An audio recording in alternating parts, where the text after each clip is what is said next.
The comic shop. Logos minor.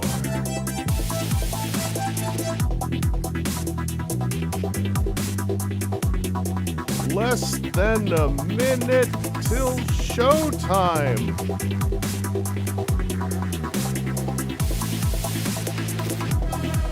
I hope you're ready for fun memories.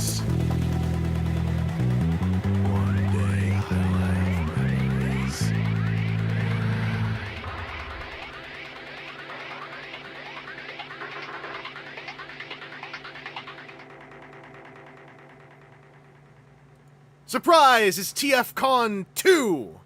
It's not. Well, it could be if we want it to be. Hi, I'm Chris. I'm Vangelis on the internet.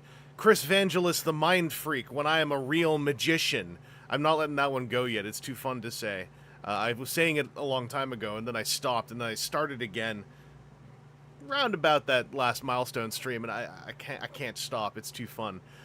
So hey, hello there. If you're still here from like an hour ago, because y'all are eager, going all the way back, we got Adam, Bill Moo, V Rider CH, I know you're back, Adamus Prime, Dynamo Dave 2002, Chris Muse, Logos Minor, Wyatt Fogel, coming in from work again, Sam Wellbell, what's up, Wheeljack64, it's gonna be like last weekend, except everyone has to listen to me.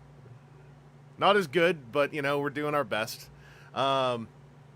Student Scissors, Arc, Ayo, Emperor Nova 01, hi there, Trickster, it's gonna be like last weekend, but no one else gets to talk, Brian, hi there, Chris type 1E, yeah, I'm doing my, I'm trying to rack up my Chris types, to balance out my Vangelis types.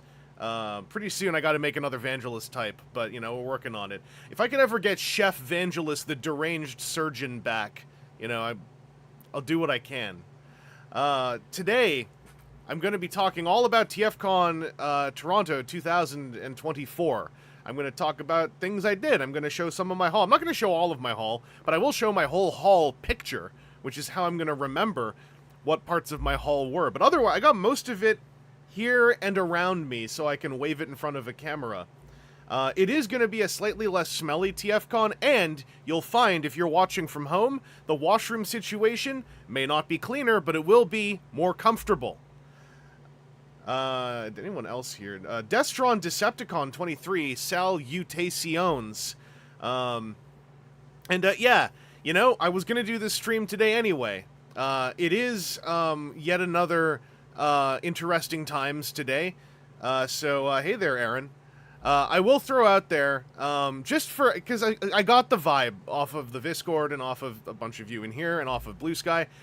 It seems like folks would be really hype to just be able to think about TFcon on this stream today. So I am going to, I don't usually do this. I am going to say that, I was about to say barring any more interesting times, but I don't want to summon the wrath of hubris. So I'll just say that I'm going to probably dissuade too much non-TFcon talk this time, only because it seems like lots of my friends and acquaintances and viewers and other nice folks would like a break to just think about a sweaty convention. And as Trickster said, it was a surprisingly sweaty convention, because it was sweaty inside the hotel, and I think if you didn't leave the hotel too much, like I did not leave the hotel too much, it was easy to forget that it was humid and like 30 Celsius plus outside, and I think that contributed to some of the sweatiness, because if you were in the dealer room, the dealer halls, or the lobby, you were right next to windows or just a revolving door that was probably hauling in tons of humidity. And I also expect the hotel was probably trying to not run their AC system as hard as possible, because, you know, hotels like to not spend money on electricity, because that's how they do. Yeah, I pre-gamed a little bit. I didn't finish watching anything, but I watched a little bit of the Transmissions episode 599, which was just the podcast panel. And I listened to a little bit of Iacon Underground's newest episode that was very TFCon-centric, although there was a very interesting news bit at the front of that I had missed, that I want to bring up just in case anyone else missed it. Did y'all know, it is now like a bullet point that, very likely, the largest demographic of toy buyers is now adults. B, that includes collectible card games, thus kind of explaining the whole thing.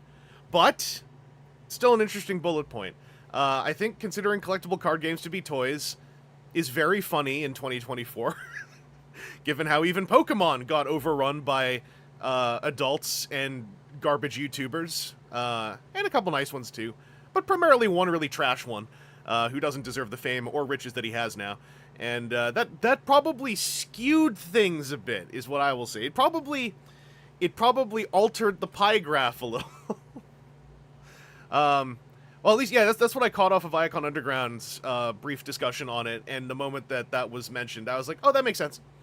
It immediately made me go from, like, uh-oh, to, like, oh, that makes sense. It's not to say it nullifies the entire idea that adults are a larger and larger demographic of toy buyers in general, but one can't deny, you know, Hasbro's biggest moneymaker is a collectible card game.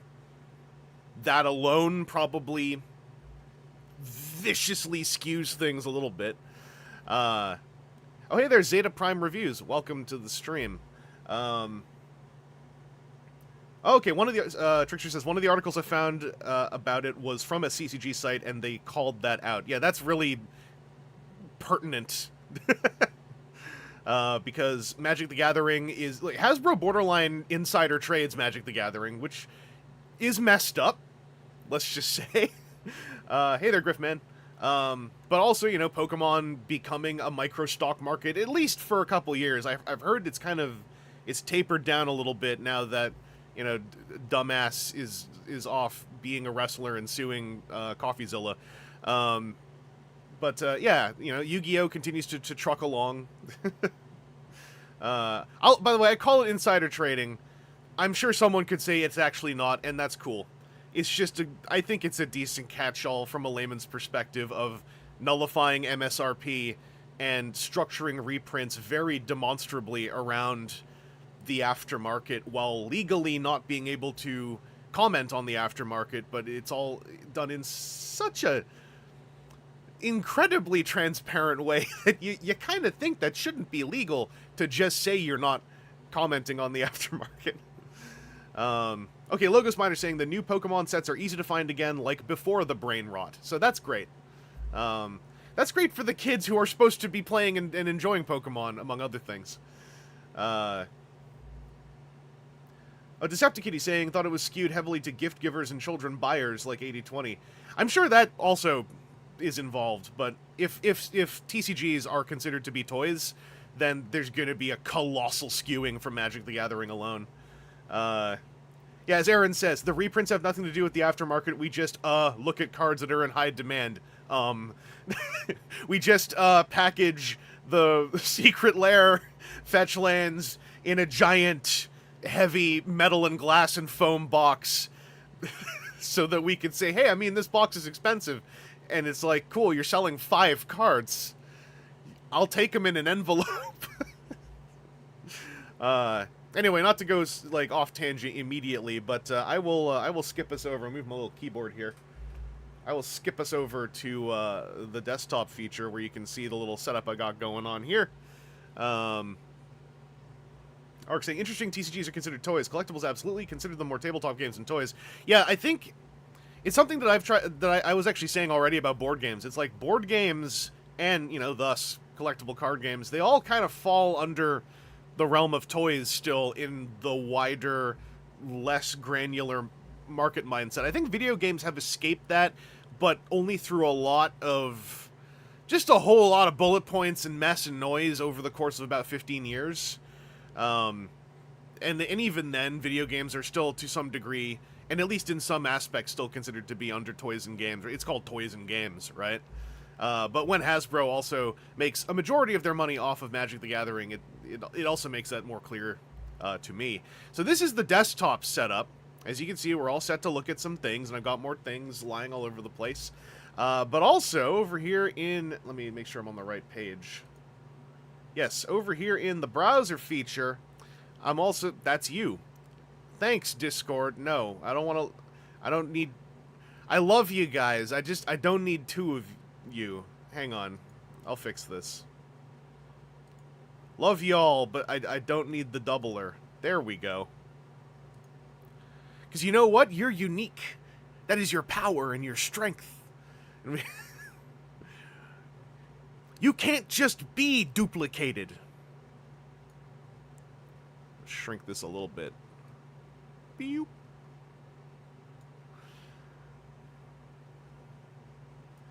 We are all individuals.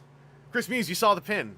I was using that to do some focus exposure tests to make sure it didn't just explode when I held it up, because originally the exposure was 1 markup, and something that's this color, just flashbang. It was funny, but I didn't want to subject you all to that. So I have the event schedule up so I can remember what happened, because, you know... Hey, Chris Vangelis, you remember the events of 7 days ago? No! I do, but I need help. However, I also have up my haul picture. Now, my haul has some caveats attached to it. Obviously, it's a larger one than usual. Oh, I can zoom this in a bit, can't I? Hang on. Well, I'll do it in browser. That's probably going to make more sense. Just so I get those gray bars off the sides. Whoop, that's too big.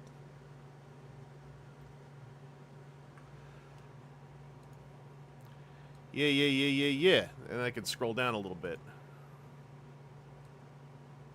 Hey, it's a haul. So, some of this stuff was gifted to me. Some of this stuff, specifically 2 of these things, also, one was gifted to me, one I paid for. But they were both held on for me since TFcon Florida in Orlando by Ultra Primal. Very cool YouTuber, very cool pal, very patient pal, who hung on to stuff for me for hella long time. So I greatly appreciate that. Don't know why I was doing weird Naruto hand signals there, but that's how it is sometimes.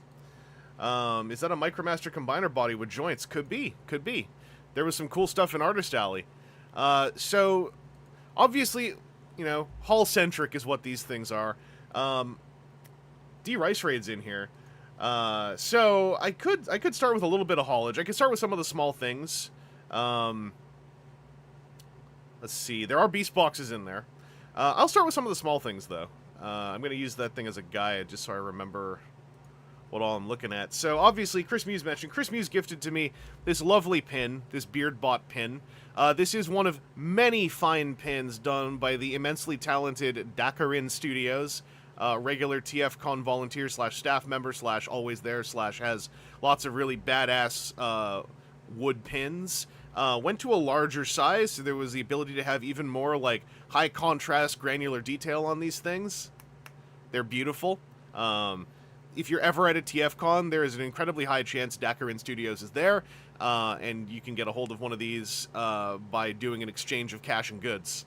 Very cool pin, though. I have some older ones from a few years back. This one is bigger. Oh, and apparently the words in Cybertronian say, "Take scalps, slit throats," as most bearded robots are wont to do. This was not my only pin, though. I also received some of these. I can't remember. I'm now having a brain fart on how I got this one. Someone gave me this one. Oh, F. I hate it. I hate it. Because I was gonna say Rick Reyes gave me this, but no, Rick Reyes gave me something I don't have here because it's attached to my keychain now. It was a really cool Decepticon, like, metal keychain fob thing.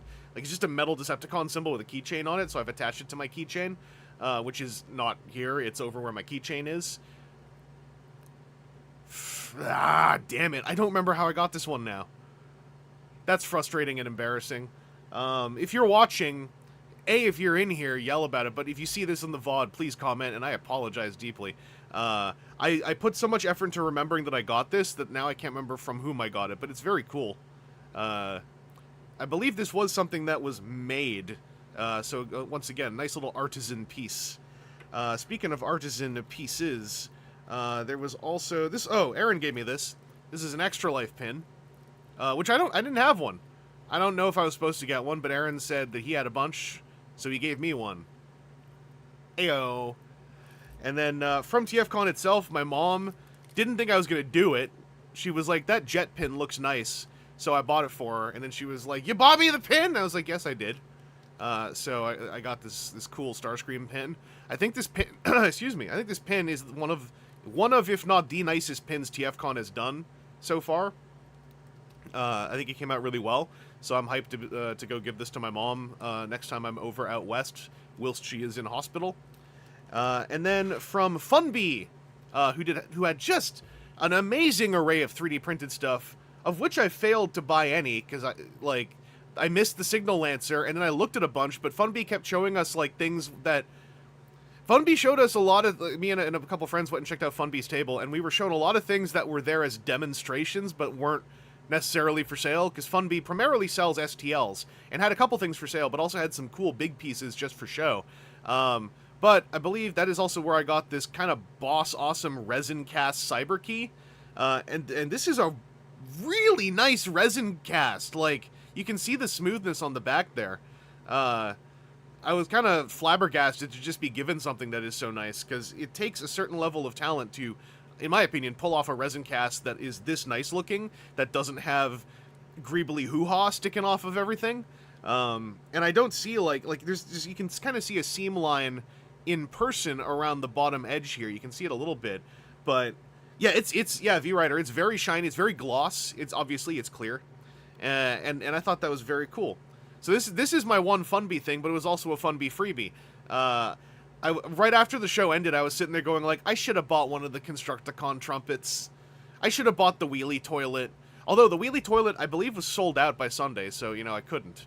But it was a very cool... It was basically a toilet to store Studio Series wheelie. It had a hole on it to peg his, it had a spot to peg him onto the toilet, and you could peg his little slingshot into the side of the toilet as the flush handle, and it was just like a way to store the wheelie that nobody actually likes, and that way you don't lose the accessory, and then if you sell it, you can sell it with the toilet as a value add, and generally it's a win-win situation. I assume anything that Funby had is available in digital STL form on Funby's storefront, wherever that may be. So, you know, go check that out. That's Funbie. In general, Artist Alley, it was in a separate room this time. It was in the former Dealer Room 2. When that was Dealer Room 2, it kind of sucked for the dealers that were in there because it's just more Dealer Room, but you have to work to get there, right? When it's Artist Alley, it just meant Artist Alley was in a nicer room, and between word of mouth and some of the artists getting extra signage up themselves, I think it ended up being a win-win for everybody, because it meant that Artist Alley, while it didn't have the direct foot traffic of the dealer room, it also meant that artist tables weren't getting literally steamrolled by some lineups. Like, if one artist was very, very popular, it could mean that their table neighbors would just get squashed for an upwards of an hour. If someone ended up being next to, like, Alex Milne, their table may as well not exist for an hour at one point. So I think this helped everyone out with just, like, visibility and being seen. But I did get some stuff at Artist Alley that was 3D printed. This, for instance, very cool little 3D printed isopod. It's based on a knockoff, which was there at the table. And this little thing's kind of cool in that it actually can convert, as Transformers are wont to do. It's very Wii, so, you know, there's limitations to what it can do in either mode. But you kind of have to get this part down. That frees these shoulders to T-pose. So this basically transforms by T-posing, and then you flip a little head up. And it's a little isopod Micromaster. And I think that's super cool. Apparently there were other colors. I just, you know, when I was there, there were only red ones. Hey there, Smash Gamer. This thing was like $5 Canadian. That's literally, I mean, okay, I'm not gonna go on and on, but it is my experience over the last 5 years. 3D print artists at artist alleys and dealer tables, for the sake of actually selling anything, tend to wildly undervalue and undersell what they make. For $5, I basically stole this from him, and so I want to talk up his table a whole bunch. It was I'm gonna have the proper name in a couple minutes, but this is someone who's from, I believe they said they're from upstate New York is where they're based from, and they had a couple cool things. Someone already commented on one. Their 3D printed wares were so Artist Alley, so bespoke, and they had such spunk. Some of the pieces were literally being built minutes before they went up for sale, and if you went by that table, the artist was quite literally building stuff all throughout the weekend live as they were going. But yeah, for $5, apparently they had like a similar deal on a bunch of just a set of Breastmasters where you could pick and choose what colors you wanted for the different components. But yeah, this is based on a larger isopod toy. Griffman saying they just found the isopod toy. Logos Miner saying that was a heckin' cool table. Yeah, 100%. In fact, I'll show you some more of it. Let me grab the other boxes. This is the one that was spotted before. By the way, every time you bought something that was of size, it was like, let me just fold together a card box for you. Hey there, Ninjatron. Hey there, Sideswipe Prime. So in 3D printing, the reason why I think $5 is so little for this is, number one, this was done obviously with an extrusion printer. It's my understanding extrusion printers are much easier to just crap out. So a lot of the artists will say, oh, it's not that bad, I just fire and forget the printer. Because I asked every single one, how much time do these take to print? Almost invariably, for something that's more complex than this, or even just bigger, they're like, oh, about 24 hours, but I fire and forget it. Then I'll immediately go like, oh, do you have a 100% print success rate? And they'll be like, no. And it's like, yeah, so it's more than 24 hours. And yeah, Aaron's saying just for print time and assembly time. Like, yeah, I'm happy I paid $5 for it, but it easily could have been charged at $20 reasonably. Fewer people would buy them, obviously, so this is like the pain of the market. I think a lot of 2D artists on commission rates go through similar pains where they currently are often undervaluing themselves in order to get any business. And I think it's like a really bad cycle we're in, because I feel a lot of customer base don't appreciate the deal they're getting, is how I'll put it. It's not that they don't appreciate the artist or whatever. A lot of them do. But I think many through absolutely innocent ignorance, don't appreciate the deal they're getting on some of these pieces. Rexodus, I have several 3D printers too. They're super easy. Right, but like, I still feel really bad about someone printing stuff off that's that complex and saying like, yeah, $5. Because like, hey, if you got lucky on your print run, then sure, but you also designed it in 3D, right?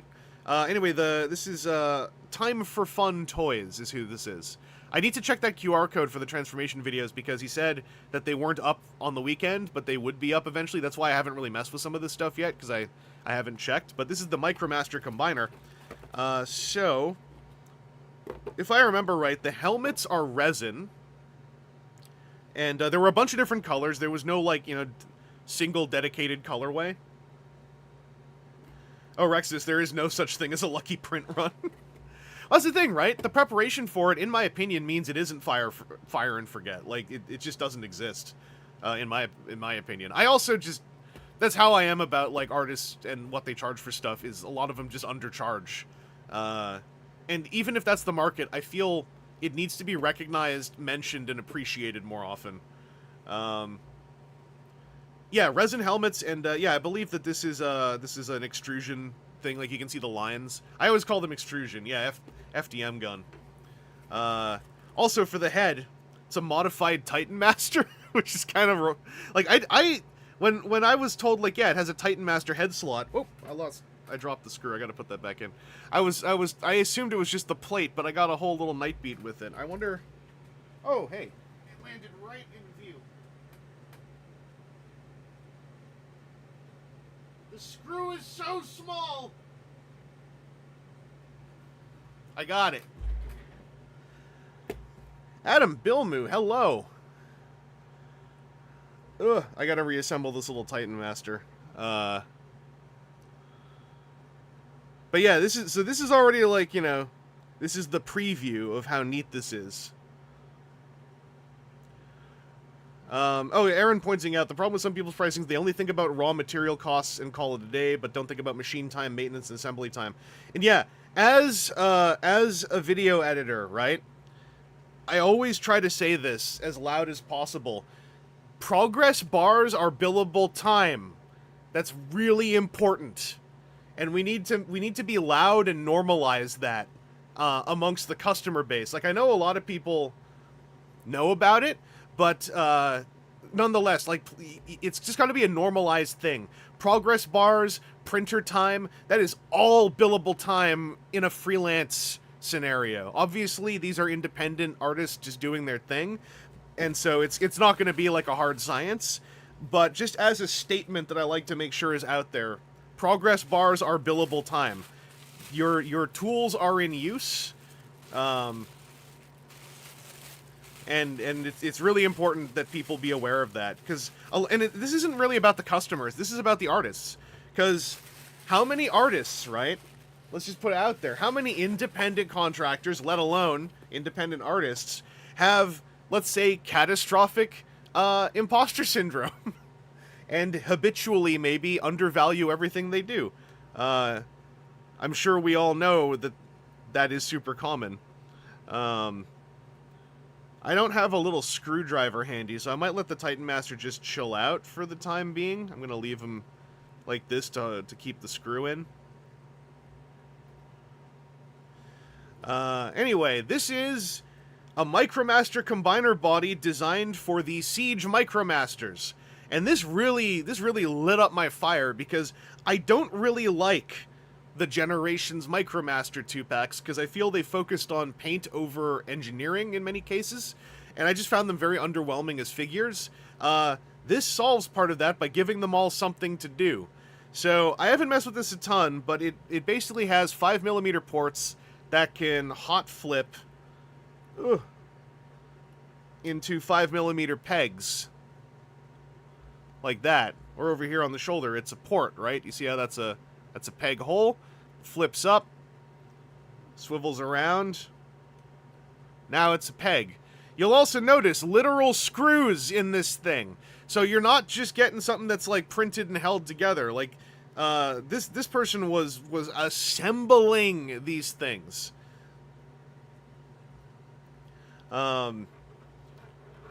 And there were, as I said, there were a couple different colorways. I went for blue, as is my wont. Where do I have any? I do. Here we go. I can fix this temporarily. I got a little bit of my poster putty kicking around.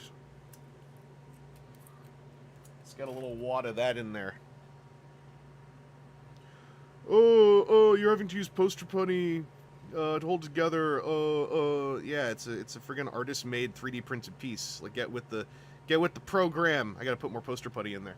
I went into this, by the way, like, fully expecting to have to modify joint tolerances myself. And I think that's fine and cool, because this is like this is an art piece. This is an enthusiast 3D printed piece. This thing costs like 40 Canadian. Underselling! Like, I know nobody would buy it if it was like $100, most probably. But for all this, and 2 resin pieces, right? And a bonus, granted everyone has extra night beats kicking around if you wandered through stores. But, extra faceplate. All this for, like, I think it was $40 Canadian. I think that says dead-ass steal. Logos Minor, drive safely. So, like, that's what I'm talking about. Like, holy crap. I couldn't not do it. Like, when I saw the price, I was like, I have to. I have to. So, for instance, like, when I was poking at them, I was like, I'm probably going to go in with some gloss varnish on the ball socket ankles, obviously, to tighten them up a little bit. But I have, because I mentioned this in another stream, I have a couple 5mm equipped Micromasters from the HasLab just sitting here, so I can demonstrate a little bit. Griffman, I just paid $15 for replacement Metal Hawk guns. $40 is great for a whole-ass figure. Yeah, and not only a whole-ass figure, but one that was, I'm going to say hand 3D printed, for lack of better terminology, in that I borderline feel like, did he bring a printer with him to the show? Because, like he was just building toys. Every time I went by that table, more toys being built to sell. And not, like, speed built. Being slow built by one person. So yeah, this is like how, a Micromaster car can chill out in there. Or let's say, well, it's gotta be this way. You want to slam a jam one in here. It's the one whose legs come off easily, so let's just pretend they're folded up. But, there you go. Y'all know and love Hori, right? Hori Stakeout. With his hip socket, ball socket nothings. What about the fans? What about the fans? Do you mean in context of knowing what the pricing stuff is? Because I hope that they know. Yeah, I will say, like, going off what Rex has said, like, if you just told me, yeah, we got Micromaster combiner bodies, that alone doesn't make me go, like, here's my money, I'm buying 12. But, like, it's also just the story of what this is, right? And seeing that it was $40, I was like, I don't love those Micromasters much at all, but, like, yo, it's Gatai, it's a solid idea, and it's, like, super handmade, then hell yeah, I'm down.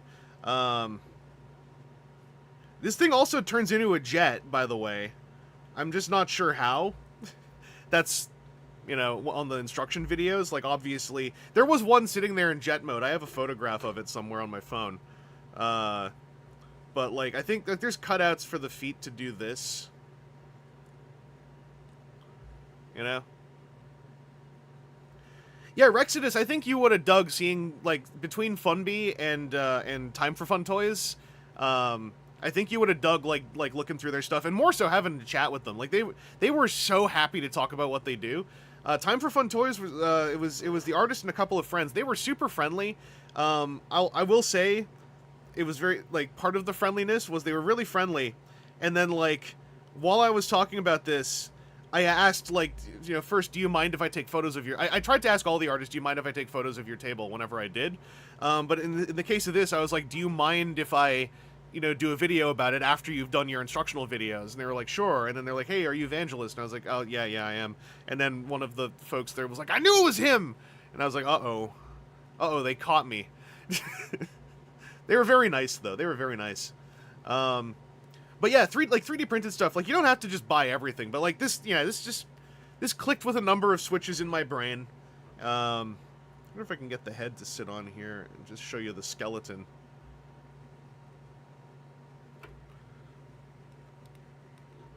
So, and like I said, there were a couple other colorways. There was a bright red one, but this one in 2 tones of blue was just so very much my thing. Are they going to be available online? I'm not sure. I assume so. But like, you know, the person to look up, it seems like they're on Twitter as Time for Fun Toys. So, you know, this was their little kind of like printed tag they were adding to everything. So that would be the place to check first. I was curious how well this fits without modification. Ooh, that's kind of tight. I might need to grind that down a little bit. Yeah, that 5mm peg is a little fat. I gotta take some of the threads off the outside. But, yeah, it's a very cool idea, very cool piece, and I really wanted to support it. I'll just lay him down for a sec. And yeah, like 3D printing yourself, it's hobby stuff. It's very much a hobby you have to be way into taking up. Like, the tech is solid, but like, you need space. That's the main thing.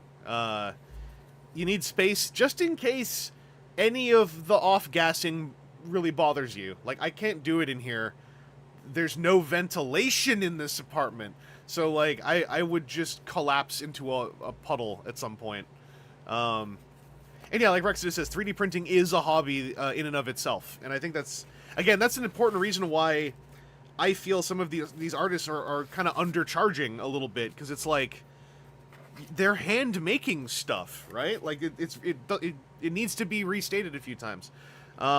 This was the other piece. This was something that I saw bits and pieces of while I bought this, and was like, oh, do you have those too? And he was like, yeah, I have to build them still. They should be ready for sale on Sunday. Oh, hey there, Richard. Yeah, this, so the Fun Bee thing I got was actually just a gift being handed out. It was this resin cyber key. But these 3D printed pieces I got were from Time for Fun Toys. It seems like Time for Fun Toys just on Twitter right now. Funbee, I felt really bad that I didn't actually buy anything from Funbee. I was, after the show was done, I was like, I should have bought one of those trumpets for the Constructicons. But this is the other thing that really got me just gyrating, was it's just Armada Dead End, but the size of a baseball. This was 35 Canadian dollars. The price of an actual deluxe. In fact, $1 cheaper now, I think. I had to. I have not tried transforming this thing because I didn't want to like break it. Like before, I'm ready to fix anything that breaks on this because these were being built with rivets on the fly during the show. That's also why for $35 I'm like, whatever. Like, even if it's not perfect.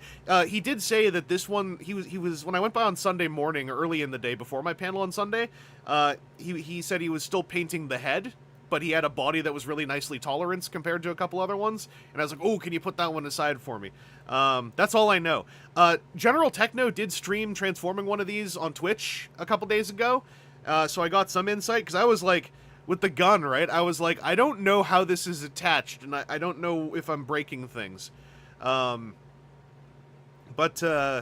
there's a lot of really cool tech that Techno showed me on the stream.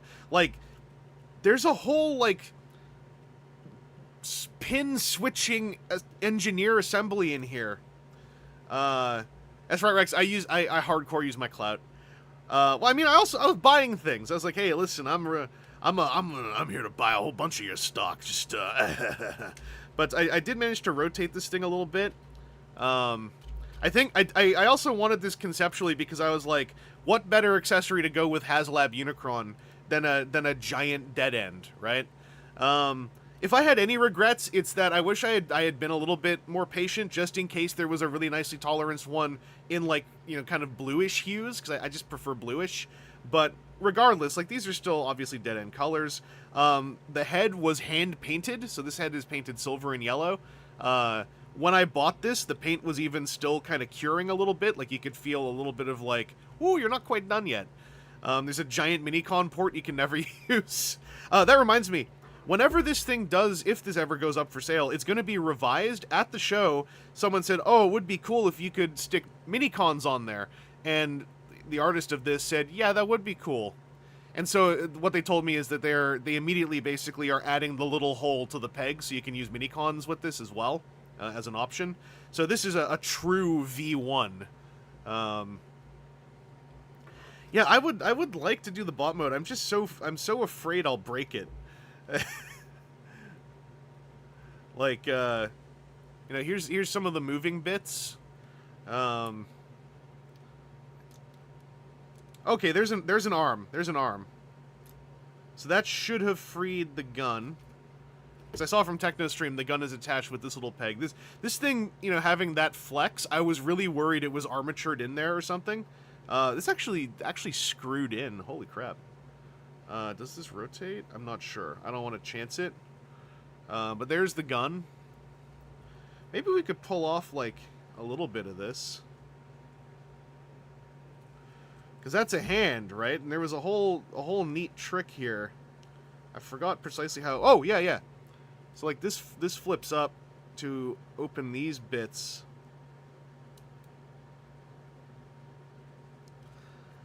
And then there's a way... There's a way that this... Oh, wait, this slides on something, I think. Right, yeah. So this slides forward, right? You can see it slides on a long, like, metal rail. And then I think that frees something up in here. Oh, no, it slides back. Oh, right. Okay, so this slides back. That creates the accessible chasm. Oh, I can't quite... Basically, you flip up this pin, right? And then you can see in there, there's a fold-over lock, and that locks the leg together. Which I think I just got lined up. Yeah, there we go. And then you reclose that. That locks the leg so it won't slide back and forth on the rail anymore. And I think that's super cool, because the original didn't do that. Because what I got from TechnoStream is like... Oh, sorry, this isn't a leg, this is an arm. There's also ankle tilts on this, which I didn't know. I didn't, like, mess with a robot mode one very much. I just was like, I'll buy one, and that was it. But, like, there's ankle tilts on the feet. I just can't remember how to make them show up. Like, I believe this has to rotate 180. Can't quite remember. But yeah, it's not only sized up, but it's basically a new toy. It's like I can't imagine that the artist, like, somehow disassembled and scanned a dead end to do this. That this doesn't seem reasonable. I think it's definitely built, you know, on the skeleton of Dead End.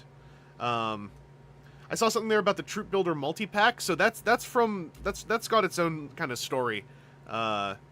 Will it float? I think because there are metal pins through it, you know, as science has proven, the metal pins will prevent it from floating, when otherwise, you know, its buoyant FDM material would happily bob and weave all over the surface tensions, you know, however it is that they would interact.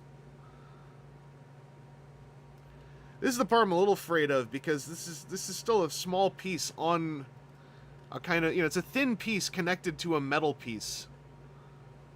And I just don't want to overwork it. But, oh, it does just go together so nice when it finally goes together, though. Oh! Because, yeah, these are the arms. With wrist swivels, BTW. I forgot if Dead End had those. Metal boats float. Well, only when you put Transformers steel toolings inside them. This one doesn't.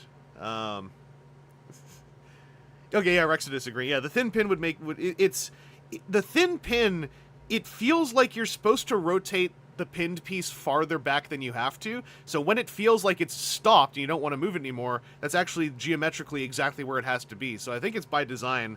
It's just, it feels a little spooky. There's also a thigh swivel, by the way. Thigh swivel, bicep swivel. These look so much like legs. But But yeah, I think... Because oh yeah, these... Because the... Here we go, figuring this out. The legs fold down like this. That's what they were tabbed in there, so you had to kind of like ease them out a little bit. And then this now has less grinding to rotate like that.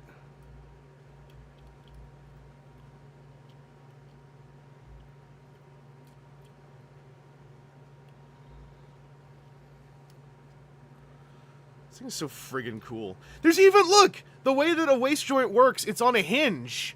So it's not like, you know, a full-on waist swivel, but it's essentially a waist swivel as much as you'd ever need this little guy to waist swivel. April, hello. This is an original from Artist Alley at TFcon 3D printed deluxe-sized Armada dead end that was 35 Canadian dollars.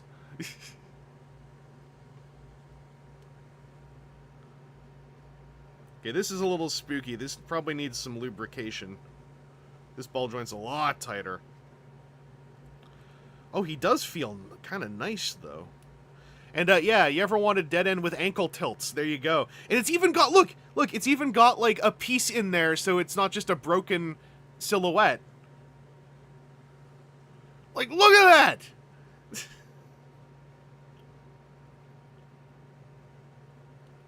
Like, each of these yellow bits is a separate piece. I think it's just glued in. The head's a little bobbly because it's painted and it probably cured in a way that kind of messes with tensions and geometries.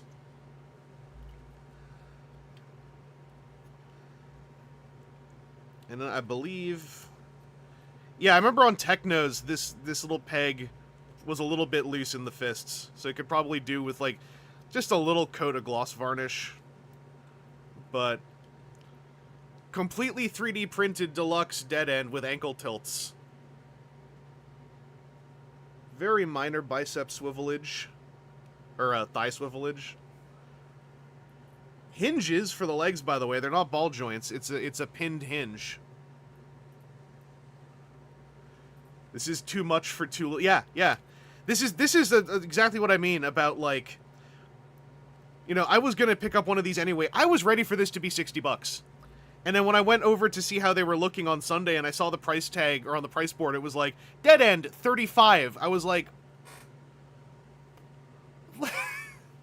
Yes, I'm buying one!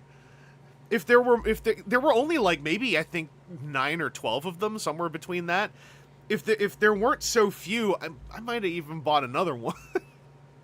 But I was like, I'm not going to scoop everything that someone does. And this one was hitting way harder, I think, for people passing by than the Micromaster bodies. Because, you know, it's a little dead end.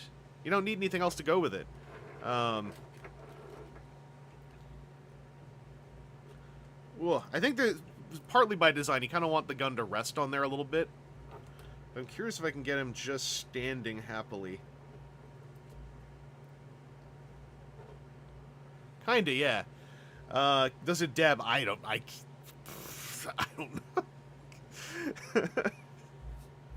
But if you think this is cool, go find Time for Fun Toys with a 4. Let them know you think it's cool. Techno's most recent stream, or one of his most recent streams on Twitch, General Techno on Twitch, also does a run-through of another copy of this in probably a little bit better detail than I just did. So check that out too if you're really curious. And there should be instructions for this on YouTube somewhere. I haven't checked to see if they're up yet, but I'll put this over here for now. Can he dab? You know what? Yeah, he kinda can dab. He kinda can dab.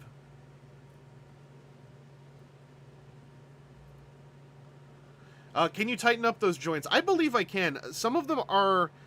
Like, I don't think any of them are full-on screw joints I can just tighten, but they're all so friction-based that if I use my new solution, which is, like, this stuff, basically, I can paint some in there, water it down a bit and paint it in there, and it might take a few coats, and it might take, you know, a little bit of time, but I think I can get the tolerances on this to where I like them, which is also very exciting to me.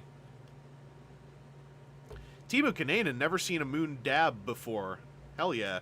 Rexodus, a channel called Uncle Jesse printed a huge Optimus and Megatron made a great video about tightening its joints. Ooh! I gotta try to remember to look that up. That's a good call. I'm assuming that FDM material is fine to tighten carefully with, you know, paint-on thickeners. Like, I would assume that it wouldn't, like, because the paint-on, especially this one, like, this is acrylic-based, so it shouldn't chemically interact with anything nearly as much as any kind of, like, you know, lacquer. Oh my god, I'm on fire. It's, you don't like how sticky it is when it dries. Yeah, you gotta do it in thin coats. It does kind of need a day to fully cure, I think, but you also might want to just thin it down a bit more. It is water soluble, which is kind of nice. Yeah, Rexodus, YouTube chat will devour a link. But I mean, you gave me the channel name. I should be able to find that. If someone who's in the Discord could also maybe look that up and put it in the new channel I made, the VStream Alterna Chat. That's a channel just entirely for chat relevant stuff. If you're in the Discord, and you're able to find some stuff and put it in there, I at least know where to look afterwards. I just added that, like, about an hour before this stream, just to account for how many times someone has shared something in the Discord, but put it in Van General, and then, like, by the time I went to look, it was like a page and a half up. It just seemed more efficient. But yeah, that's some of the, oh yeah, one last thing I got this just because it's sitting here, and I haven't looked at it yet. I went by the Brycey Memorial sales table, and there was a GoBots bin. My understanding is everything there was for the Brycey cause, but I assumed it all was. Anyway, they had a GoBot I don't have, so I bought a $10 Scorp. Okay, Sideswipe Prime, you got it into the Discord. Nice. Okay, Rex says, chemically tightening should be fine as a matter of ensuring things don't get twisted in a direction that would separate the layers of the print. Good, that's a good call. I hadn't thought about that. Ideally, I would be doing it so watered down, it wouldn't add that much pull to it. But yeah, I got a waggly little Scorp for $10. I can fix this little guy up. I got a Molotov chrome pen. I can redo the chrome. And I'm pretty sure I just don't have Scorp. I've got Vamp, and I got Stinger, but I don't have Scorp, so now I can have my little trio of, the Last Engineers Super Monster GoBots. I do not, Master Ben 95, I do not own a 3D printer. My apartment is too small. Either, for one, to even fit one, but number two, I would have almost no ventilation, without restructuring my entire living room, and I don't really want to. V-Rider, I kind of want some GoBots. Everyone should get some GoBots. GoBots are good toys. Almost universally speaking, GoBots are good toys. Especially because you can sometimes get them in totally decent condition for, like, dollars. You can get multiple copies of the same GoBot, and then just pull all the good pieces and make a nice one. Because most GoBots are held together by a handful of screws. And you can just disassemble them, pull all the good bits, reassemble a good one, put all the bad bits together into bad ones to give away or sell for $1. I love GoBot repair. But yeah, the GoBots toy line, the original Machine Robo toy line, in some ways, bang for your buck and ratio-wise, often has more hits than misses compared to Transformers G1. It's a super fun toy line, and everything fits in your pocket, aside from, a few examples. Oh, Trickster is cleaning up corrosion on her $5 Zod from the con as you're watching. That's cool. Does Takara Play School GoBots count? They're very different toys. I am, to be a bit of a G1er, I'm primarily talking about the 1980s era Machine Robo line, imported by Tonka as the GoBots. Rexy has got to run to play D&D. Any last second 3D printed questions? I'll leave that to the other audience. I haven't gotten any off the top of my head. Have a good D&D sesh. I should turn this guy into a Scorp while I'm here. The GoBots, yeah, nothing wrong with them. They're not GoBots as far as classic GoBots. They're where I finally get to be the insufferable older fan using phrases like name slap. Griffman also got the bug bite. Hell yeah. Alexi Silver, big pink wave. But yeah, here's a Scorp. It wants to monster all over you. Wiggle waggle, wiggle waggle. The GoBots did Scorponok first, just like they did Wardon first. I'm gonna take a quick sip, and then I'm gonna hop away from Hall for a sec to do some memories. Yeah, the GoBots. The GoBots. What a name slap of the original G1 GoBots onto some unrelated toy line. Ah. And yeah, the GoBots have pocket scale appeal. Like, if you've somehow never really handled GoBots in the last, like, decade, go track some down. There are so many good GoBots toys. Like I said, I think ratio-wise, GoBots has more hits to misses than Transformers first generation, 84 to 80, 89.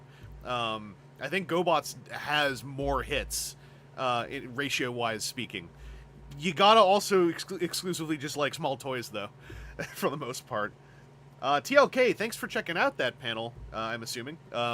It will be up, hopefully in the next week or two. Smash Gamer, this is your first TFcon and it was fun. Hell yeah. I will say it was nice to meet you and your dad, if I recall correctly, briefly outside the Quest bar. I hope you were able to find Toy Guy. I think I saw you took a photo with Toy Guy, so I'm assuming that all worked out. Alexis Silver, after this TFCon, I now have 7 GoBots. It begins. But yeah, I will also be getting to the elephant in the room, which is, who is this cupping their boob cockpits in the background? But let's first talk a little bit about the first couple days of TFCon, that being Thursday and Friday for me. There's the Hall picture again. Hell yeah, Smash Gamer. The Gateway GoBots. There are so many. Like, also, if you want to get into machine robo toys that are basically GoBots that just never came out over here, it's easy to get spendy on some of them, but you can also find some deals. And, like, the GoBots, well, Machine Robo did GoBots adjacent Duocons better than the Duocons, and there are more of them, for instance. Oh yeah, April. That is my Hall picture. I was wondering if you would. Yeah, there's some beast box. In fact, I have a photo in here somewhere. Hang on a second. I gotta go to my Blue Sky to pull it out. This is just a slide from this thing. Let me open my profile.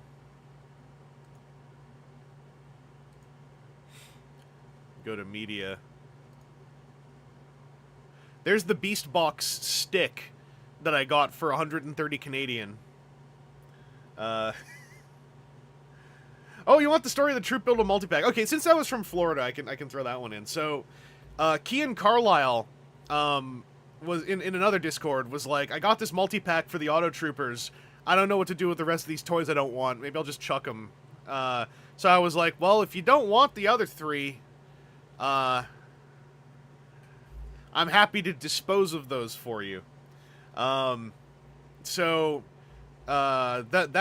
Troop Builder pack, I didn't know it was still in the box, which is helpful for my B-roll. But, yeah, that was a Troop Builder Sans Auto Trooper. At TFcon LA, I basically got the Troop Builder pack Sans Seeker, and then a second Auto Trooper. So now I basically have a Troop Builder pack with doubles of everyone but the Seeker. Like an extra one of everyone but the Seeker, which is mathematically perfect, because the Seeker is the only one you don't really need 2 of, because they didn't do a spare head for that one, even though there are more spare faces in existence for that mold, I think, than any of the other ones. But, that's how it goes. So that's the story of that thing, is it's Kean Carlisle's unwanted garbage, which, I'm happy to receive and process, so it does not go, simply to a landfill. I saved a turtle by doing that. Technically you need 3 of the Seeker. Nope! I only need 1 of some other continuity's Thundercracker. That's all.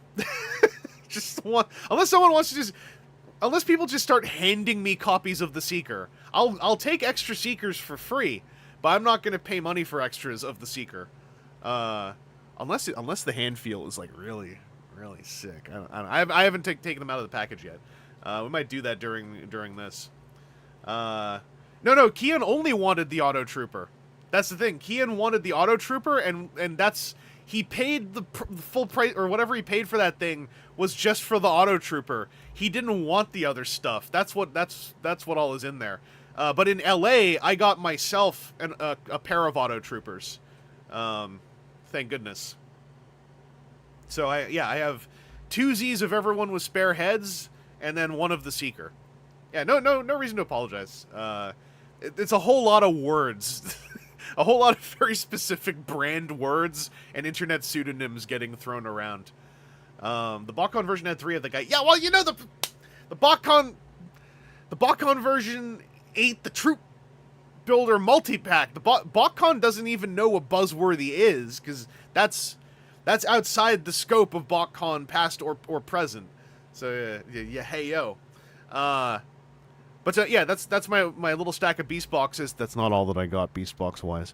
But I'm gonna start with Thursday. So Thursday, Aaron and Alfie and Graham Slayer Shoop drove on into town. On Wednesday, actually, I met up with Face Forward, who's in the chat now and then in the Discord. If you're in there, you know who that is. Sam got here very early, so we went and grabbed some dinner at Fran's Diner on the Wednesday. Then on the Thursday, met up with Aaron and Alfie and Slayer Shoop. Received one of Aaron's unused monitors. Haven't set it up yet because I mentioned this last stream. That's going to be a whole operation, and life is really funny right now.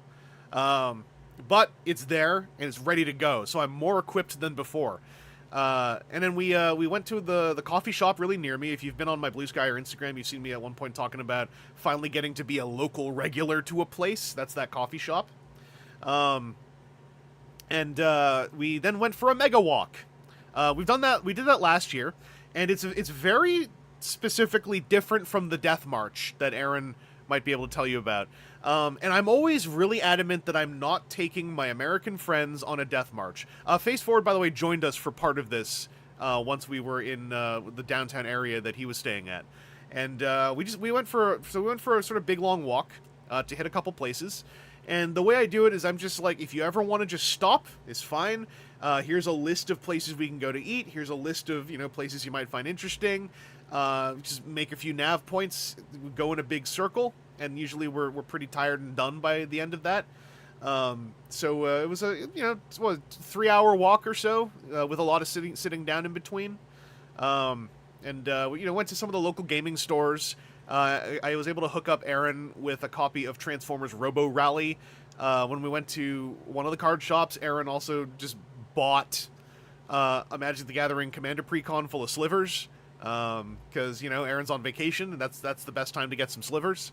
I can't remember what all else we got. I also assisted with the acquisition of some herbal gummies, because in Toronto, a lot of the Starbucks turned into dispensaries over the early 2020s. Yeah, as Aaron says, vacation money isn't real money. April, yeah, we got April in the text chat. There to support your sliver purchase. Yeah, we just went for that big walk, and then I came back home and got things prepared, and then went over on Friday. Aaron came and picked up me and Ray_random_factor, and we did our drive to the hotel. Whereas I'm gonna go back to the schedule here just so I can start checking stuff. We went to Herbs. That's right, Sam Wellbell. I don't need to use very much myself, but I know where to get stuff, because if you walk around Toronto, going anywhere, you pass by at least 3 dispensaries. So I always like to do the joke when people visit Toronto of like, walking by, here's a really good chicken place, here's a really good Afghan food place. Oh, by the way, there's a dispensary, and I'll just cross the street. There's a nice ramen place. Oh, by the way, I don't know if you noticed, we also have some dispensaries here. There's another dispensary over. That marketplace has to be a glass ceiling. There's too many. Like, I don't know how they're all still here.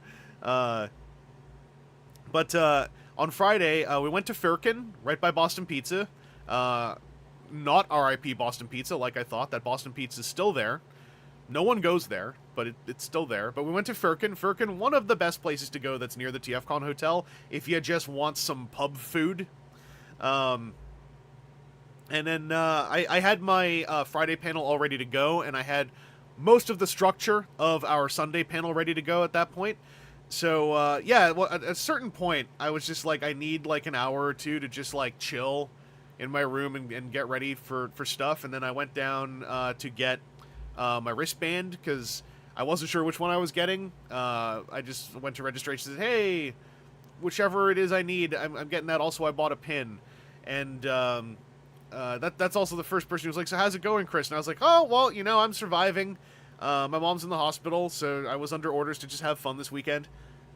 Basically, as a rule, if people ask me how I'm doing, ever since about 7 years ago, I was like, I will just tell you how I'm doing.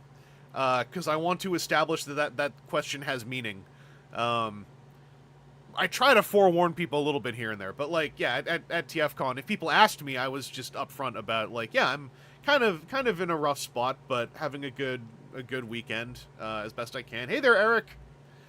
And then yeah, there was the customizing class was on Friday. I wasn't doing it, but I know some people who did it. Sounds like it was a blast. That Chugway turned out real solid. Vengsta did some great work on the custom pieces for that. Trickster, yeah, Trickster, yeah.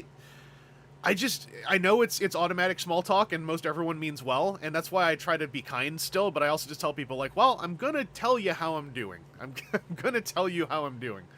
Yeah,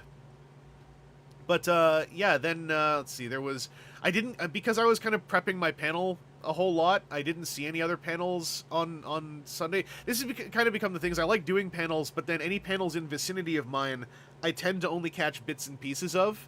I did also see Secrets of the Ninja Transformers last year, and my understanding was this one was mostly the same. If you haven't seen it, it's such a good panel. It's basically a panel / video presentation. And unfortunately, the nature of the video and what's in it means that, like, Ninjatron can't really put it on YouTube without a whole bunch of robots literally peeling the flesh from his bones. So if you make it to a TFCon and there is a Ninjatron or Dylan G panel up for watching, go see it, because it's an understate. It is not doing it justice to say it's like you're getting to see a screening of a YouTube video that will never be publicly viewable. That is an understatement, but it's also one of the best ways to explain why Ninjatron Dylan G's panels are so worth watching if you have the chance. Ninjatron in the text chat saying it was a rerun. Okay, yeah. I caught that one last year, and it was so cool. So I'm really glad people had another chance to see it. Yeah, at 7 p.m. I had the Maintaining Joy in Collecting panel. And that went so well. I had a slide from that open in here, which was this one. This was just off Instagram. There were a couple people who put story photos up from the panel, which also felt kind of nice.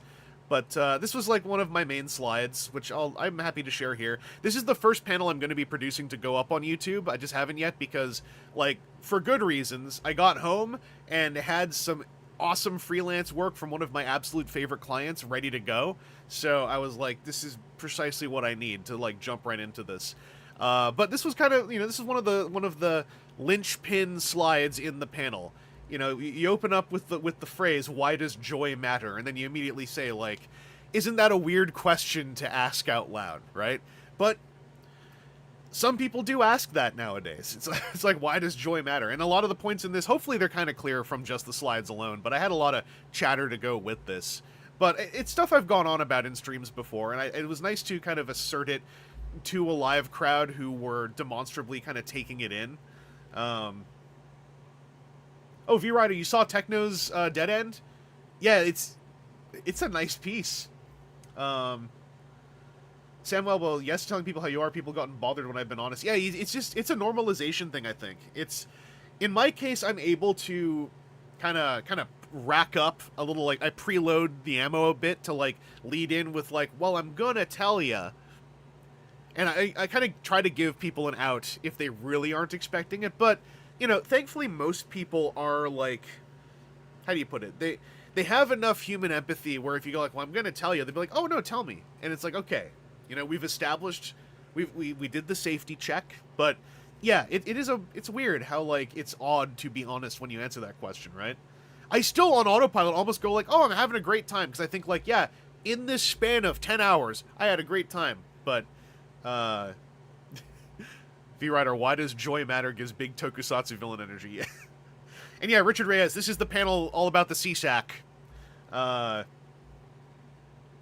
slide, I don't think I have a photo of handy, but I was happy people... The CSAC was the moment when I went a little degenerate, but I was like, either people will get into this, or they're going to be really happy when I go past this slide. But then the people who came up to do Q&A were coming up, you know, doing their motions, going like, I got my CSACs right here. And I was like, okay, we're all down with this. We're all cool with saying stuff like we're going to juice the CSAC. Hey, good on y'all. But yeah, that panel is what I did. And then I was going to attend the charity auction.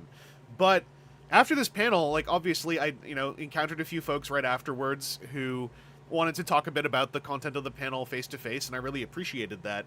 But then I also kind of caught up with someone who's in another Discord I'm in, Tiago, who's in animation, you know, kind of in the... I don't know if this is kind of understating or misrepresenting, but in my head, the phrase is kind of in the beginning of a career in animation, and so... You know, where Tiago's at and where I'm at, you know, as a freelance videographer / a bunch of other things, because that helps me find more work. We kind of just had a discussion about the state of, like, our shared industry, and also about, you know, our distaste and how we can have a good conversation about why we dislike generative scrapers. And it was a really fun conversation. It basically went for the course of the charity auction. You know, give or take. But I ended up not seeing any of the charity auction because I was standing right outside in the hallway having this really lovely conversation about all this stuff, which I really liked having, because I think it's important stuff to talk about, especially with folks who are relevant to the industries in question, because trying to figure out good language for this stuff is a huge part of it. It's a massive part of it. It's really important, and like it was nice to also be able to express in person some of my frustrations, like, you know, how I'll not go on the full tangent, but like I've gone on this tangent on Blue Sky before, like that part of one of the first major losses in this, we'll call it, battle, is that to this day headlines refer to generative as AI, which is by design, and it only does favors for a lot of the worst kind of people. It's very frustrating for me in the industries I'm in because that stuff very patently became clearly kind of scummy, right? The way NFTs did. A lot of well-meaning public, you know, try to combat it by accepting on a wide general public level that it is AI, even if it is generative AI. It created so many easy, stupid pits that could be opened up underneath really well-meaning people who are innocently ignorant to the industry at large because they're not in it, right? And that's why I do my best to never call it AI, because I think that it wants to be called that. The people who benefit from it in very negative ways want it to be referred to as that. And one of the easiest things, it's hard because you're kind of deprogramming language that is being culturally osmosised into you, right? But one of the easiest, most straightforward ways you can do your part to stand up against the worst parts of that stuff is to only call it generative. I like to, because it's almost a redundant phrase, but it kind of points out the problem with it, right? I like to call it just a generative content generator, because that's all those things are. And the reason why I'm particular about the AI thing, there are several reasons. One of the most relevant ones now still is because AI tools have existed for like a decade, if not more. And as a result, in a very conscious, misleading use of the term AI, it means well-meaning members of the public who don't understand what AI tools are and nor should they have to, because it is literally not their industry, start to poo-poo or inspect beyond the scope of what they intend to be standing against. And then you start ending up having conversations with friends and relatives where you are describing at length things that they like. I don't know how else to put it, and I don't mean this to be like gatekeeping or standoffish, but it's like, unless you are working in industry, you don't really need to know what all these things are. But it creates systems where people just hear AI and like evil, and it's like, yeah, because now a lot of that stuff is the majority of the conversation. It's like, you're not wrong, but you are now also lumping in plenty and plenty of completely normal tools that have existed for ages and ages. Things that are in service of artists, and that's what that stuff always has been, is tools that are in service of artists. Not replacing any artist. They are simply in service of an artist, doing the work they like to do. And now all of that stuff is going to have to rebrand in really insipid ways because the damage is done, right? You can't deprogram this stuff, and it is all by intention of people who used to pull a snake oil dollar from NFTs, who pivoted to pull a snake oil dollar from generative garbage. It's frustrating to me, because it means that now people will look at something like one of the many, many green screen plugins that video editors use and go like, wait, is that an AI green screen plugin? And it's like, yes, it is, but it's not that one. It didn't replace a person. It's actually saving a person a whole lot of time. So it is an automated green screen tool now, and you see how frustrating this can be. So that's why I try to push harder just the notion that generative is not AI, because also a lot of it isn't. A lot of it is, if it is AI, it's less AI and more a spell checker. It's an autocorrect, and the one of the highly unethical parts of it, and one of the stupid parts of it, is it's like having an autocorrect and you want to replace a writer with an autocorrect, basically.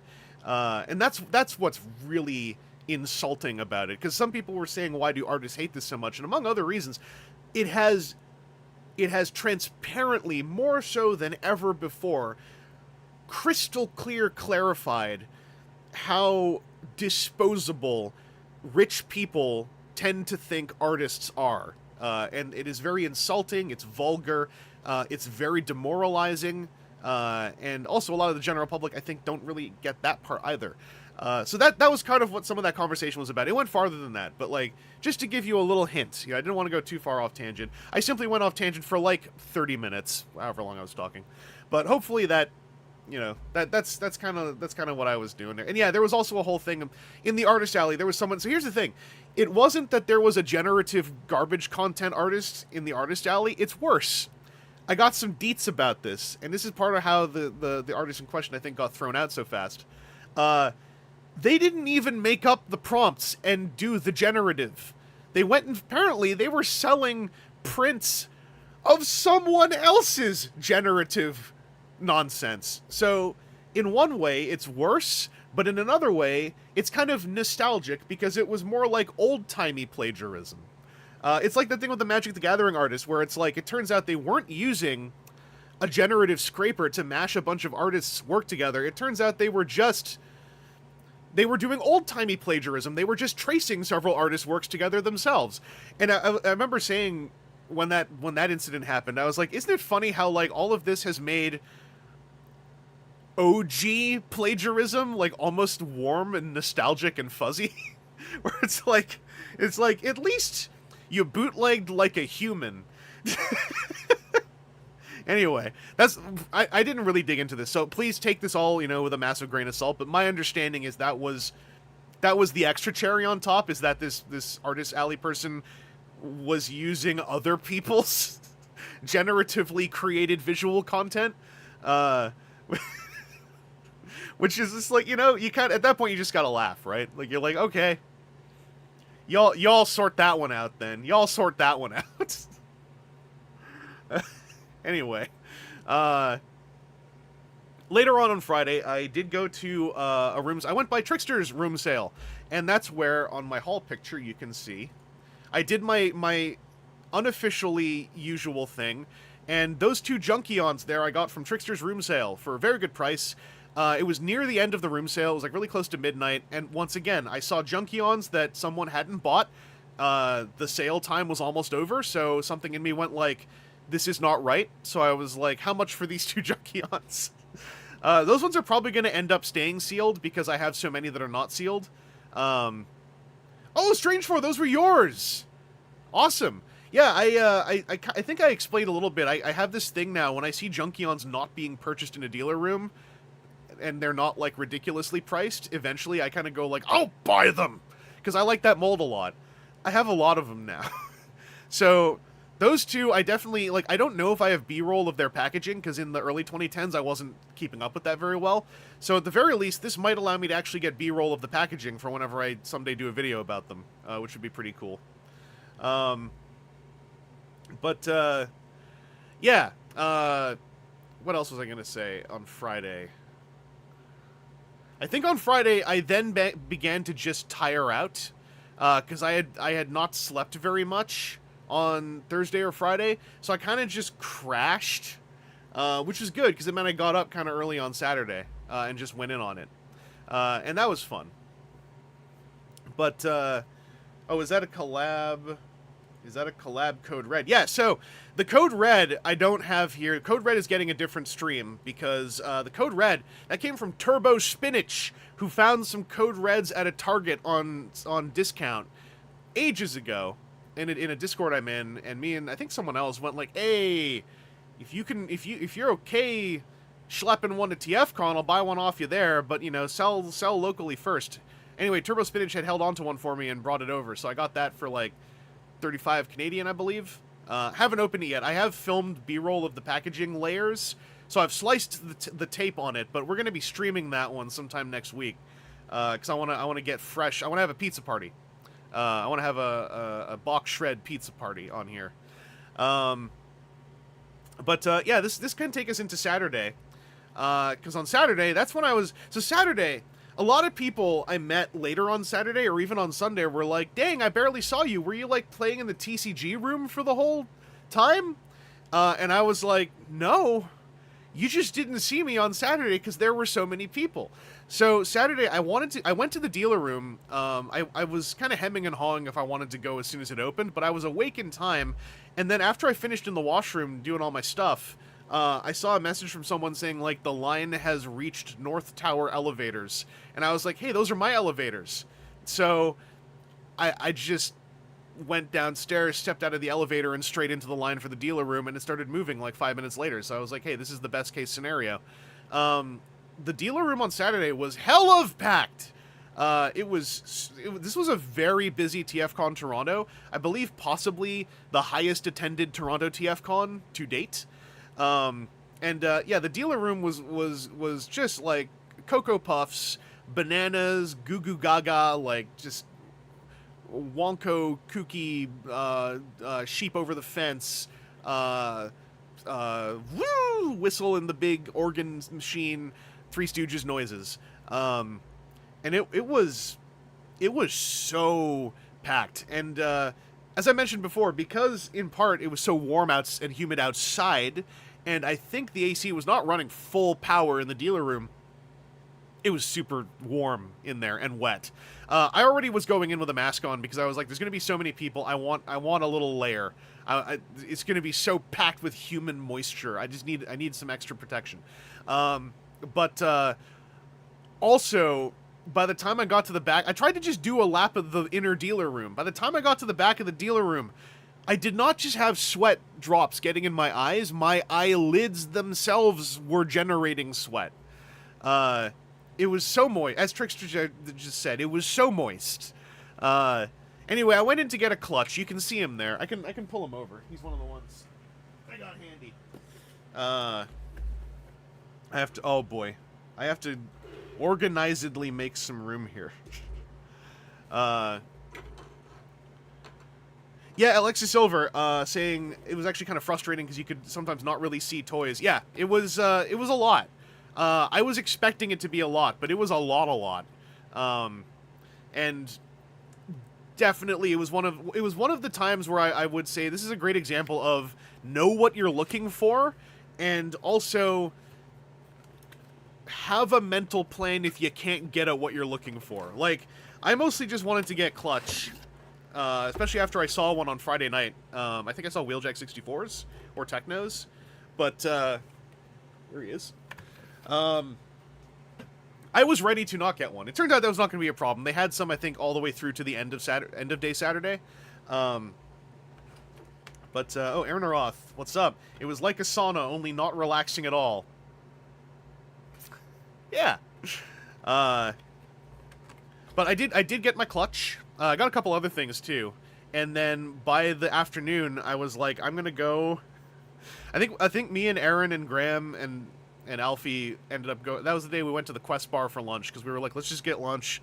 And then we all sat down, and we tried to piece together what's good to eat in the Quest Bar this year. So I'd heard some scuttlebutt. Someone on Friday told me don't bother with the nachos. I think Ray got the nachos... and, like, kind of confirmed the nachos were not super great, because, like, it was... The cheese on the nachos was demonstrably Cheese Whiz. But we also weren't sure because, who was it? Voice actor for Windcharger. Forgot his human name. We didn't know the whole story. We just knew that he was sick from something. It turns out it was more likely something he ate at the airport, but we didn't know if it was at the Quest Bar.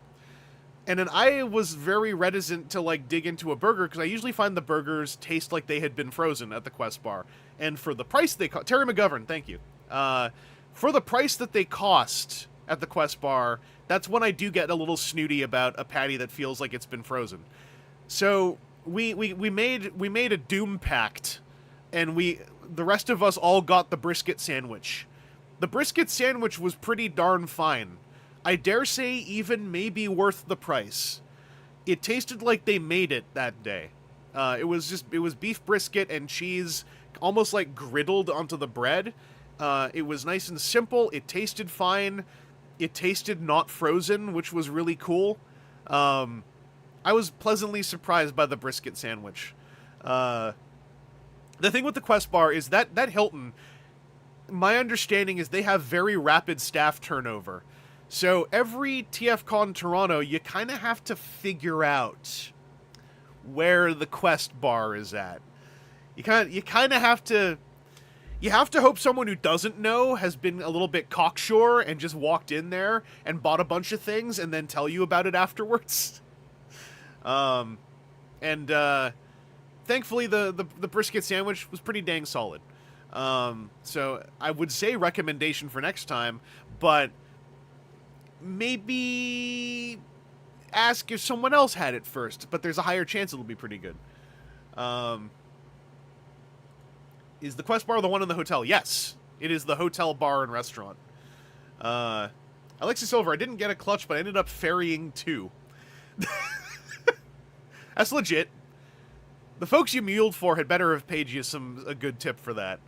I'm a big fan of mule tipping. Even sometimes people will mule me. Like, you know, Kian just gave me the buzzworthy stuff, and Turbo Spinach just asked for $35 for the code red. But whenever someone carries something over, I usually phrase it like, "What do I owe you for this?" Is like how I go with that. Okay, Poutine Thursday was great at the park. I heard the poutine was not bad earlier in the week. Or earlier in the con weekend, I should say. Because I had the poutine on Sunday, and it was better than it has been before. But it was still kind of a puddle. They didn't use shoestring fries, which was huge. But poutine is a funny thing, because there's like... much like with burgers, there are layers of snobbery one can have for poutine. The one I had Sunday was definitely kind of B grade below smokes, kind of pub food, fries, gravy, and curds, but it was very quickly mostly cheese, curds, and gravy. They seemed to be really suffering on Sunday, though. Like, when I got it, I joined a table that had been sitting there for 20 minutes, and it was another 20 minutes until, like, we got asked what we even wanted. And demonstrably, our server was in the middle of a literal fight with another one of the servers. And we were splash damage off of that. We had, I don't know if anyone else had it, we had the kind of grumpy, rude, bald guy. And he seemed to mostly be in a fight with one of the other dudes in a suit jacket. Because after we left our table, he seemed to be in a pretty animate argument with another one of the guys working at the restaurant. So I think that maybe everything was suffering on Sunday. Sorry, to get back to Saturday, I'll switch back to desktop. I got Clutch out here. I'm sure you've all seen, like, what this toy does. I'll give you a quick glance. Lots of oh no's, lots of uhs. Oh yeah, Alexis Silva, you were there. Yeah, the grumpy guy. Yep, that's the one. Yeah, I got the impression when we were leaving that he was in the middle of a fight. Oh, Decepticon, that he's been. Yeah, I thought I recognized him. He's almost always stressed. He was legit having, like, a verbal fist fight with someone on our way out. Like, something was going on between coworkers. We were the splash damage. So anyway, the ways that I like Clutch. Okay, Mike, yeah, he sounds familiar. He's a guy where when he takes your order, he doesn't look at you, he looks up here the whole time. So he's like, alright, so who wants something? Okay, what about you? Okay, and? Alright, takes your menus and leaves. He gives the impression that you spat on his children. It's weird. Does Clutch have any of these super mode parts? Clutch is kind of weird. I'll show you the thing that bugs me on him. So he has a new box. The box has storage for some new things in it. It comes with the self-springing bullets, and it's just a box that unfolds. It clips in primarily to the top of the gun and under the sides of the feet. The gun has a new little piece, is my understanding. This little gray thing someone implied was new. Also, the instructions don't tell you, but the gun does that. You know, if you like them long. Strange 4. Oh, so he wasn't just mad I ordered poutine that wasn't on the menu at the time. Yeah, if it's that guy, he's just mad. I think he doesn't want to be working there for this many years. So number one, the pink shoes do sell this toy a lot, and the pink shoes are so vibrant. I have not seen a single recorded image of them that gets across how vibrant they are to the naked eye. So if you ever get a chance to see this toy in person, I think that the pink is way more explosive in person than it is on this webcam, on any video coverage I've seen so far. What number did I get? 104, I believe. Where is other foot? It's always the other foot. But yeah, number 104 of 700.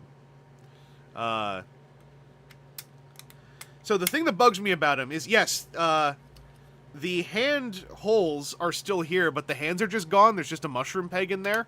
The head socket, I don't know if how much I can do without transforming him all the way. The matrix is gone too. And the head socket has no head in it, but you can still transform this thing. It's kind of jetpack core if you just transform the backpack into its chess mode volume out configuration. The thing that bugs me, so the waist joint doesn't work, right? Unless you pull out these obnoxious ass panels. Let me see if I can get a clear way to them here. These friggin' things that hurt my fingers so much. I hate these things so much. And the worst part was when these are in the instructions, right? Because they're going to tell you, like, hey, just so you know, this toy does have a waist joint. So I hate having to use a spudger for anything critical. And I consider this using a spudger for something critical. Even then, a spudger bends before the panels do sometimes. So you got to get both of these panels out to unlock the waist joint, right? I can tell at a glance why this is happening. because clearly for the torso mode, he splits up past there, right, in order to turn into a torso. This lets you use a waist joint that otherwise would make the toy disintegrate. That's why these click in, right, so you can do the whole thing. So these have to be in to go to truck mode. That was my first hope, was maybe I can just leave them out to you know, just run. But no. So here's my take, and I know many disagree with me. Also, the toy already exists, so it doesn't matter. I think this should have just been another $20 or $30 more expensive and had a brand new midsection, like a new pelvis and midsection that was just clutches, and it just works, and it doesn't do the thing. I know it's kind of cool. You can turn this into the torso mode with no hands and head as an alternate colorway, and maybe they make stuff to plug in later. That's fine, I guess, but like, for what this is as a single purchase, especially for me as someone who doesn't have Naval Commander, I was like, I could have done with one more retooled hunk, up the price of this to probably more like $250 Canadian, but like, I think it would have been worth it. That's my one big critique on this thing. I saw in the chat, in the text chat, and Bill, has there ever been a good hand feel third party toy? Tons. There have been tons. A lot of this is good hand feel. That's why these finicky ass panels stick out like a sore thumb. Because the rest of this feels friggin' cool. It's probably my favorite Fans Hobby piece I've ever handled, because I've mostly only handled their TFcon exclusives. Like, this stuff all feels great. The feet feel great. You can untab them to do full ankle tilt, and it's not like you're undoing a tab. They just click in. But no, there are lots of good hand feel third-party things. The entirety of... Well, most of the entirety of the Ocular Max all built-in stuff, I'll be talking about one in a bit, those generally feel absolutely fantastic to me. Locust Miner, you're done driving. You also wound up muling 2 clutches like someone else in the chat, LMFAO. So we got a pair of double clutch mulers in here. Can we pour one out? Can we get the key for respect to Logos Miner and Alexa Silver for being 2 double clutch mulers? Yeah, that's, oh yeah, it's the F, isn't it? This is a non-derogatory F in chat, I'll say. But also just to show you, because I'm sure you've seen it, but the head. I got to see that my head is kind of in the mid-range hand feel wise. It's on a double ball socket, kind of. Mine is a little bobbly in places and a little stiff in places. I know there are ones that are dead solid, and I know that of the Aaron room, there was at least 1 or 2 that were... I think Aaron's was, like, super wiggly compared to mine. So there's a bit of a range on how the new head fitment turned out. Okay, Wheeljack64. Mine's about the same. PT, so... He can turn into a torso that can connect to the trailer, but it has no hands and no head. So, if you have the hands and head from another one, you can just transplant them on here. I think that there's probably a 15% chance they eventually just make clutch-colored hands and head, because a lot of people pointed out, who are actually buying the Fans Hobby stuff, that, like, with the release of Jetfire, they all have a spare pair of legs now. Okay, face forward, yours is also kind of wiggly. Yeah, it seems wiggly. Degrees of wiggly seem like they're the regular. The bottom joint feels great, so it is the new head sitting on the existing ball socket at the top that is the wiggly bit on mine. No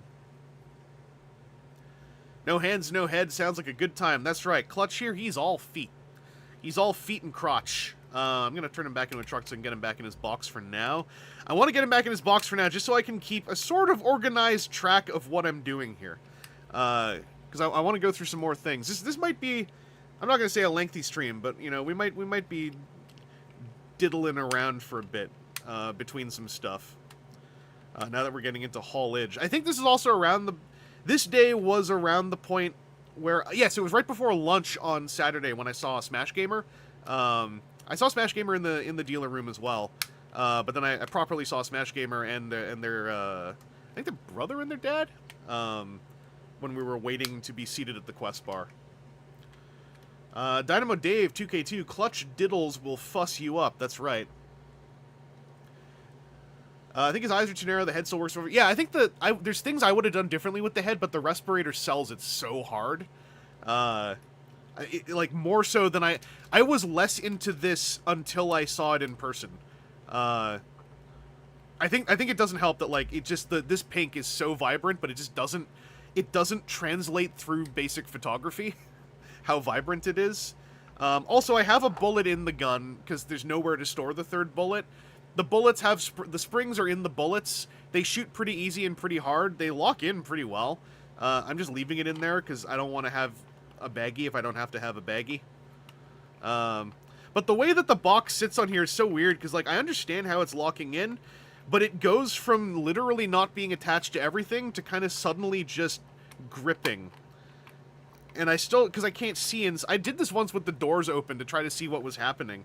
And I think I know what it's gripping, but also I kind of don't. It just kind of grips. Clutch is $420. That's got to be on eBay, right? Because there's going to be a small stock of clutches showing up. If they haven't gone up, or maybe they went up and sold already, but usually there's a small stock of them that show up online, because they don't bring all 700 to the show. Why is this not seating happily? Why are you doing this to me in front of all my friends?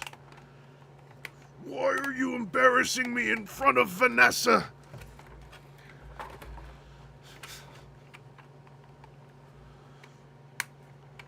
Not in front of Vanessa! And I just smash his head in the car door.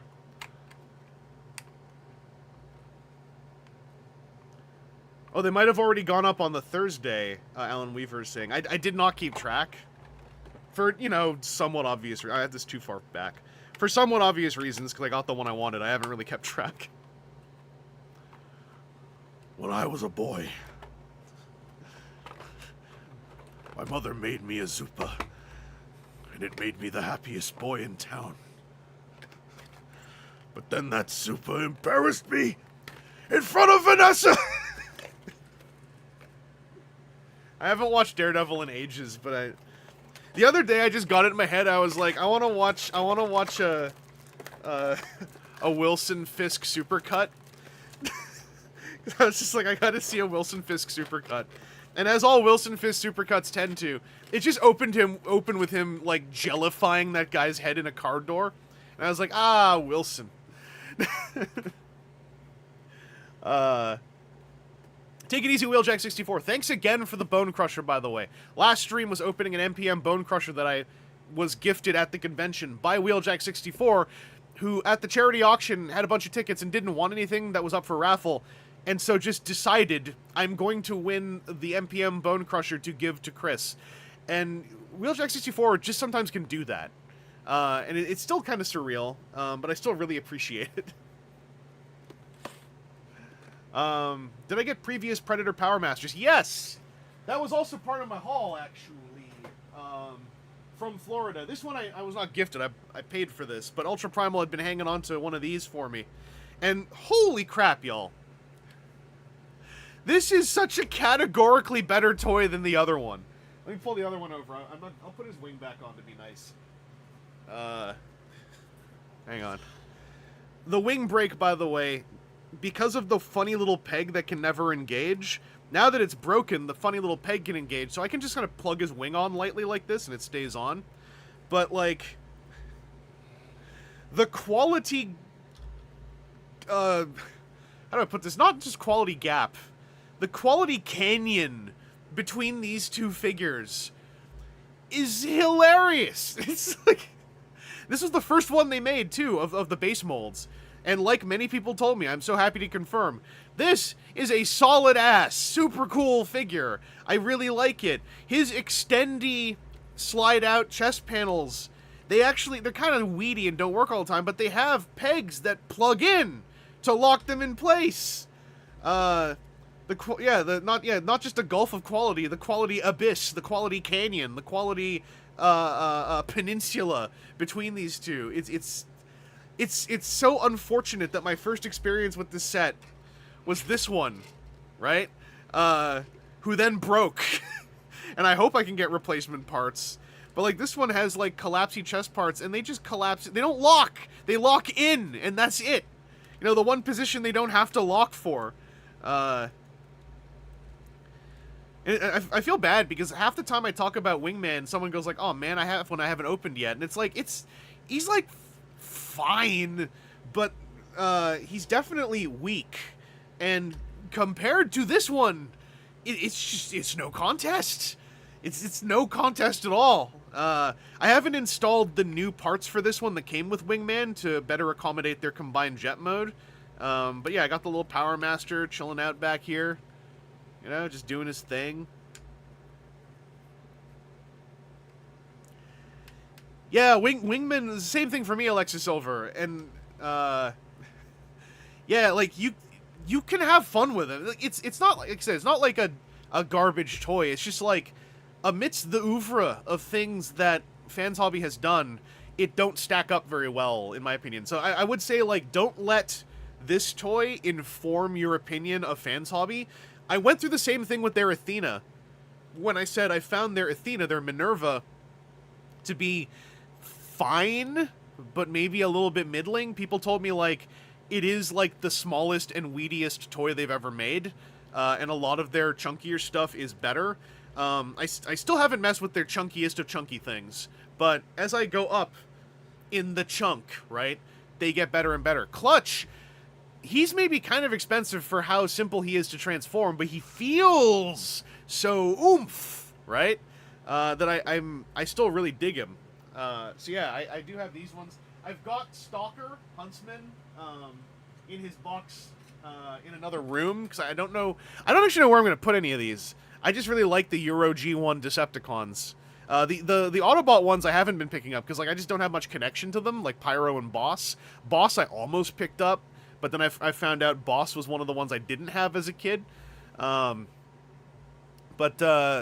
that's what was up with those. I should mention, by the way, since we've been looking at them off and on here, this was a gift from Aaron to me. This is the Diaclone Hero Colors Battle Buffalo that came out last year.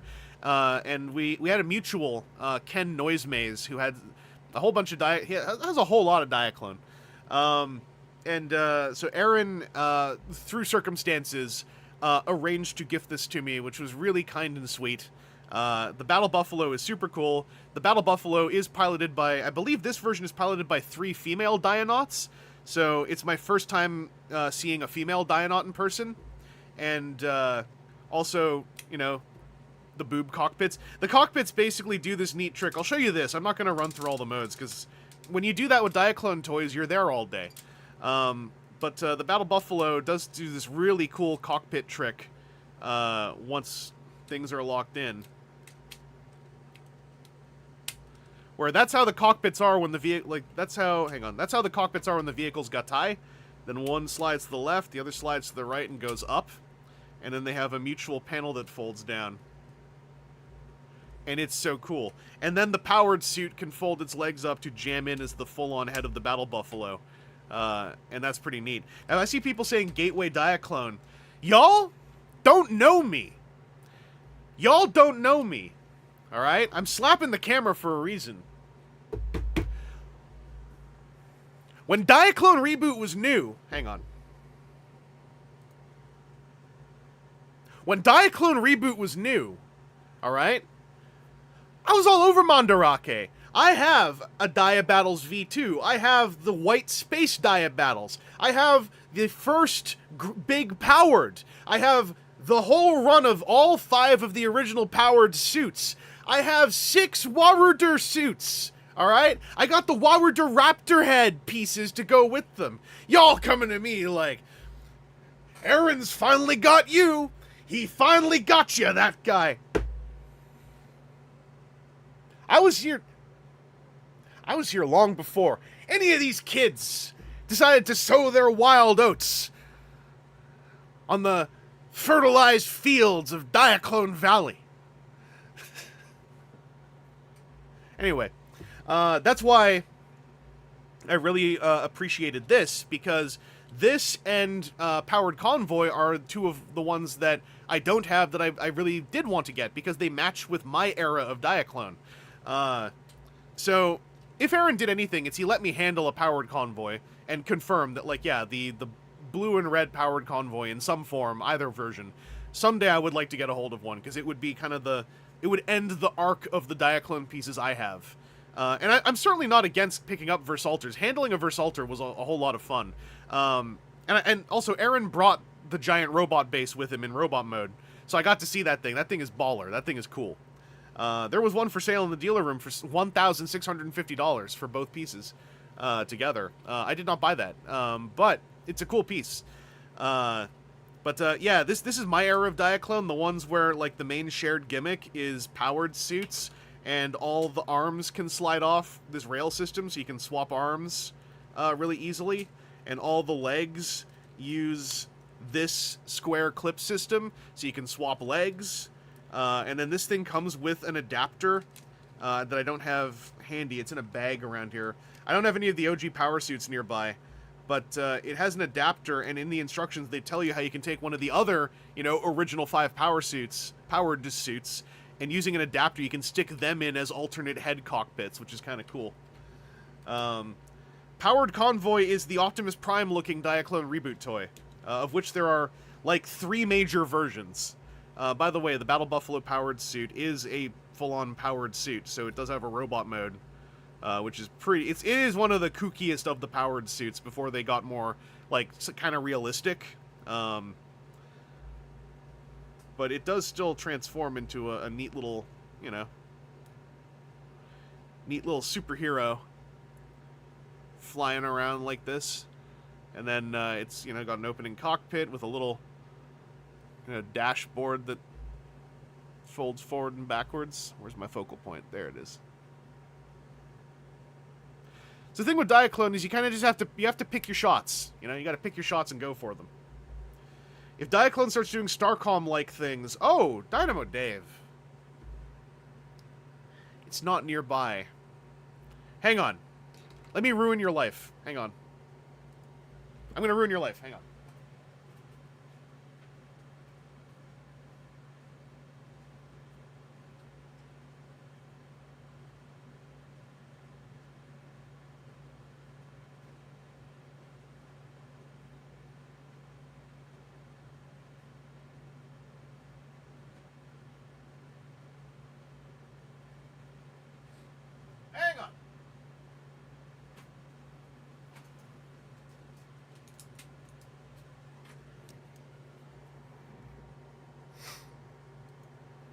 Hang on. Let me set some... Ignore the possibly familiar noise you're about to hear. Okay, didn't do it. So, on the original Dia Battles, or any of the multiple versions of Dia Battles you can get, right? One of the final moments when you do the full combination is very Starcom.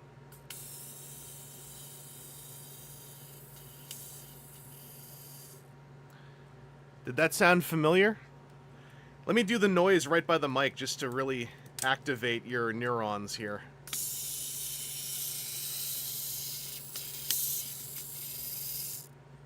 It's that Starcom noise. Aaron Roth, I know this noise.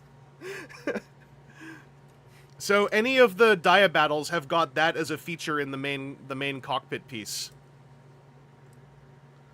And it's really cool. It's really cool. Also, I guess I can illustrate now that I got one here. If I remember how this works. How do I open your arm sockets? Here we go. So you could take like one of Dia Battles' arms and one of Battle Buffalo's arms. And you could swap them around. So, like, hey, now Dia Battles has got, like, a really big hand. And then you can also swap the legs. Yeah, Aaron's saying Giant Robot Base has a platform elevator in the back that uses the same kind of engine. So now, the play pattern on this, you can build nicer looking robots, but also part of this idea is that in the heat of battle, right? You could have some of these little vehicles flying around. Maybe some parts of them got damaged, but the power of the Diaclone is that they can, like, just tie all the remaining pieces together to continue the fight against the Waruder. It's kind of neat. But yeah, that's how some of this stuff works. And Aaron's the one who educated me that all my Diaclone pieces, back when less people thought it was cool, are now all incredibly expensive. I have the worst big power, and I have the original one who has the stupid hands that they only ever did the one time. Even that one now is usually around $500 or something. Because they stopped making, they made like a bunch of big powers. I kept missing them because they were expensive. And I always meant to get one. I never got a second one. And now they're all in the $500, $600 range. Because it's been so long since they've made any. Because Diaclone Reboot is like, I can go on and on about this. It's a very boutique toy line. It's extremely specialized. You have to go into it knowing there are toys in it you will not be able to get anymore. Almost full stop. Like, there are ways you could, but you'd have to reorient your hobby budget and brain enormously around them. So you got to kind of like, the gateway Diaclone's actually more of a positive phrase, I think, because you have to figure out what are the current modern gateway Diaclone pieces that are attainable. Yeah, as PT's saying, you can with money, lots and lots of money. Yeah, if you're okay just dropping $600 on a toy on a whim, like, you can get any Diaclone, technically. But you gotta be careful. You gotta be careful. Yeah, and in Logos Minor, throwback when people got out super early when Diabattles variants were the only toys, and you could get Diabattles for like $50 at one point. There was also a really decent Mech Fans Toys knockoff of Diabattles, and nobody cared at the time because it was the only one. And like Mech Fans Toys used to pack in knockoffs of powered suits in the plastic colors of whatever Iron Factory toy they had been knocking off. That's why I have, like, a Shockwave colored one somewhere and, like, a Six Shot colored one somewhere. And I got a couple green ones from, like, a Springer, I think. Anyway, what else was I talking about? That was Clutch. That was the Diaclone tangent. I could also share... Yeah. Let's see. I also got this later on Saturday. This was something I'd been eyeballing off and on. Scorp X7. Hey, Scorp. Look. It's G1 Scorp. Just so you know, there's some guy in the 80s stole your name. How's the quality of the knockoff to the original? My understanding is the Mech Fans Toys knockoff was about 80% quality, non-derogatory. So, like, it was dead-ass cheap at the time, and it felt fine. I think there were a few aspects of it that felt kind of hinky, but the meat of the toy was pretty solid. Apparently the knockoff... I remember when Aaron was telling me about all this stuff, I was like, you can just get knockoffs of some of the early Diaclone stuff, and Aaron very quickly told me, no, you can't. Those knockoffs dried up in the last, like, 7-8 years. Anyway, this is something I've almost bought at a couple TFcons, and then my pal Zero, who was doing TCG stuff in LA, brought his so I could mess with it. So I bought it because it's. I almost was gonna wait again, and then on Saturday they were down to just like 2 left, and I did that thing dealers probably get annoyed by, where I stood next to their table looking up online prices, and I was like, their price ain't that bad compared to getting one on the internet, so I just did it. I will say I've barely messed with this toy. This was one where I messed with it in my room briefly to make sure it wasn't, like, broken, right? Anything that I bought from, like, Chosen Prime or anyone in the dealer room who was there all weekend, I would open it briefly in my room just to make sure it wasn't visibly, like, obviously broken, so I could do an exchange there if necessary. So all I did was I opened this in my room, and I figured out how to put the Minimus into the backpack using the instructions. Otherwise, and I think I made the hammer mode once, because it's pretty straightforward, but... This is a really cool figure. I was also reminded when I was looking at it that Iron Factory is in the midst. If they haven't put it out yet, they're about to put out an alternate pilot figure who is just like White Optimus instead of Minimus Ambus. If you want to have like an option, or if you want your Minimus to just like live out on his own, no longer needing to pretend to be this guy. Spoilers. But yeah, I messed with Zeros a lot in LA. And I messed with this one a little bit in my room. I still haven't transformed it ever. I didn't want to. I'm always very reticent to transform someone else's expensive toy. It's just my brain. I don't like it. But this is also an example of like a third-party toy with some pretty stonking hand feel. Because like, you know, manipulating the finger joints doesn't feel like, you know, classic KFC hands. This feels like you can just take the fingers and go, eh, and then they're doing a thing. And they're also pretty well-designed finger joints for a, you know, slightly smaller figure. I say slightly smaller as I wave this, like, massive hunk of plastic around. But, you know, given that they don't really have a lot of inherent spread, they still have, like, a little bit of wiggle room. And you can get a pretty good, like, you know, classic Dreamwave hand pose out of them. For those who don't know, like Soul of Jigoku Gaogaigar is still one of the high points. Diaclone Giant Base Robo actually has some really good hand joints too, although the two middle fingers are fused at the... not fused at the knuckle, but they can't spread. It's the other two can spread. Oh, Sideswipe Prime, does he have the old way too tight hand feel from Iron Factory or the more modern manageable one? Definitely the more modern manageable one. Like, I never felt like I was in active combat with the toy like I have with some older Iron Factory pieces. Oh, face forward, yeah, your clutch is 416 of 700. Yeah, they don't hand them out in order. They just crack open a pallet and dump them on the table. Like, I don't think in the factory they even put them out in order. Like, I think they do the foot part in order, but that's about it. Logos Miner, stop showing toys I want to buy. Totally not looking at Battle Buffalo on Big Bad Toy Store. Yeah, you know, it'll happen.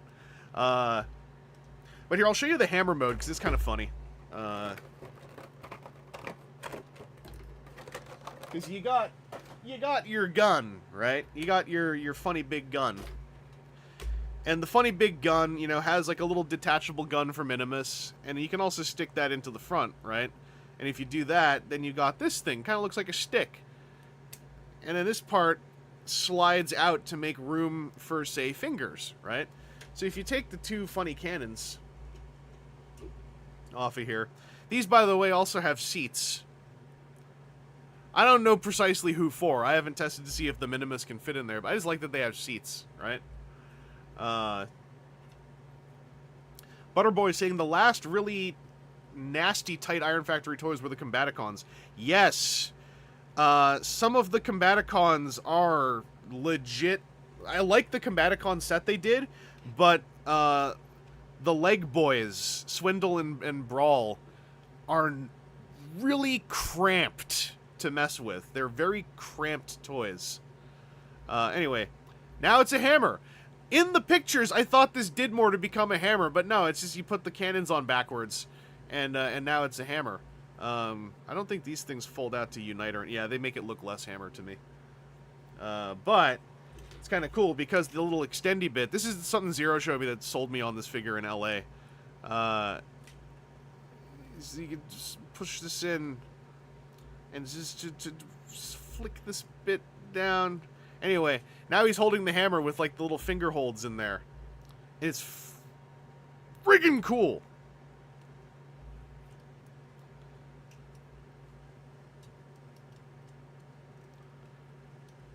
So he can do the bonk. Also, his shoulder pylons can fold forward for shooting too. I think these have flippity bits. Maybe that's just for transformation. But yeah, these hinge forward as well. The cannons have their own, like, their connection point also can hinge out so that you can, like,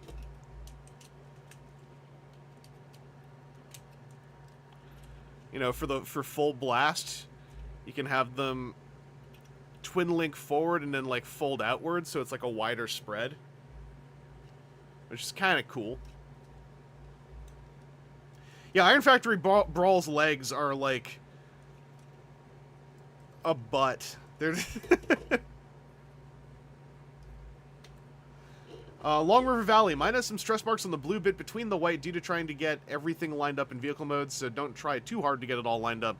That's something I've always been training out of myself with Iron Factory alt modes, is I think it's just their design process is their alt modes usually don't have a final kind of moment, like a final satisfaction moment. It's one of my only major issues I have with Iron Factory pieces. So I've kind of trained my brain to not seek that final kind of moment with their stuff. Butterboy, I want to say the chairs and the guns are a thing from the comic. That could be it. When it comes to specific alt mode oriented panels from Lost Light and More Than Meets the Eye, I don't remember a lot of them. I straight up don't remember a lot of them. Not a crit of the comic, really. Eric Palermo, do people find Iron Factory joints break? I have not found that myself, although I do know someone in another Discord I'm in had a joint break on something, and they were asking what kind of plastic Iron Factory uses so they could try to fuse the plastic back together. This, by the way, is where the Minimus is docked. I think I can undock him pretty easily, because he just fully hooks into here.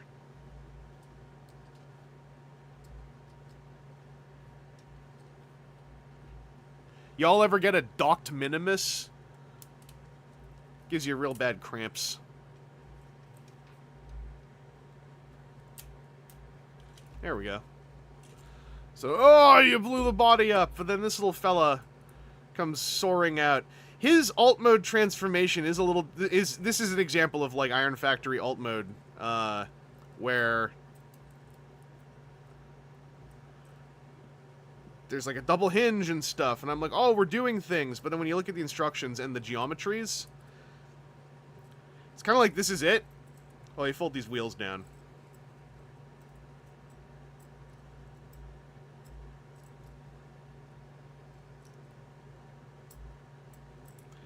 So this is it, and it's fine, but the whole time I'm messing with it, I'm kind of like, I kind of thought the legs were going to have a moment, but they very specifically don't. They don't even have a peg to go together, and the double hinge they're on, you make a little bit of use of it, but if you use it all the way, then the wheels stop touching the ground. It's mostly in there for the torso docking mode. The arms peg together. The arms have a little peg here. And then there's two pegs inside there that I assume are to hook around some stuff. But yeah, this is the little alt mode, and then you can flip some parts. You can convert heroic Autobot Minimus Ambus, and it's a good little Minimus toy, I think. You know, carries the spirit really well. Has a visible mustache.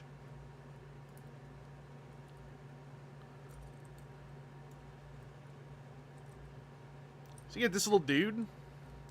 He's got a ball socket torso connection. And then you can pull the little Gatling gun off here. And, where does it plug in?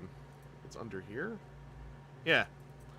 Plugs in under there. So you can be like... something, it's how you use it. Something doesn't matter because it's all how you use it.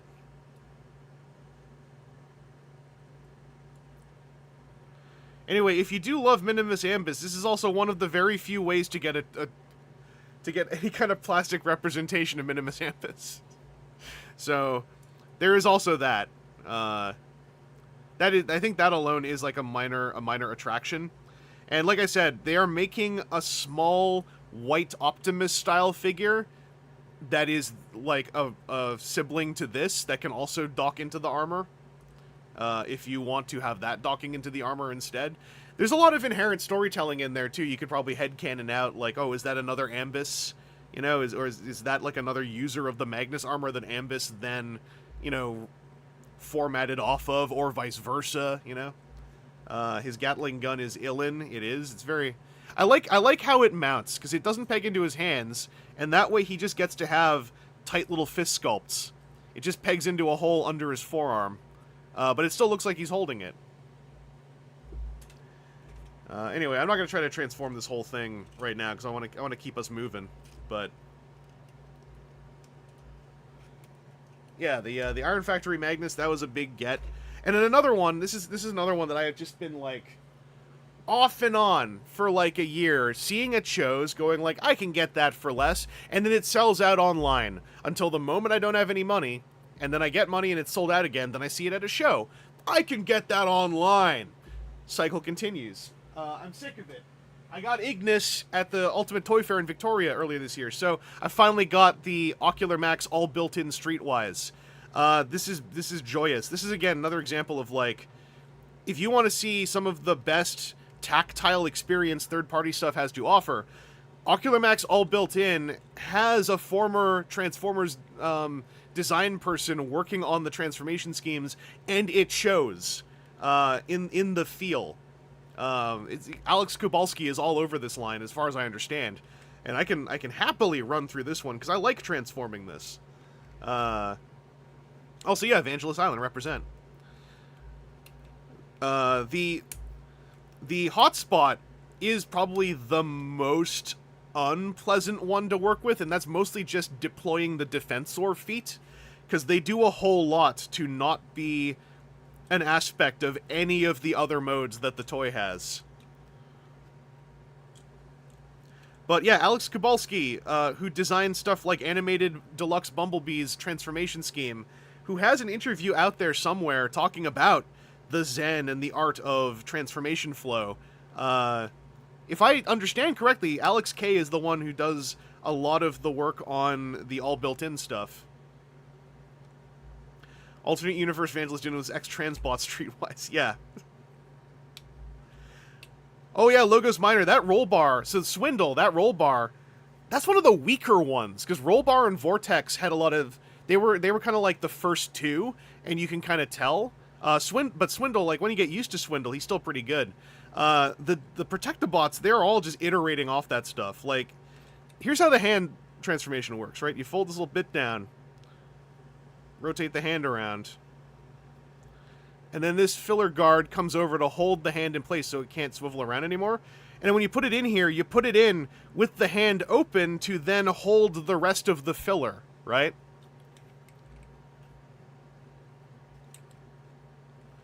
Like, here, I'll show you another one. This hand transformation is just so baller.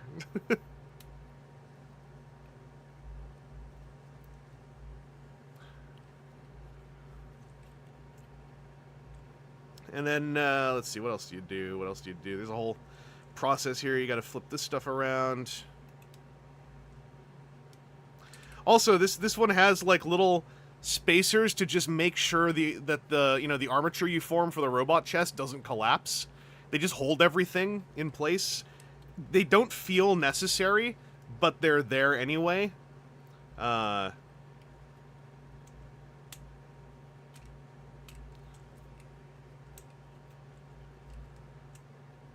then, like, you leave this out till you fold this up, and then you can flip these bits around.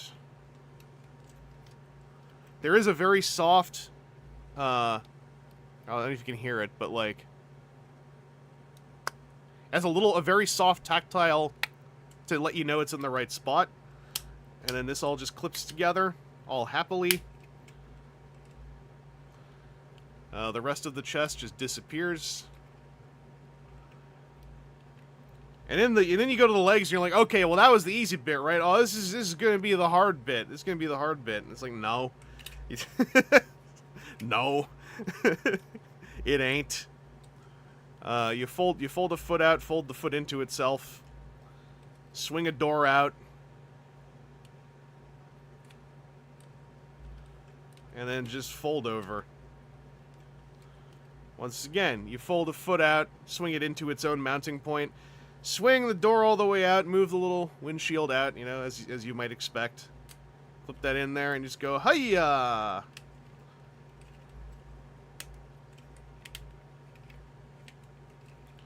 You might think, right?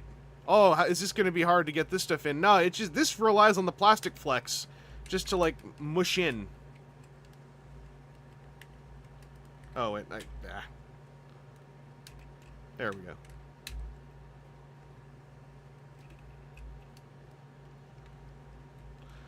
And then as you're doing that, these parts will kind of unflap themselves, and you just push them back in. They kind of soft click into place. And then the door hinge arrays just kind of suck in and tab in. This is like a car mode where when you get to the end, if something doesn't feel right, you can just squish it. And then it feels right. It's such a nice transformation. The only bummer about this toy is First Aid has a really clever place to stick the gun. This one, the place to stick the gun, it's not even in the instructions. You just kind of, wiggle this out. So you can see there's like a little hole in there, right? And you can make it be a little bit more free, I guess. Oh, by the way, you see the little indent there so you can slip a fingernail in to open the door easier? Just those little touches. It's so nice. It's so user-friendly. Anyway, you open that up and you just go like, gun in there. It's not optimal. I wish it tabbed in somewhere, but I'll also say it's never fallen out. It just means it wiggles around in there. Nothing in there is painted. The gun isn't painted, so it doesn't really matter. It's just like First Aid, you open either of the doors, and you can fold the gun and just tab it to the inside of one of the open doors, and it's just so smooth. Obviously, this one's compressing a lot of parts. Also, for the combined mode, it's like, I won't do the whole thing, but a majority of the combined mode is just the car blimps itself out into a hunk to shove into the leg socket, and it's dead-ass solid when you do it, and it's like, alright. And yeah, this toy, like, yeah, V-Rider, the lack of seams, the way that all the plastic is built, the whole design is built with the idea that you can just smush the car mode together. Like, this is why I love all built-in stuff. And like I said, the hardest all built-in thing I've ever dealt with, it's either Vortex's chest or Defensor's feet, because they have to do so much uncompression. Because Defensor's feet, basically, when you're playing with Hotspot by himself, you pull his legs out. That's, like, basically it. When you turn him into Defensor, then the legs crack open to deploy this, like, massively compressed armature of the lower leg skeleton and the feet. That part is pretty complicated. But Hotspot himself is pretty straightforward. But yeah, I love this car mode a lot. I love that he's gray, he's off-white. He's not just stark white, doesn't look like Prowl. But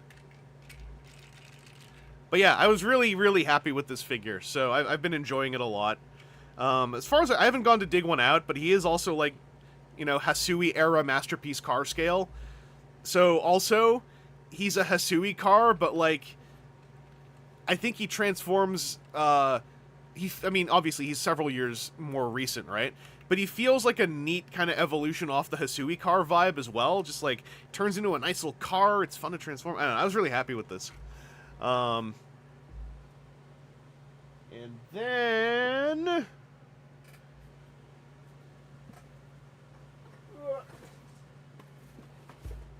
Uh-oh. There we go. There's also this, right? I'm not going to go through the whole thing, but I'll show you, like, if you've never seen this set before. I'd never seen the box for this before.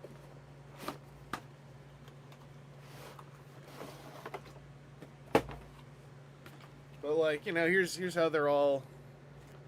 Here's how they're all laid in. You see what I mean? Right? If you looked at this, if I said, hey, look, they packed Thundercracker in with this, you would just take me at face value. I'm not, like, gonna fight anyone over it. I just, that's my, if I had one stupid stand to take on something, it's that. But then there's the G2 Decepticon, and there's the Bailiff-coated Alicon. So, yeah, I now have this set twice, but only one Seeker, as far as all the singles I got at TFcon LA as well. Anyway, check it out, it's Thundercracker. The purple tone does not come through. Yeah, in person, this doesn't look as blue as it does on the screen up there. This looks even more like Thundercracker through the webcam. There is, like, a very, very minor, like, dash of red added in, that gives it that lilac vibe in person. It's so subtle, though. It's so unbelievably subtle. Logos. I like the 1-2 punch. Logos Minor. I need to open one of the 10 sets I own. Adam Bilmu. I tried so hard to find the set in Toronto. If a TFcon charity auction has 9 of those sets one year, you'll know why. There you go.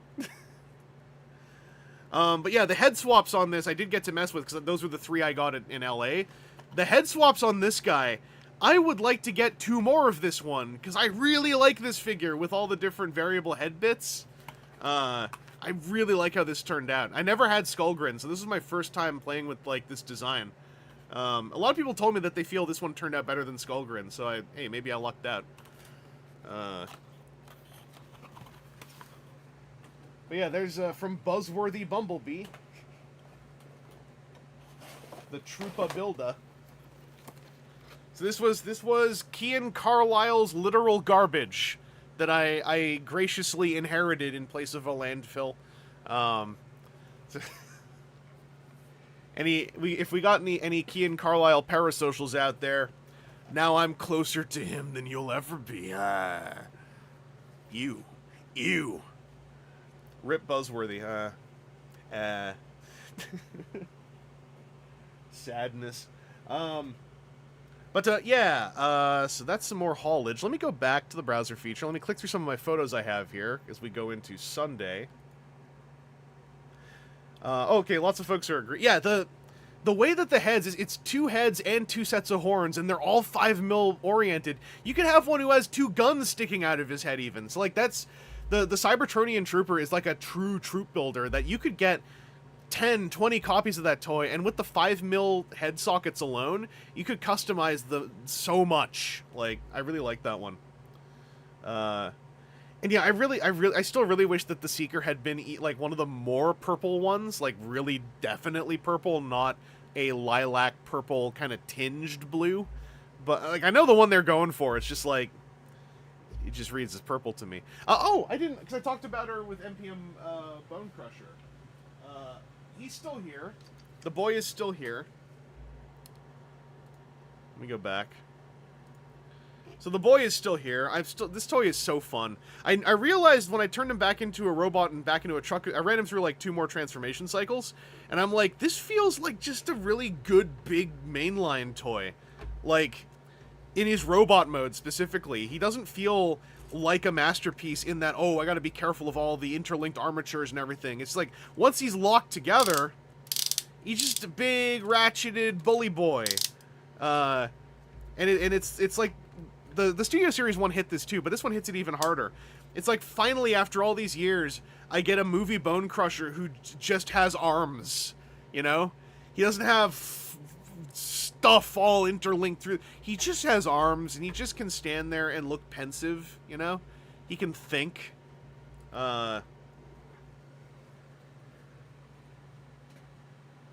then also, this was a gift from Graham Slayer's Shoop, who did not pay for this necessarily. This was from a funny mix-up. I'll leave it to him to describe if he wants to.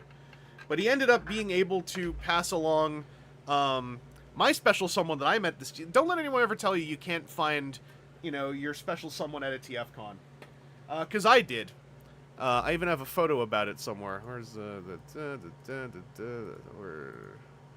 yeah, here was the Beast Box photo, and here was my other main photo. Thanks to the matchmaker, Slayer's Shoop. There's me and my special someone, my roommate.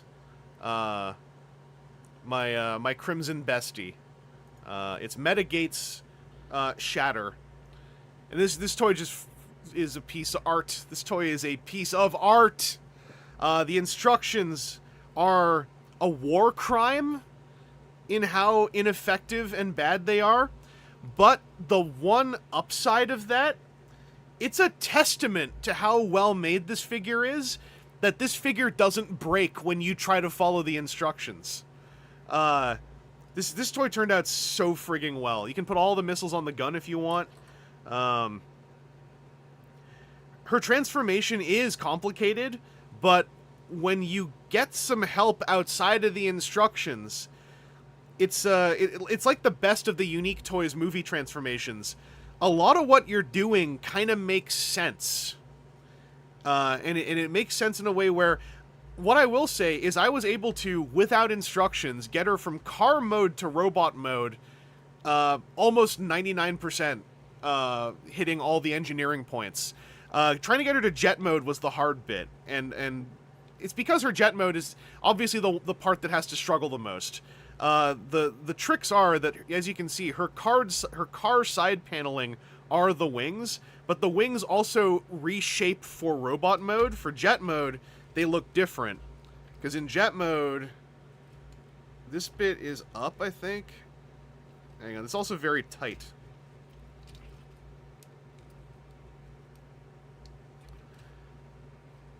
There's a couple things that are different in jet mode, because they're also angled differently. It's a friction joint.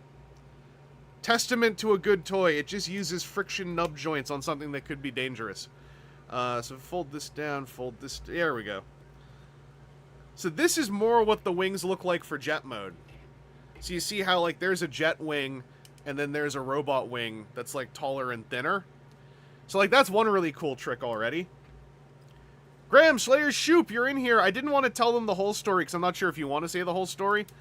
But this was graciously gifted to me by Slayer's Shoop in the chat, Graham, who did not have to spend money to do so. Is the part that I have shared.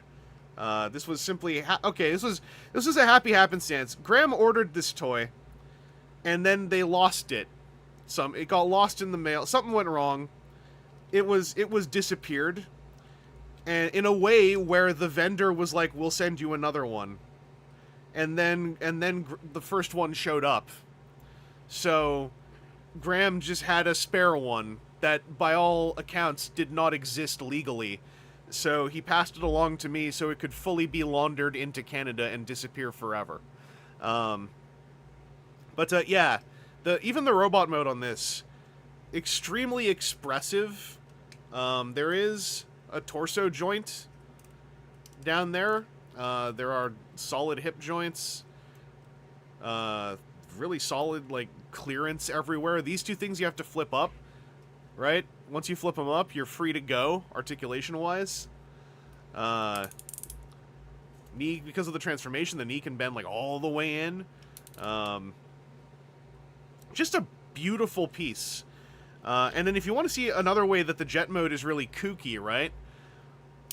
She's got two kind of decorative landing gears under the wings up here.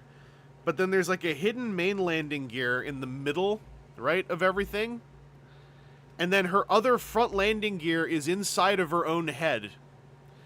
Also, for the car mode, her head sits sideways to fit in underneath. That's kind of the best way I can describe some of the kookiness of this. Also, almost no fake parts. That is the car hood. It just bends like that.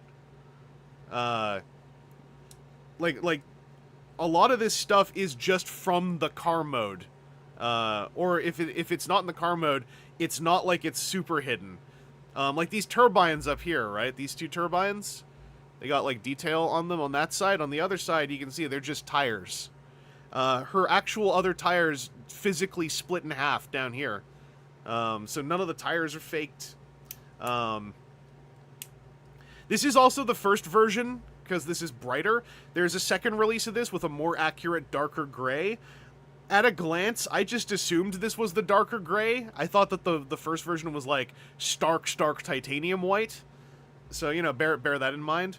But yeah, she's just, I love this. I have a high complexity ceiling for my hand feel comfort, as long as there is a lot of transformation flow, and as long as I can transform the toy in chunks and segments. And that's what this one does accomplish very well, as well.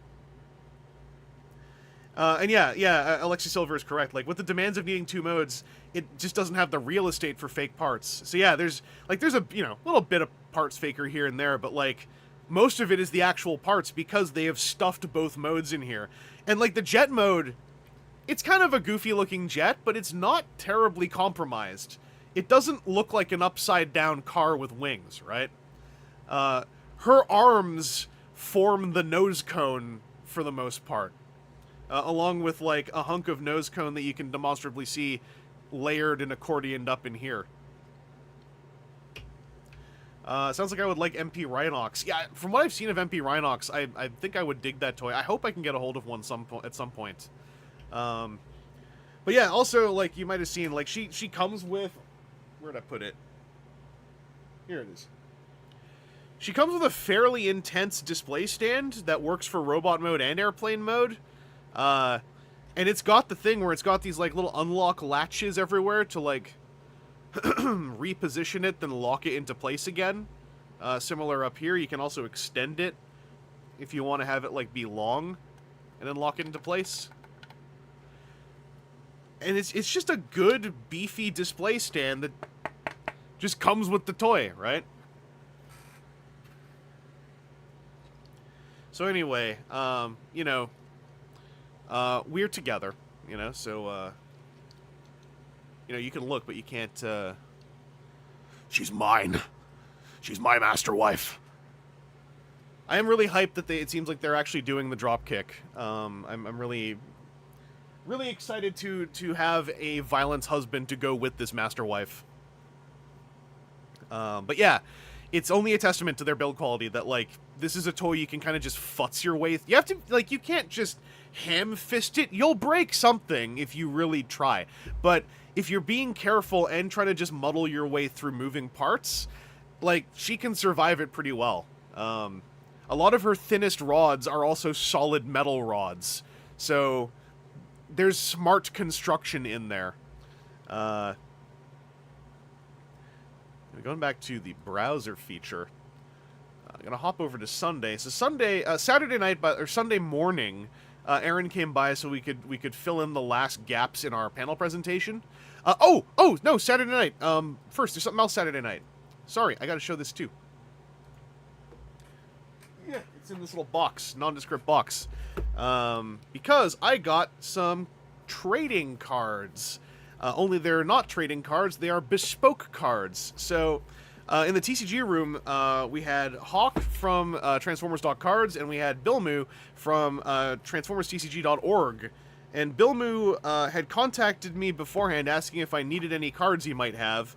So I was like, do you have the Wave 8 battle cards? I don't have them. And he did. I still have to pay you for these, Bill. I realized the other day. So you need to hit me up on Discord so I stop forgetting. So these are the Wave 8 battle cards, of which there are a whole bunch, because this is 3 copies each of 81 cards, right? The flashiest one to show you is a nice print of, where'd it go? Where'd it go? This one. The Terror Burster Shield is a pseudo full art, so that's kind of neat to look at, right? We love the full arts. After I got home, I realized I don't have the Wave 8 small stratagems, so I probably should have checked more before you left your country, but it happens. I got thrown off because I have the big stratagems, but I don't have the little ones, it turns out. But I have the little characters. So I have the little characters and the big stratagems, so I kind of just assumed I had the small stratagems. But it turns out I don't. So someday, if you have any of those lying around, I'll probably pester you in like a year. But Bill had also brought this little fun goodies pack that was like a $10 donation for art funds to get a copy of. So I got a little copy of it, and it has just little 3-ofs of, what was it, 15 kind of staple battle cards in 3-ofs with different art. So, you know, grenade launcher with some IDW2, which makes me happy. And because it's 45 cards, you can just run this as a deck if you want. Which is neat as a, you know, thing that someone who is at a convention and might be like, I don't know, I want to play it and I don't know how, and somehow also everyone's run out of training decks, I guess. Then you could get one of these and have like a little goofy, you know, starter deck. One of the fun things though is this also, if you didn't want to print your own, now you can have like nicely printed tandem targeting systems after all these years. So that's kind of cool. But it also comes with 3 little characters who form a legal team. But this is all new artwork. These 2 have alt modes. Nightbird doesn't. She's the promo backer. And the art credits, I believe, are on a website now. So I can't remember who did the art for these. But you can look it up, I believe. Oh, I guess you have to go to Baltimore just to get the smalls. Nope! But! But! I might go to LA if I can swing it.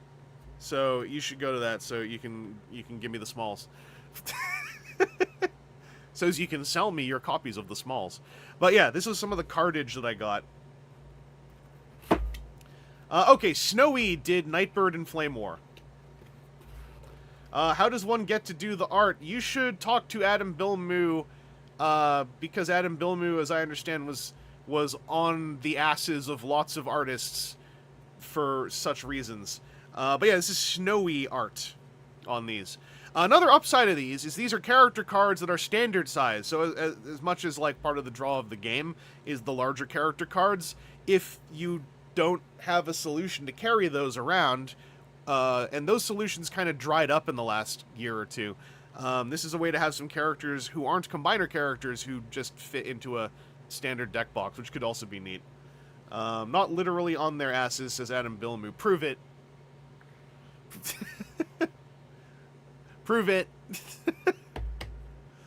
But yeah, also, like, you know, for character selections, right?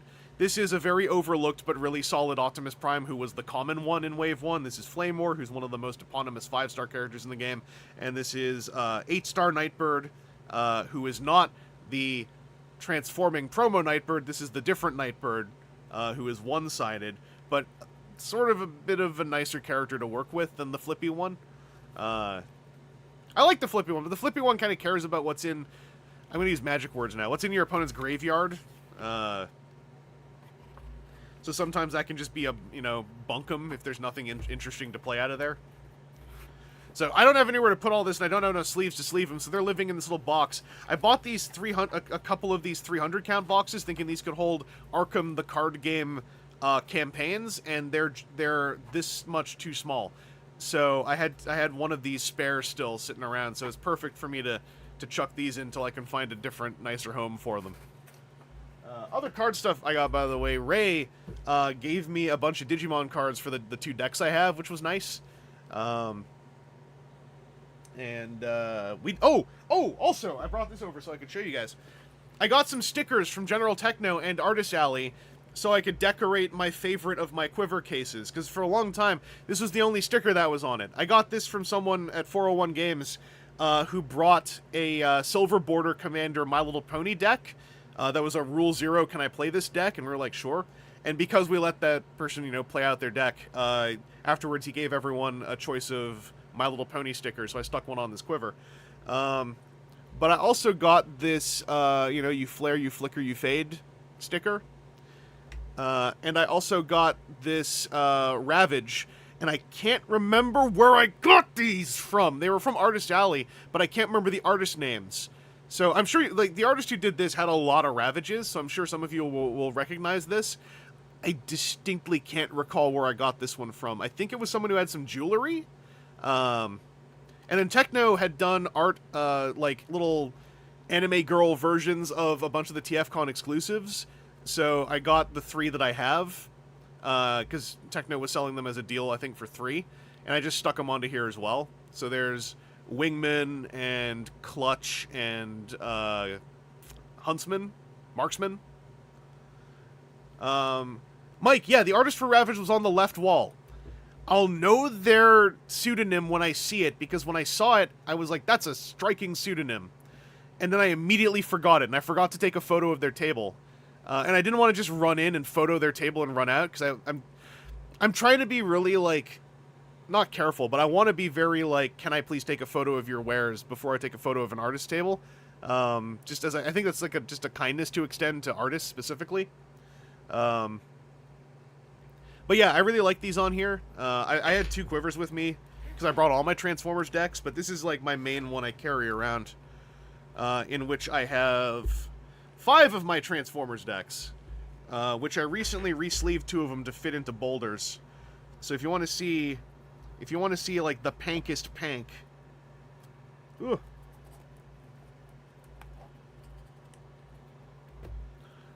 This is the deck box that my RC deck currently lives in, and I actually have a foil RC. I don't have many of the foil ones, but I have a foil RC for the commander because my regular one is in my Optimus Prime deck. And then I got these magenta pink Dragon Shields. But because she's in double sleeve Dragon Shields, if you put her into a boulder, you can only put 100 cards in. You can't fit any of the tokens, which is the annoying part. And then I had this super pank boulder, so this is my pank deck. RC, by the way, very fun commander. She's like a little walking ballista who can only hit creatures sometimes. Magenta! Correct, V-Rider. Oh, wait, did we get the name dropped in here? I'm not sure. Aaron Roth thinks it was Topaz Strange 21? If you pasted a URL, it might not be showing up, by the way. That's YouTube, that's not me. But anyway, here's my RC tokens, because I'm a weirdo who actually gets tokens for everything. This poor soldier token is suffering. It's all mangled on the side now, but... Robot Lorekeeper, what's up?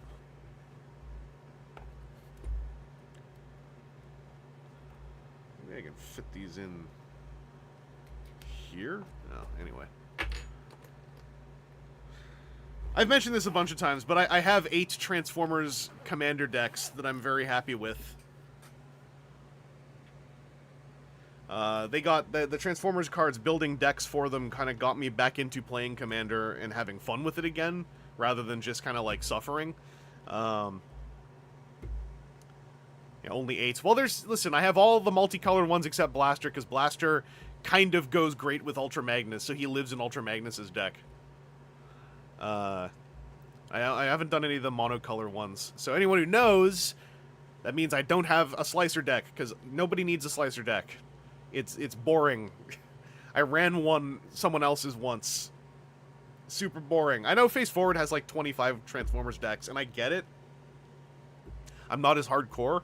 I need a sip of redacted soda. Hang on.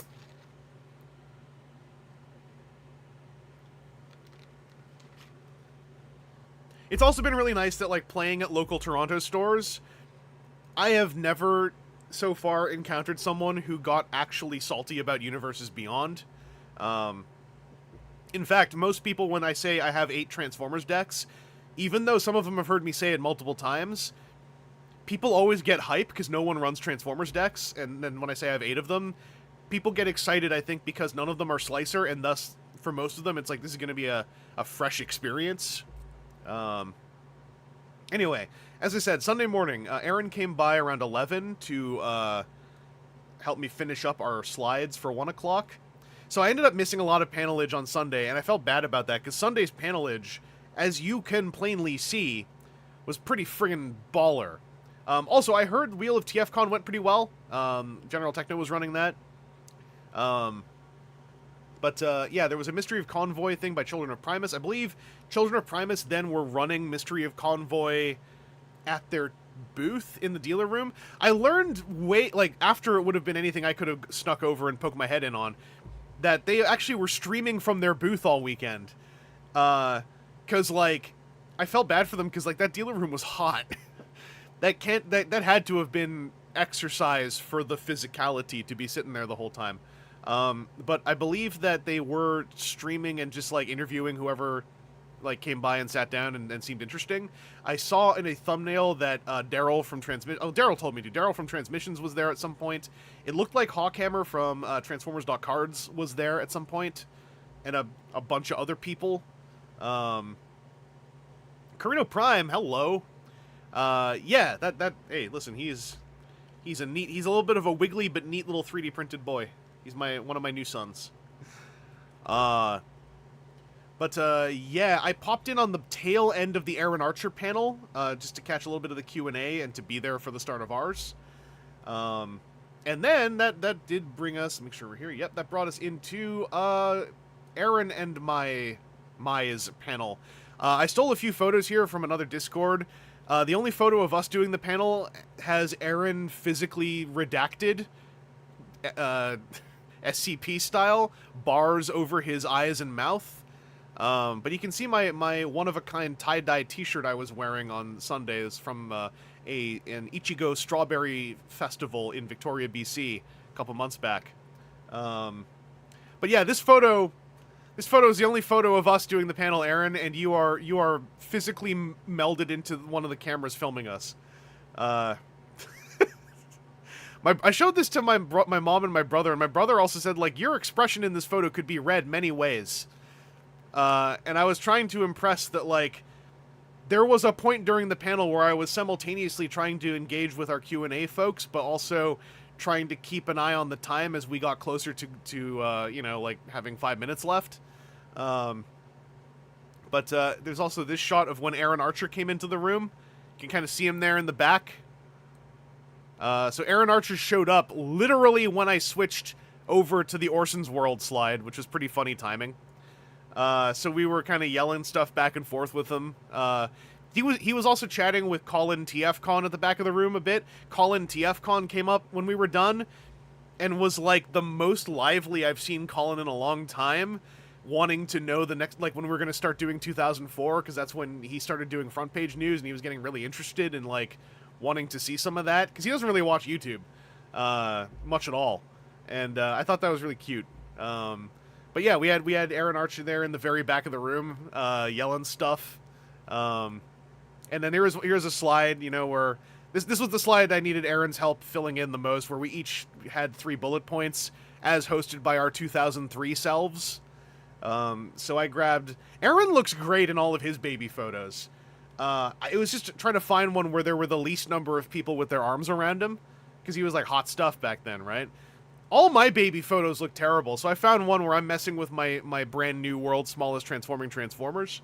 There, a lot of my baby photos, like, showcase, like, how much of a unibrow looking eyebrow I had, and when I'm clean shaven, I look mad all the time, which is weird because I wasn't. But it's, in 2003, I was still, like, clean shaven, weird baby boy. So, you know, there's me cracking open my world's smallest transforming Transformers. Just idly cracking through all of them, seeing what I got, you know, because at the time they were so inexpensive. I believe that now, like, individually, they're quite expensive. As is what would happen when a toy becomes 21 years old. Corito, I do too. I still get hair growth in here. It was when I went to Japan and got groomed at a really nice barber. They just went like, shh, and I went like, you can do that? Because, you know, I living on an island, right? I was like, you can just shave the middle part? And so, like, I do just shave the middle part. Aaron Roth, are you going to crack into old con footage if you keep doing those revisit panels? Any old con footage that's available, I will. 2003 was a whole lot of dead links, though. We tried. Because 2003 is when TFW started just putting AVI files up for download to watch clips out of the show floor. None of them work anymore. So any existing footage that is available to me while I'm streaming, hell yeah. But yeah, I don't have, like, a ton of old stuff. Yeah, Rhino DVDs might have some, but I would need it available for me to put on the stream, and ideally in a way that doesn't also kill the stream if I play it. Oh, Aaron Roth, that's 08. That was all vlog footage. So that stuff is already up on YouTube. I might, if it's my vlogs, I'll probably dig through them, but TFcon 2008 might get covered, because that's right before the podcast launched.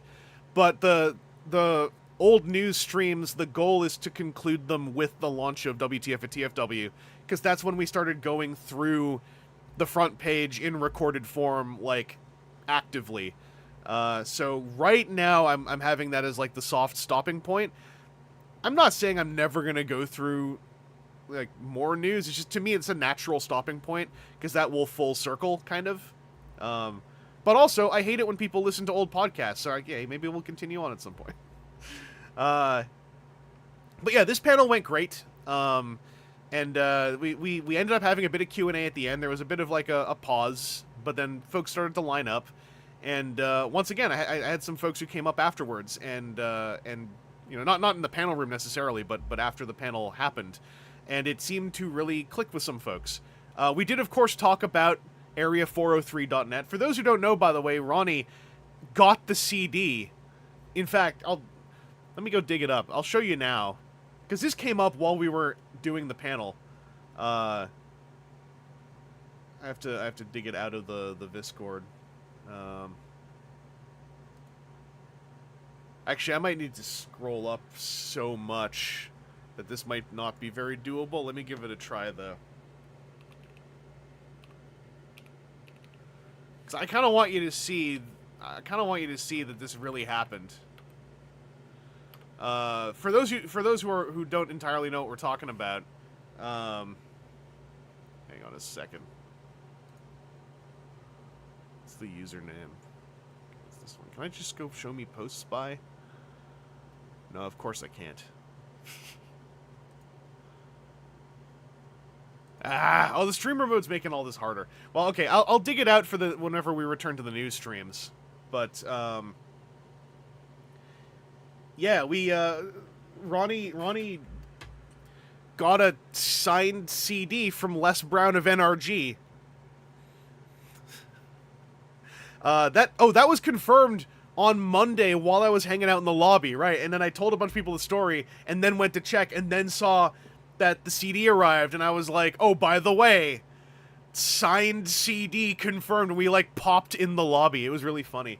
Yeah, there was some good, Adam Bill knew, there was some good Pat Lee stories through 2003.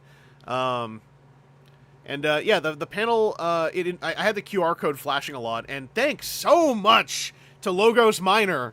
I just the other day, I implemented your time codes into the VODs, so they now have chapter markings. So all 5 of the 2003 streams are fully chapter marked by Logos Minor, who heroically went through and did that in the course of, like, 2 days. Yeah, Alexis Silver, the CD arrived. Signed. It came from an address that might have been a distro house / something else.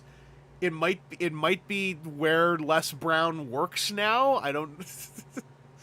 like a non-music job? I can't quite remember all the details. Yeah. I spread word about the series a lot, so hopefully more people caught the QR code that we kept flashing and went to check out some of that stuff. And yeah, we kind of summarized a few big Orson's World points. And yeah, it might have been the Joker sleep, Logos, but like that would have been me engaging in a Joker sleep to do all that. So like I super appreciate it. Like if anyone ever wants to, if there are any VODs that don't have time codes, you don't have to do the whole thing, but if you just remember a thing that happened and you time code it, it's helpful, because I can time code it, or add it in as a chapter, based off that time code. So that's one way that the community can help me with the VODs, because I want them to be as accessible as possible for folks who don't want to like just scrub through the things. Yeah, so this panel, just to get my brain back on track here, went quite well. And then afterwards, I went to then have my poutine adventure. So I did not catch History Behind Generation 2. But my understanding is Ninjatron did the good Lord's work and made sure to tell people that Euro G1 is not G2. So, you know, because not enough people do the work. And a lot of people just started to go like, oh, well, now it's G2. And it's like, no, it was never G2. Ugh. And then my understanding is that Goober's travel panel went really well, the one that kind of closed out the show, traveling as a Transformers fan. What I caught, because I came in during the end of the organizer Q&A, and from what I caught, it sounded like the panel filled out the time almost perfectly, to the point where there was like basically no real time for Q&A is what I understood. Which sounds pretty baller for someone's first panel. I believe that was Goober's first panel. Yeah, here we go. Ninjatron. Yes, Euro G1 is not G2 except when it was. Correct. If Aeronaut, if the card back's still gold, the generation's still old.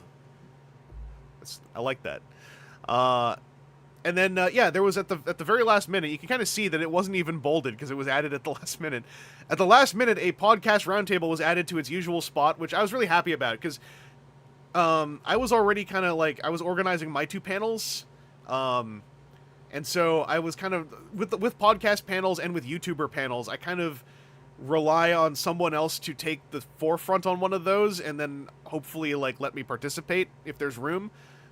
So when this came up, I got, you know, in a group DM, I got messaged and I was like, hell yeah, me and Aaron are both here. So we did participate in it. You can see Transmissions' live stream / recording of it here. I can even play you a little bit because I queued up a funny part. Go watch this. It was a fun panel. It was WTF at TFW, Diaclone Underground, Transmissions, Children of Primus, and More Than Meets the Ear, all repping at this panel. Really chill, really laid back, a wonderful end to the show. Everyone did at my Maintaining Joy panel. I did a thing that I also did here, where I got folks to cheer for my mom a little bit, so I could record it with my phone and send it to her. During the Maintaining Joy panel, I actually kind of was crying for a bit afterwards. I didn't really want to like stop the panel, so I just kept going. But it really emotionally set me off. Not in a bad way, but I'm not used to people being nice. Or I'm still not good at processing, I should say, people being nice. I'm used to people being nice because lots of people are nice. But this one, I was able to kind of, I'm not going to say keep it together because, like, there's no pride in not getting emotional. But yes, we are going to make fun of Charles again, Logos Minor, because for those who don't know, there's a fun bit. Hang on. Sorry, Daryl, what was that? I said the question you usually ask me, you need to ask him. How many comics did you bring? So first of all, I will answer that question. Usually Daryl brings, like, you know... So, first, you ask him this. Like, anyway, I'll answer. So I want to say, because Simon Furman, it's been a very long time. And I'd say Daryl usually brings them, like, over a border, like, into America. 47 comics. But Charles is not Canadian. Only? Big C's from America. Well, yes. So what about us? Charles? Okay, yeah, so before coming, I didn't know Simon was charging $10 a signature. So I was just pulling stuff. I said, okay, I'm drinking. I got every era of Simon Furman. I'm putting them all in. Then I got here, and I just want to say, I like how it was. I have every era of Simon Furman, and I was just pulling them all. And then I got here, and I'm kind of thinking to myself, like, dog, but you. Surely the physical mass, I didn't think of it at the time, but I was like, surely, in Aftermath, I was thinking, surely the physical mass, though, you had to have checked in at some point. And Friday night, I said, well, let me count and see how many comics I actually brought with me. And it was 205. So $2,050 worth of signatures. That is potentially, yeah. Potentially, yes. I did not spend $2,050 on signatures this week. He did not spend $2,000. He brought 205 comics. Anyway, for those of you who are regulars listening in, and you know, if you're in the Discord over there on Transmissions, you're able to interact with Don't let up on this. Given how for years, a lot of us gave Daryl a lot of flack for bringing like 90-some comics with him, you know, the one time. This has to last. You can't just go to 205 comics and then just walk it off afterwards and go back to like, oh, Daryl, you're such a crazy comics guy. I mean, this is kind of on Daryl too don't let go of this piece of string, right? This is not just a piece of string. This is a golden thread, you know. After all that, you gotta hang on to this for at least a month. You have 1 month of being able to bring this up, guiltless, zero guilt. I checked with the authorities. Anyway, by the way, also, if you want to check out another good podcast that is talking about TFcon that I've listened to a piece of, that's over here on Diaclone Underground Radio Network, diacloneunderground.net, because this is literally people I was hanging out with on Monday. People I was hanging out with on Monday and also throughout the show. So I wanted to listen to this one. But, yeah, this is the other podcast I was checking out before I got to the stream. But Logos Minor, Big C stands for Big Stack of Comics now. I like that. On Sunday, after the show was done and after all our paneling was done and we finished the podcast panel, my little local group, my Mega Walk group and Ray, we went to Chop to have. We started doing that last year. We kind of do like a very chill, just like, you know, the 5-6 of us just go to Chop, have a relaxed Chop meal and then head back. We talked about it in our podcasts, our recent one in fact, about convention prep. Aaron and I kind of simultaneously had this epiphany moment sometime in the 2010s where we were like, we both had this, to paraphrase it, our epiphany moment was kind of like, I'm tired of group meals. Because we both had been in 15, 20, sometimes 30-person group meal organizations at BotCons. And then we both kind of had this sudden moment one day, just 1 year, where I think it was almost the same year, same moment of just like, this doesn't work anymore. This doesn't work anymore. Let's just go eat and then come back. What if we just go eat and come back? And if we're going to eat and someone trails along and it fits, then sure. But we're just going to go eat and come back. And that's how we've kind of carried ourselves since then. That's how I do it now. Is like I did this in LA. Whenever, and usually it just ended up being some of the YouTubers. But like it was often like Toy Guy would either see me or ping me and go like, hey, we're going across the street if you want to get food. I'd be like, okay. That's like my cue of like, I'm just going to go with them. I'm going to go get food. So I've done that. And then I'm going to come back. Because it's like, yes, people talk when they have meals sometimes, for sure. But like, most of the talking happens before and after you've eaten, in my experience. So something I've tried to communicate to folks who have like kind of gone like, oh, you guys aren't coming for the big group meal. It's kind of like, no, but like I'll be here to receive you when you get back. Like I'll be here, and I've eaten now, so I'll just be here. And so like, well, yeah. Also, Adam Billman, I was just caught here. What's more satisfying than a group meal? Quote: eating a greasy Meltwich on your hotel bed by yourself. I did not get to Meltwich this year because I was occupied with food the whole time. So that was something I missed out on. Face mentioned not making it to Chop. I didn't get to Meltwich this year.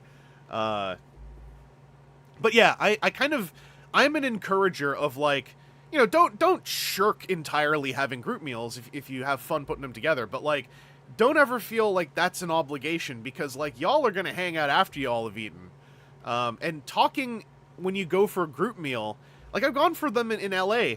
You don't really get to talk to everyone. If you're in a big group meal, you talk to whoever's directly next to you, which is fine, but it's not like you're actually having a big group discussion meal thing usually. Usually it's like you're talking to this corner of the table, and you might not even ever see this corner of the table, you know? So anyway, that's the approach me and Aaron have had for a long time, and it works for us. With Chop, we also kind of aim for for the same smaller group, just because it's a new sort of tradition that we started doing, but we also find it's very relaxing, because we kind of do our own little like debrief, and then you know on Sunday night I was up super late.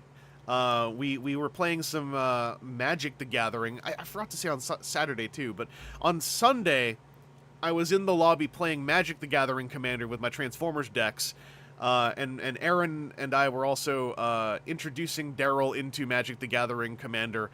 It was not the best way to introduce someone in hindsight, having them learning a deck as they go, without the other three players being very snappy. So afterwards, Daryl played another one, and I lent, Vince was there playing, and I lent Vince my RC deck, and I played Ultra Magnus, and we had Louis, who I believe is from the Montreal crew, who had a Megatron deck, and we played another game, but it went for a little bit, because Daryl had to learn another deck, Vince was learning the RC deck, so it was kind of Louis and me playing out fast turns, and then the other two, like, understandably kind of having to, like, read through what they were doing. But, you know, I was playing some card games in the lobby till like 3 in the morning, 3:30 in the morning, something like that. It went for a while, but it was fun. On Saturday night, I did also do we executed our invasion and expansion of the tabletop space. Me and Aaron just ballooned our way in there with our game bags. Aaron set up Robo Rally Transformers. I set up the deck building game. I had the Transformers EDH decks all out. I had my TCG decks out as well. I got in a really fun 2v2 game of the deck builder with Eric. I'm not sure if he's still in the chat, but Eric and his brother, and then me, and then someone who had come equipped to run an intro game of the TTRPG. And I really enjoyed playing the deck building game. We got our asses kicked in by the game. I had a lot of fun. We had just a brutal board state though that was kicking all of our asses, even though it was 2 versus 2. It basically came down to the fact that Eric and his brother actually finished their missions, because otherwise we were all so soaked in damage cards that none of us had more than 0 points for the most part.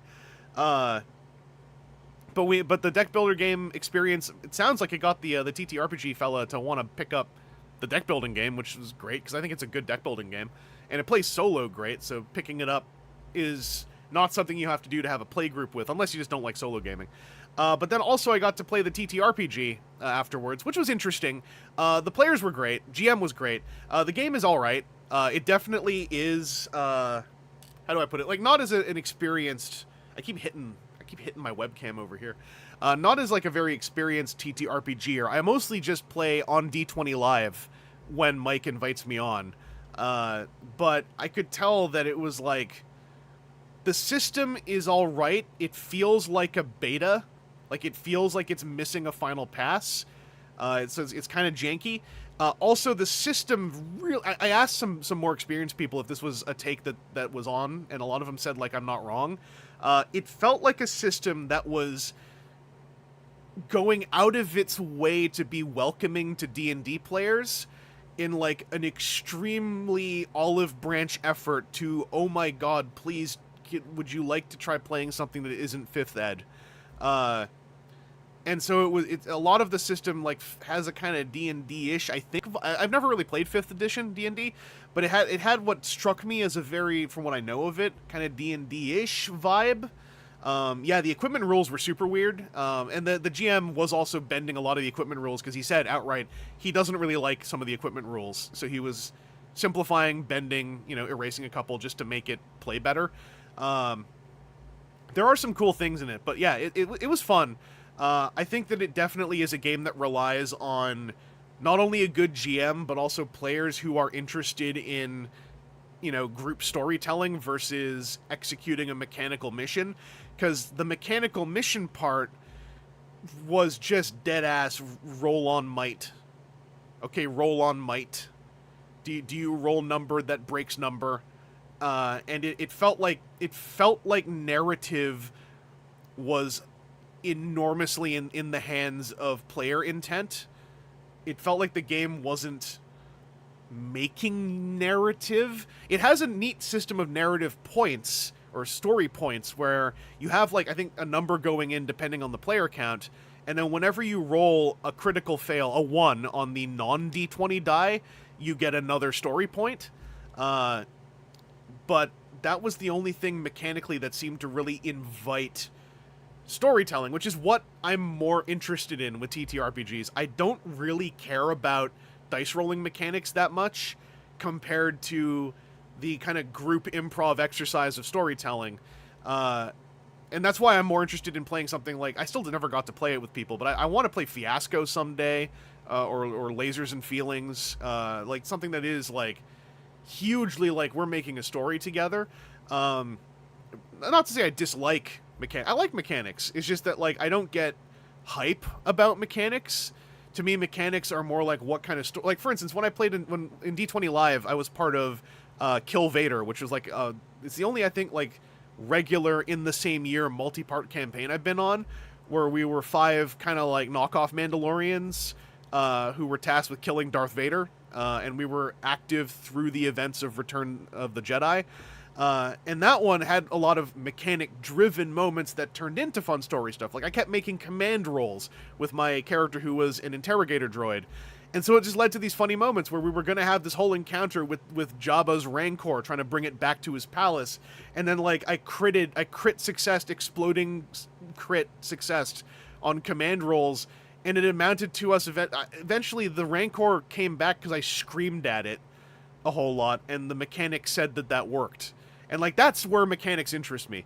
The Transformers TTRPG / G.I. Joe / Power Rangers / My Little Pony TTRPG felt like it was still very like you create an encounter, but then when you fight you roll dice and then you see what happens. And the GM can alter things and tweak things if you're creative, but it didn't feel like a system that was like planting that flag on the table. It felt like it was still in our hands as players and GM, and that's not a bad thing, but having messed with other systems that felt like they were way more integrating of that stuff did kind of like make me understand also why the Transformers TTRPG is like something a lot of people want to play, a lot of Transformers fans want to play.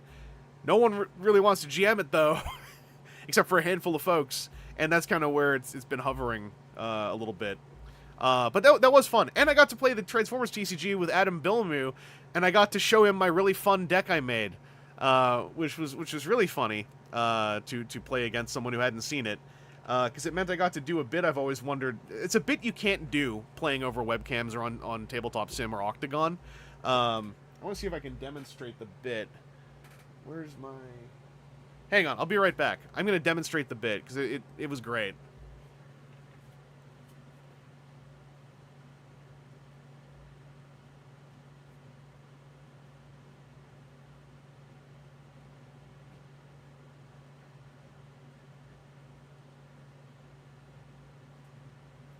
Such a good bit. Bill loved it.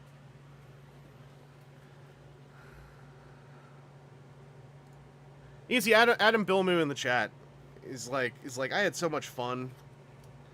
My friend Chris is so fun to play cards with because he makes it an experience. He doesn't just make it a game. He makes it an experience. You don't just win or lose. You go through the game.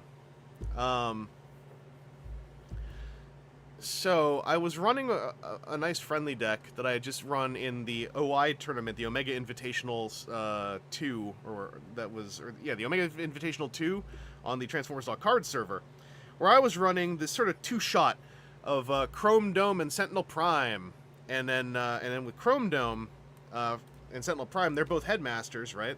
So, which side did I put my deck in? This side. I was running this like really friendly little deck, with these two little jokers. So as heads, they give Sentinel Prime has a press, makes all the extra card flipping effects not work, and then Chrome Dome has like a whole bunch of pierce, so he can just punch people. Chrome Dome also has this fun thing where he's a car, right? But when you flip him to body mode, you get to look at your opponent's hand and my face, and then you take an action out of your opponent's hand and just KO it, take it out of the game forever. And if you do that 3 times, 3 or more times, then the car mode has a permanent +3 attack. So it's a fun little mini game you can play. But when I set up, right, I have my little counters tray, and I thought, okay, I don't think Bill saw this deck, so I pulled out these were gifts from Bill last year.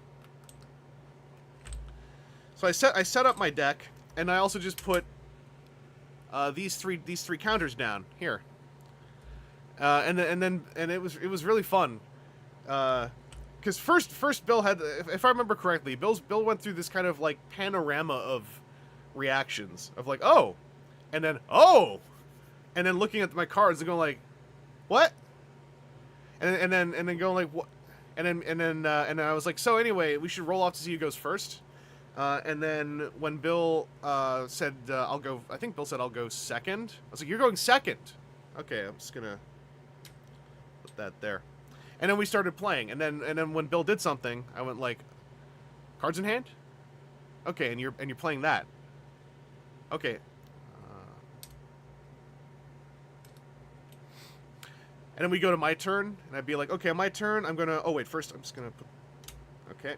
And then I'm gonna play an upgrade and an action. I'm gonna attack, and then on Bill's turn, Bill said, like, I'm playing an action, right. Okay. And I think it took at least a minute before Bill realized that I was not doing anything other than trying to screw with him. But that first minute was the kind of magic, the kind of IRL cinema that you that you can't just do on purpose, right? Like, you can't just do that. You can't just go in and saying, like, we're gonna make magic, we're gonna make screen magic today. Anyway, Bill won. But it was close, so I showed him my sideboard character, which is Perceptor, which is a card that Bill loves and everyone loves. This is a card where when you flip back to the alt mode, you execute Factor Fiction from Magic the Gathering. So this deck, I was running a ton of Showing Off, which is a power ceiling card, as I call it. It's a personal belief of mine that Showing Off, it's a card that lets you flip to a mode, then flip to a mode. I consider that to be a power ceiling card. Anything that you think is kind of dangerous, this is like, I don't really get involved that much with game development stuff, or game design stuff, but I'm like, if anything seems powerful, Showing Off is a card to test it with if it has flip effects, because it is the power ceiling of flip effects.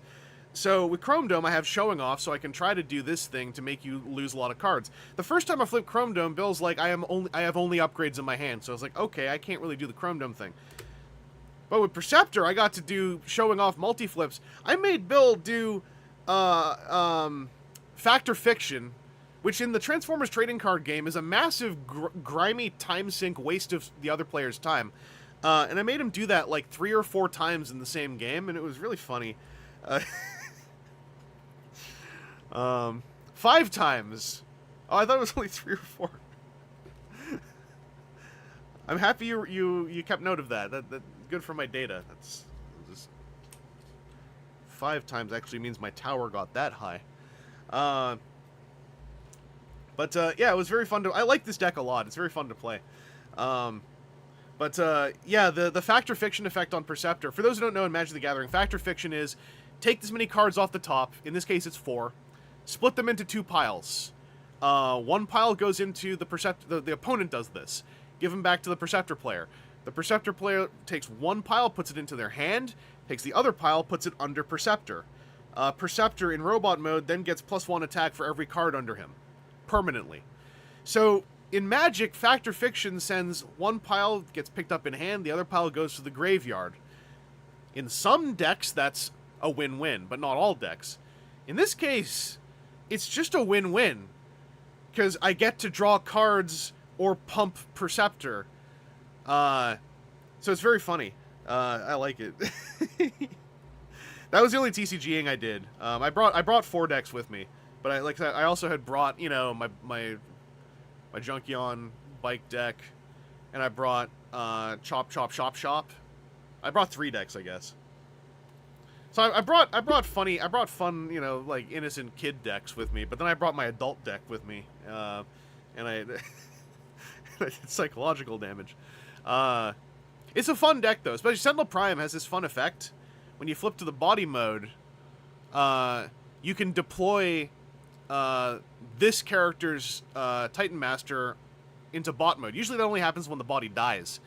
But then, this is the fun part, then one of your Titan Masters gets +1 attack and Pierce 2 till end of turn. Doesn't have to be the one that popped off of him. So usually my play when in the OI tournament was if Chrome Dome I'd make people hate Chrome Dome and kill him. And then his little head would pop off. And his head would pop off, and it's a little attack 2, Pierce 4 head. Then I would flip Sentinel to make this attack 3, Pierce 6, and then give it a grenade launcher or the Cosmic Rust Cannon that's basically like a grenade launcher, and then go and murder someone for like 6 or 7 Pierce damage. Scorp, how do you play Junkions? You gotta kind of just go in a little bit. It's mainly finding a roster that is simple. I think this is one of the simpler rosters. That being like these ones, because then you're kind of choosing like, okay, who's gonna be a seat, who's gonna be a ridden bike for most of the game, and you kind of roll like that, and who's gonna be flippy, and that's kind of like the opening psychology for using them. Is basically you can do them as like flip, but that's a lot of brain power. So it's a little easier if you have a team that's a little bit modular, where it's kind of like you play a game where one of them kind of lives in bike mode and one of them kind of lives in robot mode. And then maybe one of them also flips a lot, but at least, like, you have one who's a bike, one who's a robot, and then 2 other characters who do more active flipping. That's not the only way to play them. I just found that was the easiest way to get into using them, because then you have 2 characters who can function in a linear fashion whilst you mess with the other ones. But then if you pick characters who can be a bit modular based on who you're facing, you could say, like, oh, this time, instead of this one being the bike, this one's going to be the bike for the whole game, because that suits my matchup better. Something like that. Yeah, Bill Musing, a lot of folks swap Grease Stain for Wreck-Gar, but either is fine. Like, I also wanted to run Wreck-Gar and Rummage specifically because I wanted to run them together in a deck. For the flavor. But yeah, that was my TCG-ing. Let's put all this back into this Ultimate Guard Twin Flippin' Tray 200 plus.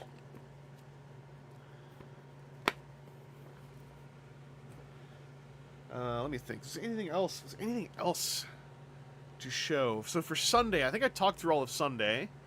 That was my gaming Saturday and Sunday. Monday. So Monday, I got a late checkout, so I checked out at 12:30. And then I ended up hanging out in the lobby from like 12:30 till 8:30 p.m. because I had nowhere to be on Monday, and it was like storm spasm weather outside, just going from bright and sunny to like so stormy it looked like if I called an Uber it would get thrown across the parking lot, to back to sunny, back to that storm. So I just hung out in the lobby with some cool folks for like 8 hours. Wavesign, did anyone roll up to the TTRPG space with command droids? No, technically a bunch of stuff that wasn't the TCG rolled up on the TCG space, but that was something I wanted to do because I think that when it comes to TFcon, it's all about doing versus pitching when it comes to space use, I think. So I wanted to demonstrate, number one, I wanted to demonstrate that the TCG room also really functions as a TT gaming room, a tabletop gaming room, not just the RPG, but we have so many vectors of Transformers tabletop gaming now. We have the TCG, we have the deck building game, which is a board game, it's not the TCG, it's very different. We have Robo Rally, we have the TTRPG, we have Magic the Gathering Commander with Transformers. I guess we have that ARG card game in the UK, I guess. We also have command droids, right? A whole lot of stuff that fits into a room. So I did kind of, low-key, I kind of wanted to invade the room with a whole bunch of gaming, in part because that also meant the room would be populated, but also that way the room would be populated no matter what happens. And I think that ended up happening for most of the Saturday afternoon that we were hanging out there. There was obviously a lot of TCGing specifically going on. There was TCGing going on when I got in there. Hawk and Adam Bilmu had like a sidelined game that they were playing like half a turn of every hour or two. And there were a lot of interest of people coming in, a lot of people picking up the the goodies pack. I forgot to do hey.org, but there was a freebie, Alt Art of Night Racer, which is, of all the nearly impossible to get a hold of Wave 5 super rares, Night Racer is the one that sees absolutely the most actual like competitive use. I am a big proponent of the fact that super rares are only super rare if you want the physical printed card, and because I just print a lot of cards at home now. But there are a lot of folks for whom that is still a barrier, and I kind of understand it. Okay, Bill Mook saying, I think I played more Transformers games in Toronto than I played at any other TFcon. So yeah, I also was only in the TCG room mostly Saturday afternoon and evening. So I don't know what it was like in the morning, and I didn't get a chance to really pop in on Sunday due to paneling. Yeah. It's absolutely still a TCG room, but I wanted to create and demonstrate that, like, for instance, if TFcon ever looks at the space and goes like, oh, like, is it being actually used for, enough to justify it? Super easy now to, like, just roll in and go like, listen, TCG is like one vector of a now fairly wide Transformers tabletop gaming space that there is demonstrable interest for at every single vector. Aaron had a game of Robo Rally pop off, I think, pretty fast. He only played, like, I think, a couple teacher games, one or two. I can't remember. I think he said he's off to make dinner now. nothing went unplayed. Commander only went unplayed because we were playing other things. Then we did Commander in the lobby on Sunday, because, hey. And Commander having Transformers, I think, is really... I'm doing hand gestures because I like the way it looks with my rule of threes. Commander having Transformers presence that can, like, really, like, dead-ass lock in on TFcon, I think is important, because Magic Commander is a bit of a universal language now, where at a TFcon, when I said I brought Commander decks... Like, Louis from Montreal, or Quebec, I can't remember. I think he said Montreal. He was just like, wait, people are playing Commander? Because a lot of people who really like Commander bring at least a Commander deck with them just in case in their luggage. So when I roll in with 8 Transformers Commander decks, it's like we've created a Transformers-centric, Commander-friendly area that, like, folks can, you know, communicate and express in that language. Sorry, I saw some talk about printing. People don't get hung up on the printing as far as, like, don't use the printed cards. It's more people are like, I don't know how to print that stuff in a way that makes me feel satisfied playing with it. Personally, I don't care about the collectability value anymore, because if you want the WotC printed card, you can go get the WotC printed card if you want. But for gameplay, I am 100% of a, no, you can print it, I don't care. As long as you're not doing funny finger tricks to, like, you know, count your cards or figure out where a card is in your deck, I don't care. And for character cards, you can't do that. So, I have yet to ever encounter someone who's, like, grumpy if I'm, like, running a printed Windsweeper. And if they are grumpy, face to face, I'll just ask them why, and I'll probably end up disagreeing with them. But the thing that I've found is a lot of people want glitzy, nice-looking cards. And a lot of people don't know how to make glitzy, nice-looking cards. It's not hard. But it is a little bit of hee-haw how you do. Like for instance, for example, where did I put it? Is it in here? Hang on, let me go get something. I will demonstrate an example for y'all.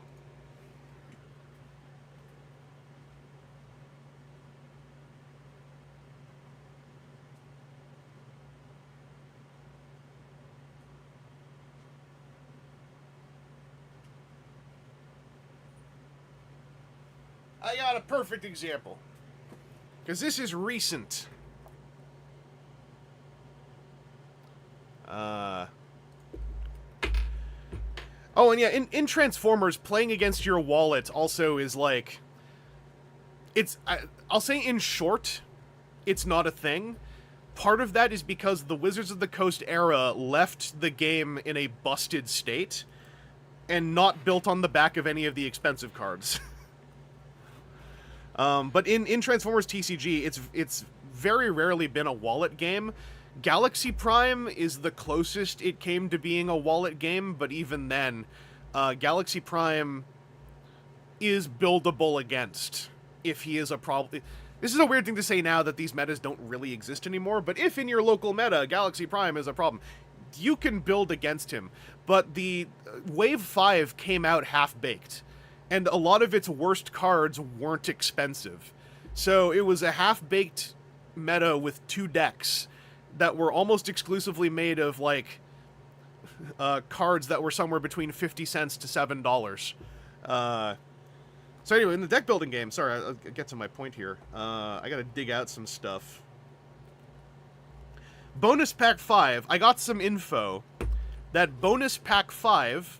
the least printed of the bonus packs for the deck building game, is likely never going to get printed again. Something messed up happened to Bonus Pack 5. They barely printed it. It came out months after its connected expansion came out, and then they did, like, maybe half a print run months later that was up for a day. Apparently it's not getting printed again. Only Bonus Pack 5. So, I'm like, that's fine. I'm glad I know that, because now I'm just going to bootleg it guiltlessly. So... it has 2 battle cards. It has 2 standard size cards. Right here. And thankfully, if you've bought everything, you have a lot of excess damage cards, so I just bootlegged it. Thanks to, I'm not sure if they want to be named, but thanks to someone in the Doc Cards Discord who gave me high-quality scans of all the cards from Bonus Pack 5. these are the 2 small cards, so I bootlegged them and I printed them, and I used a little bit of crafting skill to use a little bit of tape to fasten them to these cards, so that from this side you can't tell what they are. And then for the character cards, I just made the character cards, printed them off, I backed them on a TCG backer card, because I have a billion of those. Yeah, like I said, yeah, I don't want to say who it is just in case they could get in trouble for bootlegging a game piece, which I don't think they should be able to when that game piece is no longer in print. But yeah, it's those 2 cards and 2 character cards and 2 little standees. I made all of it, and I had them out for use when we were playing at TFcon. And yeah, so basically, I'm a believer in, like, if you want nice looking cards, like this is a nicer looking card, obviously, right? The stuff that Bill had, where'd I put it? Over here. Like, obviously, this is a nicer looking card on nicer printed stock, right? That isn't, like, glued onto something or anything. So, yeah, this is nicer. I like having these. I like the option that these exist. But I'm always very happy when that stuff is no longer mandatory. When if you want to put in the little bit of elbow grease, you can just make a deck that's playable. That's all. Yeah, that's like their cheapest stock too. Yeah. Where did I just put them? Like this is also this I think was from the Bill print era. One of the Bill print eras, because I know there've been multiples. But like this, you know, it's nice having a character card that's all flashy on this side. I had been using printed ones up until I had these. I liked using my printed ones. And once I got these, I was like, I like this more. So I'll use this one. But I would never poo-poo someone for just like printing one at home. It's just as long as I can read it, right? Like, I still someday want to do the thing. They have a generator for this. If you ever want to play Modern Magic, there's some kind of generator where you can load like 3 modern decks in, and then it will give you a PDF to print off where it's like in red, in green, and in blue are 3 different cards, just text info wise on every card. So you have this modern deck that's 3 different modern decks, and you just say what color you're using first, so that you can just play the friggin' game, right?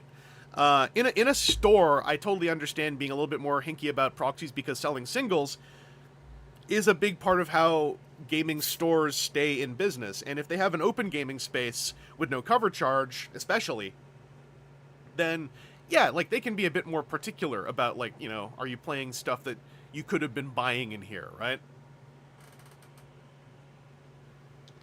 But even in stores at like some Commander nights, I have yet to play at a Commander night at 401 where someone hasn't said, oh, by the way, I'm running a proxy, I hope everyone doesn't mind.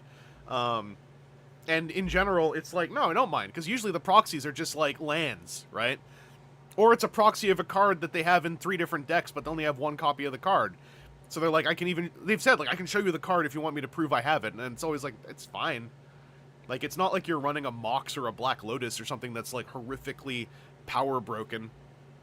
You know, just so long as you're not able to go like, yeah, by the way, also my proxy card is right here. It's not. It would have been screwed up if I accidentally just, like, through sheer chance flipped up one of my proxy cards, but I didn't. So, yeah, when it comes to Transformers gaming, there is no price gatekeep. The deck building game is a board game. So I don't care if because you're playing my copy probably anyway. So, and my copy now has proxies. This, by the way, was my convention kit. So this is about 40%-ish of the cards in the game. I was able to leave 60% of the game at home because I made a main deck, and then I brought all the little like modular slot-in bits for just like playing with the same main deck. And I brought the Unicron little card stack if we had time to try out Unicron. We didn't end up having time, but V Rider saying that's pretty. Here, I'll show you Shiny Rummage again. Shiny Rummage is always fun. Like here she is in a top loader. So that's kind of fogging up the works a little bit. But then this is hello. Build printing area is about to get better. Potential of sealed play for TCG is a possibility. Well, I mean, the collation can be weird, but like with Cubamajigs, right, and all of its various offshoots, being able to as long as it's more cube play, I guess, but like sealed has always been kind of possible with Cubamajigs. It's just a level of effort that like the TCG was not in a place to really do sealed because there weren't enough waves. Like it wasn't until the Siege wave that sealed was even remotely fun. And now Chaos Sealed is totally doable, I think, because we've got,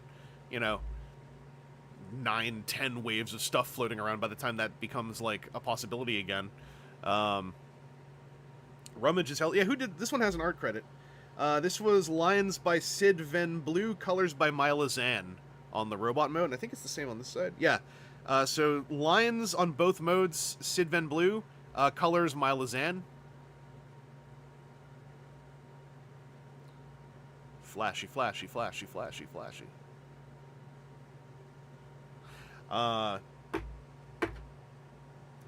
YouTube didn't like me recommending MTG print punctuation mark. Alan Weaver, if you pasted any URLs, YouTube eats it now. YouTube automatically blanks anything with a URL in it in the text chat if it isn't posted by a moderator or by me. So that's just a YouTube thing now. That, on the whole, is for the better, I think, because it means people can't just post danger links. But it can also be annoying if, like, you're trying to make a point and you aren't thinking about it, and then you post a link and it's like, pfft.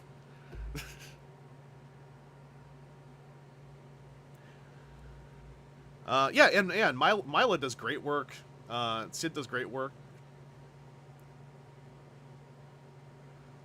Oh, I typed it out. Didn't say the dot. You said dot. I think it checks for that now sometimes. I think that they put work into the base YouTube chatbot to, like, look for coded language. Because we had some chat getting eaten when I did the NPM Bone Crusher stream a couple days ago. And all I could deduce is that, and it's something that I've noticed that the YouTube chatbot does now, sometimes it just will decide violence words are bad. And I think it, like, has some deranged way of flagging people for blocks of a few minutes. And if they use violence words, like claw, or swipe, or punch, or shoot, it will, like, quash them. And I have no way to prove this. It's just, this is, like, based on anecdotal evidence. But I got a feeling that their bot is, like, becoming sophisticated enough to watch for that stuff, which is really kind of annoying given the things it still can't do, and how that base level of use I can't turn on or off. It's just there. But hang on, I was gonna go get the character cards I made too. I'll just run over here and grab the little box they're in.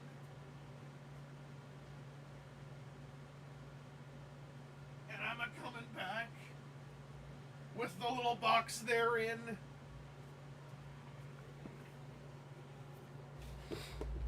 So as of the Unicron expansion, I can fit all the playing cards into the core game box, but the characters now have to live in here. So, like, here's Unicron. Can be played by a player against multiple other players, or can be a bot. Here's the FAQ, because I keep a copy of this around. And there's the combiners and my one modified top loader for them. I did it once, and it was annoying, so I don't want to do it again. But here are my handmade standees for Windblade and Ramjet, the characters who will never be printed again, apparently. And I made them double-sided.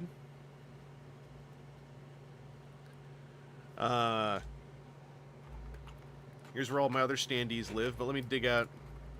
I'll dig out Ramjet, at least. Here's Ramjet. So, like, here's Ramjet next to, like, a normal character card. So you can tell I printed him, you know? But and he got a little mangled there from my paper cutter. But, like, at least I can play with them, right? And now that I know I apparently will never have the option to purchase him from the publisher again, it's guilt-free. If something in my opinion, if a game piece goes out of print in a game, there is no guilt in printing a copy of it, for gaming use. That's just the way I look at it.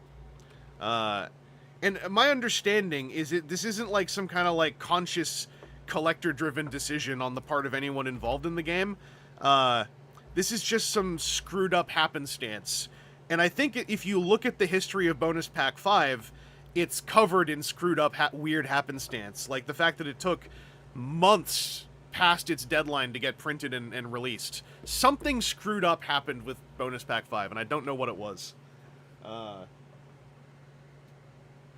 Nor do I think I will ever become privy to that information anytime soon, and I would dare say it might not even really be my business to know. But it's my business that it means that, like, there was a game piece I couldn't get. Now I'm only missing Bonus Pack 7 from the Unicron set, but that, like, Bonus Pack 6 with Defensor has been reprinted plenty of times. So I believe Bonus Pack 7 will also be printed plenty of times. It's got Blaster and Nemesis Prime in it as characters. It just seems that Bonus Pack 5 fell into some kind of weird print hole from which it could never arise again, which is frustrating, but, you know. It's also just weird because it's a board game, right? It's not a collectible game. It is a board game.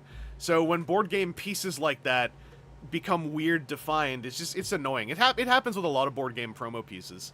Yeah, I'm trying to think if there's anything else.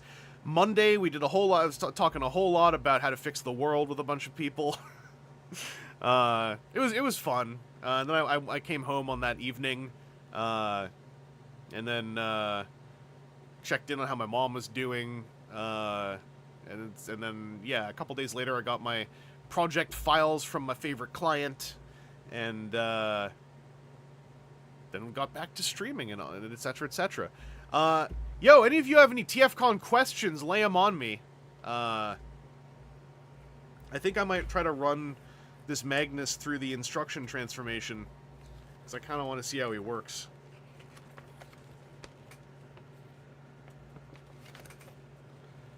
But yeah, no, let me know if you have any TFcon questions, or any questions about life in general, I guess. Now that I've told most of my stories, I'm trying to think if I missed any other stories. The paneling was pretty fun. I'm sure I'm forgetting some stories, because I've been kind of trying to be stream host brain as well, and I'm not sure if it glossed me over stuff. What was my favorite thing that I ate over the weekend? Probably the Chop burger that I had. That burger was really nice. Chop do a good burger. Oh, no, it was the French onion. Well, I like the burger a lot. The French onion soup at Chop was sick. It was so good. Yes, Logos Minor. I think that was Zodberg. I think. I might be wrong. So, yeah, someone had printouts. No, they just had old convention schedules that they dug up, and I told them, like, you gotta scan these, I think, for archival, and my understanding is that they very much intend to scan them.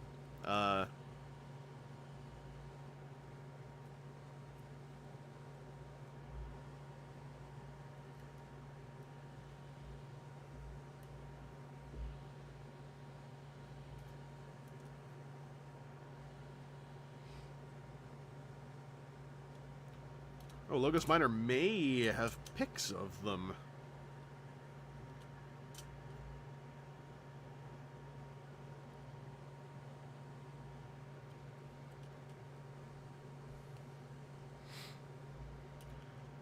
I think during Colin's Q&A at the end, they were brought up, and then Colin was like, "Show me after." And I'm not sure what became of that.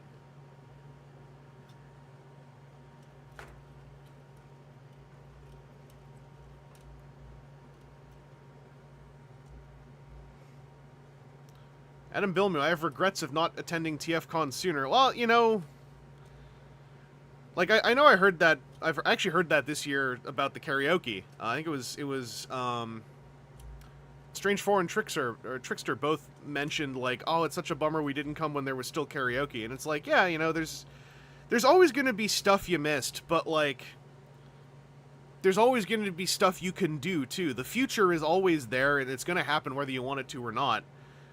So just, you know, include it in your future, and make even better memories now than you would have made back then.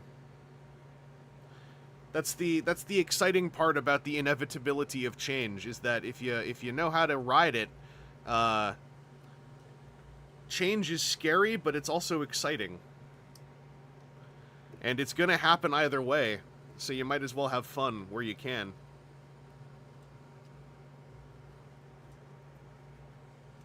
That was one of the points we made about, you know, I think I made it during the stream, the fifth 2003 news dive. Is like, it was really nice to like look back on the fandom of back then, but I would never say the fandom was objectively better back then. It was just different. It was circumstances that don't exist anymore.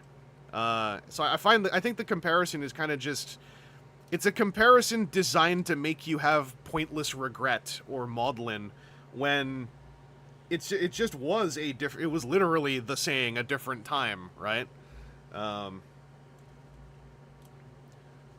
Karaoke you can do anywhere. Yeah, but you gotta do it with people. Karaoke needs people. And when TFcon's like your major thing, it's like, yeah, you want to do it with your people. But also the guy who did karaoke at TFcon looked like he wanted to die for the last, like, 6 times he did it. So I feel like it's also for the better that he got away from doing karaoke, because he seemed really genuinely unhappy to be there. And, like, I don't want someone to be unhappy at the expense of me having a fun time singing Lady Gaga, right?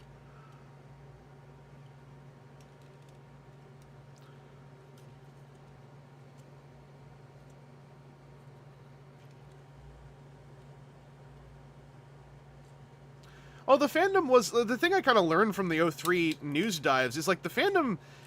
It wasn't really that volatile back then. It was just different in that wherever you lived on the internet, everyone kind of knew everyone. So the tone was a little different. When people had fights, like, it was a lot more personal, but also there was an actual potential to get over it, right? Whereas now there are so many people that a lot of people don't see other posters as humans now. They just see them as targets. They see them as obstacles. There's no reason to consider that there's a person on the other end at all, because you could just go back to posting on a social media that you're on. But conversely, social media means you're not confined to living on a message board, which I always felt was like a really kind of crummy fate in some ways.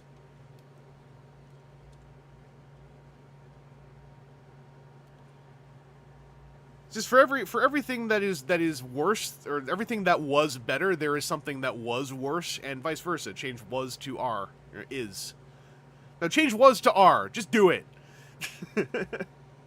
Oh, but also TFcon. I mean, yeah, I'll say TFcon has also always been the more chill convention in general. Like in the aughts, well, the late aughts, 08 when I started going through till about 2014 at least. TFcon Toronto was just like quiet time with my Transformers pals. Like, it was so quiet.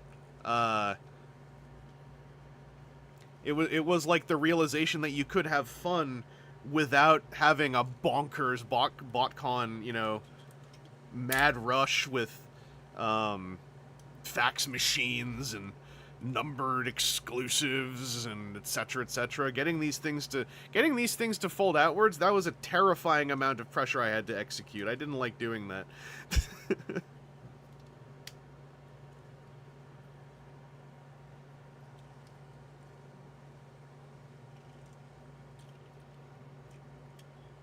The nice thing is, even though like this TFcon was hella busy, like TFcon has never fully lost being the, like, having the like TFcon Toronto specifically, I should say, has never really lost the ability to have a lot of chill, because in part, no matter what, you know, the hotel staff are feeling like, it's always been an option to just hang out in the lobby through the night.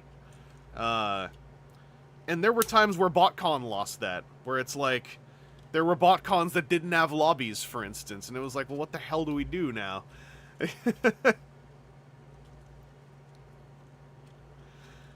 Lobbyless BotCons were one of the things that really made me go like, what are you guys doing with these venues?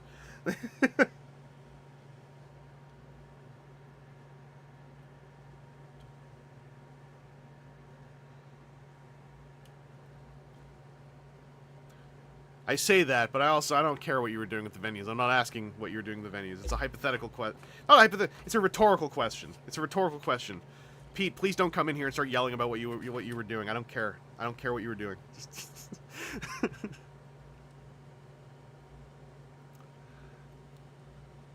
Yeah, the DoubleTree, like this teeny tiny bar, and then this like massive like, yeah, just like there's a space outside of it.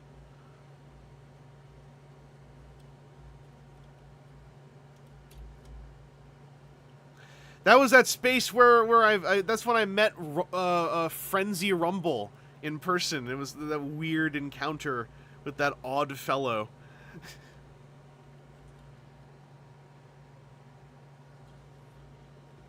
The Lobbyless BotCon, which was it was the venue where like all the rooms were outside. And the lobby was just like 2 chairs next to the registration desk. And like the whole place felt like it was a retirement facility.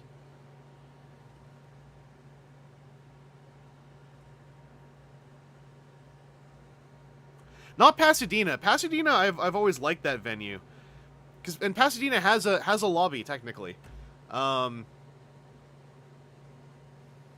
It was like a post 2012. It might have been 2013. No, 2013 Chicago, because Chicago's always been fine.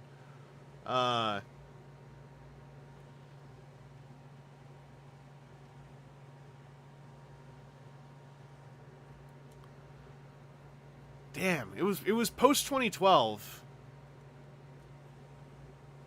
Because it was one of the ones where I was like a lot less kind to the fun pub folks, where like my patience had run out. I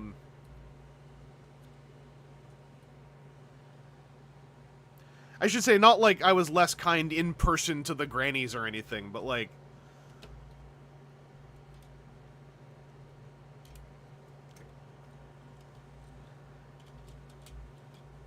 I had less patience for Pete and Brian at that point.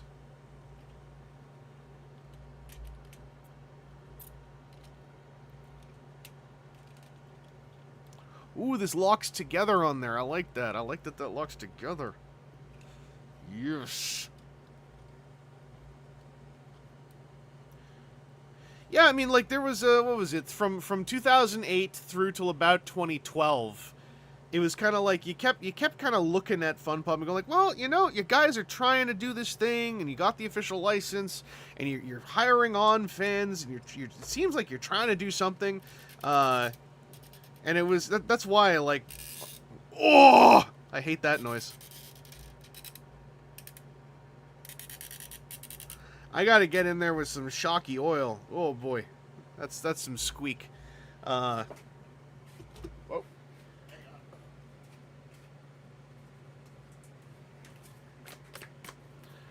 I had these like proxy cards from Modern Horizons 3 sitting on the edge of the desktop.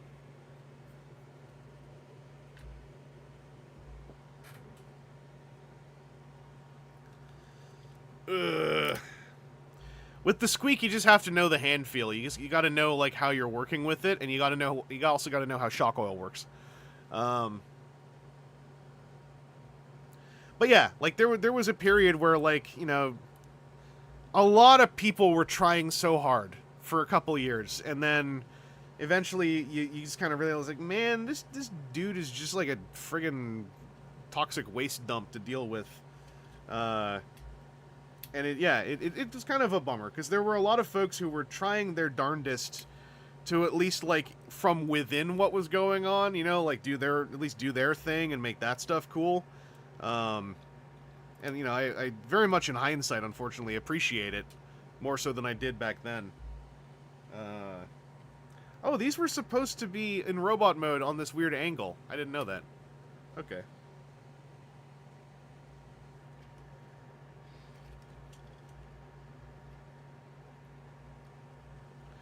But it fostered this environment where, like, if you were a vaguely public figure in fandom and you had critiques of how BotCon was being run, and you said them on Twitter, then it meant, like, you were about to have a really irritating 2 to 7 days. and it would just kind of wear you down.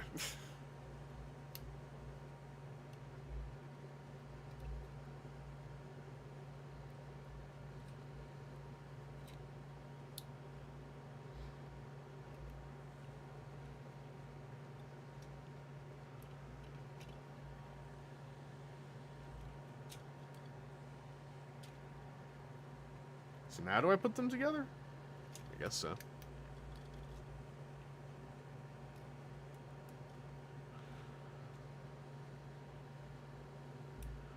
But also, you know, being, like, how do you put it? My worldview was a little bit different back then. In terms of what's worth putting that much, or what and who, both what and who is worth putting that much brain into.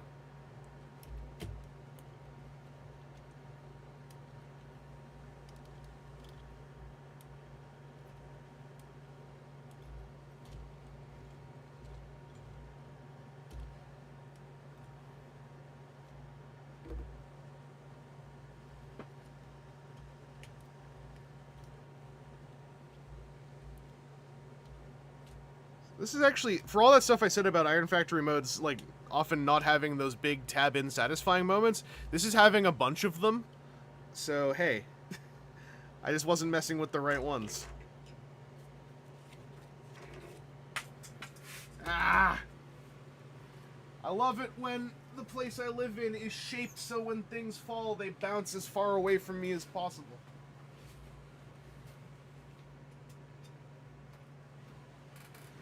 Can't get away from me, though. I got you. I got you.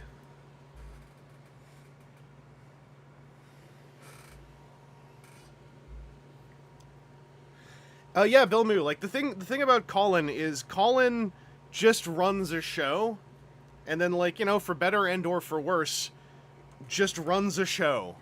And, like, that's it. So there's, like, always going to be, like, a ceiling on what TFcon is, as far as, like, a mass community event. But it also means TFcon's always going to be there, as it is now. That's why I've been I'm trying to be so encouraging of people to submit more panels, because that is the way with TFcon how to add even more, extroverted community to it, you know? Because at a certain point, there's going to be people who are like, a dealer room isn't enough for me to care. You know, it's my friends that make me care. And then eventually it can become, do I need to go to a specific convention, right, to see my friends when I could X, Y, or Z? So the more community run, or the more attendee run panels that we have happening at TFcon, I think the more that it's going to feel even more like it is a, you know, a fan show that a lot of fans actively participate in. And that's not to say anything's like straight up like wrong with it right now. It's just I felt this moment of like really raw excitement I haven't felt before when I saw the Sunday schedule for this year's TFcon Toronto. When I was like, this feels like it's not just do you care about guests and autographs. Because, like, this is just me. I don't really care about what guests are coming. I like it when guests come, and I like a lot of the guests. But, like, to me, the guests who come to a TFcon are just that. They're the guests who came to a TFcon. My taste in convention experience has skewed a lot more towards, like, obviously because I like doing panels a lot. Part of this is that. But, like, I really like a convention that feels like it has a space for community participation. You know, like, you know, putting on panels. Especially when those panels also tend to serve, like, you know, very, very clear purpose. I forgot, I was talking about this somewhere else, I think. Someone was asking, like, how I got into, like, wanting to do panels in the first place. And a big part of it was, like, you know, going to BotCons and TFcons and realizing, like, okay, like, you know, I have an audience that also attends these shows, and I get recognized at shows, so surely there's a way to, like, do something cool with that. But coupled with the fact that, like, I very specifically I've softened up a little bit, but only a little bit. I just wasn't really interested in the notion of, like, I'll suggest to put on a panel where I answer questions, right? Because it's like, well, what are the questions going to be? And then, like, how much is this panel doing to bring something enriching to the show, as opposed to just confirming to people who already know me that they know me and we're both at the show, if that makes any sense. It's why I have never just done the, like, I want to pitch a panel where it's youtube.com/Vangelis answers questions about being Vangelis. It's why when we started doing the YouTuber panels, like in LA and Toronto, thankfully, like, you know, everyone is happy to hear my viewpoint on some of this stuff, and I've always suggested, like, let's do this panel, because this is, like, a legit topic now. Times have changed. And there's a lot more to this topic to talk about, but let's also not just go in and say it's a 40-minute block of open Q&A. Let's go in at least with agenda of what we want to talk about. So let's not just do intros Q&A, as I have seen, you know, countless other panels be. I'm so, like Aaron Archer, I wish I had seen more of his Q&A, because Aaron Axsmith told me that he had a very structured presentation he gave for the first half. And that's what I try to do with my panels, is like have half of a structured presentation and half Q&A, usually related to that structured presentation, but it can be anything if people just want to ask questions. And that way, you know, you're bringing something. Because, like, one reason why I kind of just stopped going to voice actor panels is because generally they're just open Q&A, and, like, that's fine. It's just I've heard a lot of the stories now, so, you know, I just don't. I feel restless when I go to a voice actor panel now, because I'm like, I heard this story already, and someone else should sit here and hear that story for sure. But then eventually I'm kind of like, I don't know. Voice actors are in a weird position, because, like, as time goes on... Oh, that's what these are for, bud. These flip out. These two little divots hook into these two little divots. So that's actually why these flip out, too. It's not just as chairs.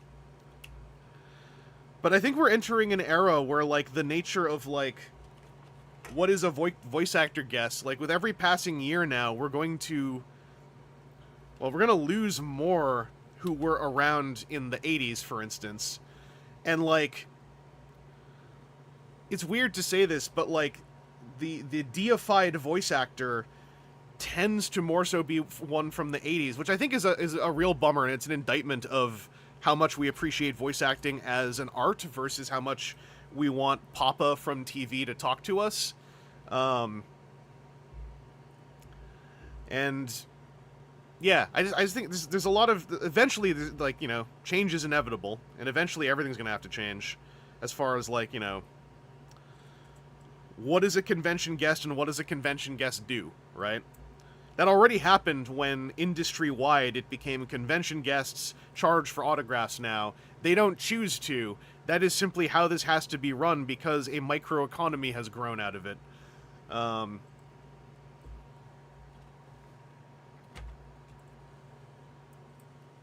right, these two little pegs are also so that the Gatling gun can live on little Minimus. I forgot about that.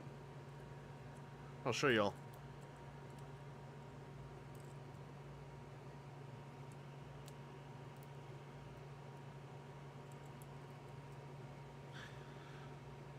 Oh yeah, Aaron was saying it's wild that people who did fan script readings have now worked on the franchise for realsies. No, it's super cool.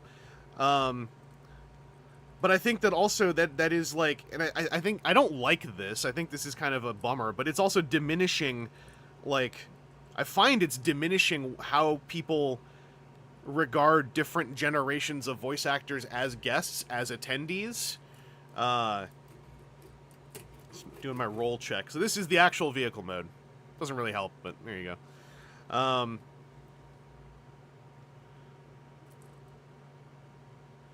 And so I think it's going to end up, like, eventually it's going to just get a lot tighter. It's going to get a lot more like they're semi, like, they're going to be part of a convention community, right? It's going to be a Scott McNeil at MetroCon thing, where it's like, Scott McNeil is a notable voice actor. Plenty of reasons to talk to him. But, like, in the case of, you know, his local Florida convention or whatever, he just goes there all the time. And he knows the organizers, and he knows a lot of the regulars, and so it's more of a, he's like a gassed up regular attendee now, right? And And yeah, Alex Silver, that's a good point. It'll be something to see the attitude change when today's voice actors, younger people more familiar with the parasocial nature of fandom, start participating. Yeah, and I think it's going to be like an overall shift. I think it's going to be for the better in the long run. It's a weird thing to say because like I certainly don't intend to say like sure it's sure going to be lit when like people die of old age, ain't it? Like that's not what I'm saying. But yeah, there are more voice actors, younger voice actors who are aware of like what interaction on the internet is, you know, and like how. Oh wait, do I fold the feet up? Oh, okay. So for the actual car mode, for just car mode, they want the feet up. This probably changes very little for most people, but there. Now he doesn't have as much drag.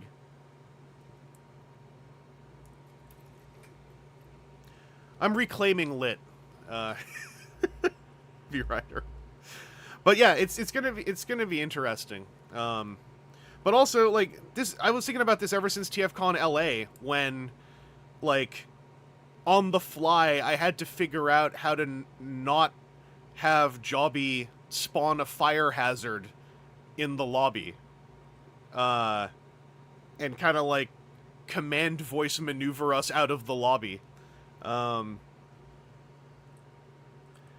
And like this, it requires a level of ear to the groundness that like doesn't necessarily exist in a lot of successful conventions, because conventions often I find are like they ride in this extreme where it's ear to the ground, but the staffing and logistics side implodes on itself within 2 years, or enormous longevity that is partly bolstered by just running a show, and that's it. But eventually, like, that ear to the groundedness is going to bleed into every guest category. I hit the camera again. And yeah, I don't know. It's one of the, it was the Jobby crowd that was really making me think about it. Trickster says, bro, I went and took an unreasonably long nap and then got myself a snack, and you still had it. I only just cleared 4 hours of streaming time, right? Yeah, it's 5 minutes past. I've done this longer. I got the, what do you call it? I got the screwed up brain that can...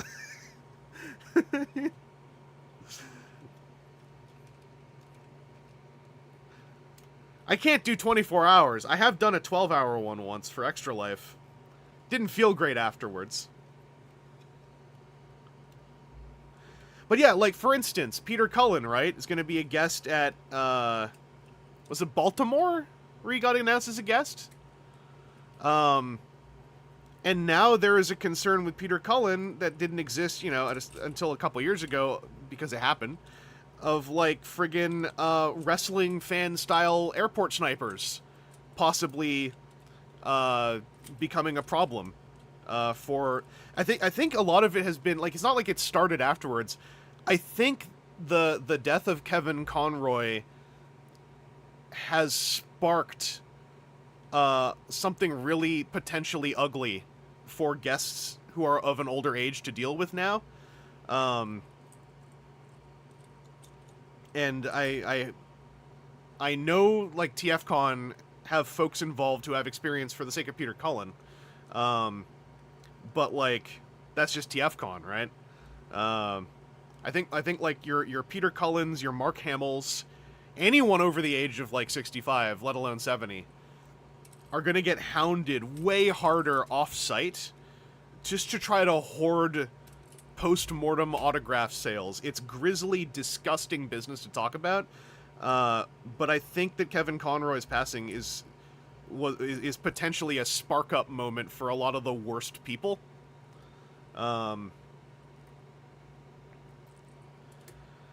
And I also will say I absolutely want to be completely wrong. This is, you know, there's a lot of things, not just this. There are a lot of things I say where I'm like, I super hope I'm wrong. Like I actively want to be completely wrong.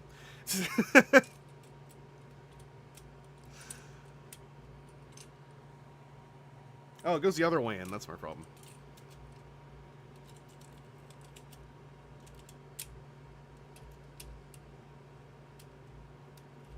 And so that's, for instance, like, that's one of the first smaller places where it's going to be good for a convention to have someone involved who does have their ear to the ground, who knows what that is, right? that crowd that you want to be able to fend off, literally fight off with violence. Because it's gonna take conventions actually having an active role in that stuff, in my opinion, to help dissuade some of it. Because unlike wrestlers, voice actors are not... They don't carry the inherent swagger of like, well, I could always just punch this guy, right? Like that's where wrestlers kind of got it good. Is like if someone really starts something with a wrestler, they have the cultural shtick to eventually just take the dude's stuff, hurl it at a wall, and then kick them in the gut and give them a Stone Cold Stunner. And they'll probably get a ticket, but most of the people involved will be like, oh, hell yeah, 316, you, what? You know, like... And true, Adamville. Peter Cullen might just have it in him to running body slam a jerk in an airport. Like, who knows? Maybe he's got one built up.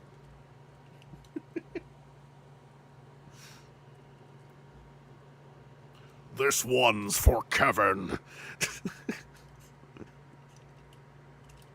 This friggin' bodies a guy.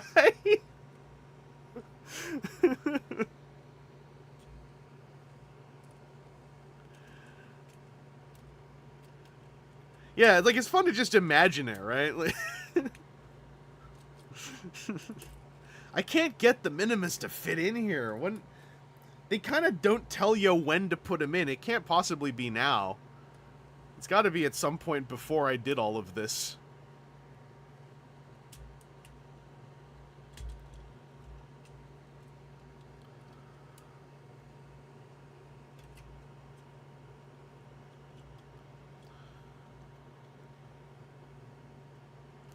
Oh no, Aaron Roth, this is something I learned from Twitch streamers. You just roll with it, schedule-wise. Like, most Twitch streamers have it codified in their rules. I don't think it's enough of a problem to need to do it here. Most Twitch streamers have it in the rules of, like, look, my friends all stream at the same time I do. Just please don't, like, tell people to leave here and go somewhere else. I don't think enough people are doing it on YouTube right now for it to be really worth, like, yelling about it. But, yeah, on Twitch there is a lot of, like, etiquette amidst regular audiences of, like, you know, hop streams if you want, watch VODs where you like. Just don't go to someone's stream and go like, hey, you all should leave here and go check out something else. I feel like his feet being folded down is the problem here. Optimus has been doing wrestling moves in the Skybound comic. Maybe it's prophesizing stuff. Yeah, I folded his feet up, and now he fits in here a little bit better. I don't know. Maybe I don't see where they would go otherwise. Because now he's gone in there with the feet up, right? And it's like matching the slant in there. Yeah, Strange 4, like you know the VTuber stuff, right? A lot of VTubers who are super good friends who collaborate all the time. A lot of streamers in general, but VTubers especially. Tons of them cross-pollinate their schedules, and you just roll with it, you know? And the main thing is you just don't go like, hey, everyone leave this and come to my favorite streamer's thing. Because that kind of sucks. But I don't think we're in a position yet in this ecosystem where that's really, like, necessary to enforce. Although I do like that more people I'm aware of are streaming, because I think it will be very... Because now that I know YouTube has a raid function, for instance, if I finish up in, like, the next, say, like, 20 minutes, I think I can just send us all into Children of Primus' stream, for example. And I think that would be kind of baller. Yeah, Alan Weaver, that's kind of what I'm talking about. And it's mostly just from, like... I mean, VTubers classically deal with way more culty parasocial stuff, where, like, people are like, you are not my Oshi, I will challenge your audience to do it for my Oshi, and then, like, most of the VTubers get along in the first place, so it's kind of like, stop. Oh, that reminds me, did I mention on the stream I applied to VShojo? Because I thought it'd be pretty funny. Oh, right. Rating has to be, like, two-way permission. Yeah, I didn't know that system was on YouTube until someone told me how the VTubers on YouTube do it. And I figured it out, and I was able to send this audience into Bees' Extra Life stream. But YouTube has more restrictions up, I think, which makes it more complicated, but we can give it a try. But yeah, I applied to VShojo. Because, as I've always said, I was calling things V-stuff before VTubers existed. They stole my bit. And now there's a whole agency called VShojo that I'm not in. I hit my camera, I'm so vexed. That starts with a V as well. So yeah, I friggin'... Oh, do you want to see my demo reel? I'll play it for you. Hang on. I'll play it for you. Because it's on this computer. Well, it's actually going to be easier for me to do it through the browser. So let me go to my drive.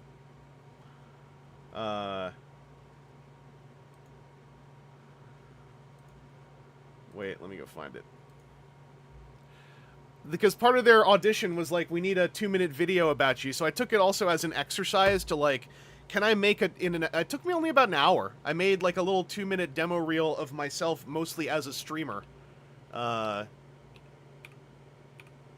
You know, less stuff to dig through because I've been doing streaming regularly, not nearly as long as I've been doing YouTube regularly.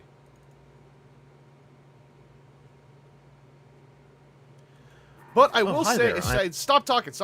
I will say, I'm talking to the video, by the way. In their audition submission form, there were still like 9 questions to figure out, and a couple of them were like, why do you want to apply to this? And what are you, what skill sets are you bringing to, what we do? Hang on, let me go to browser feature.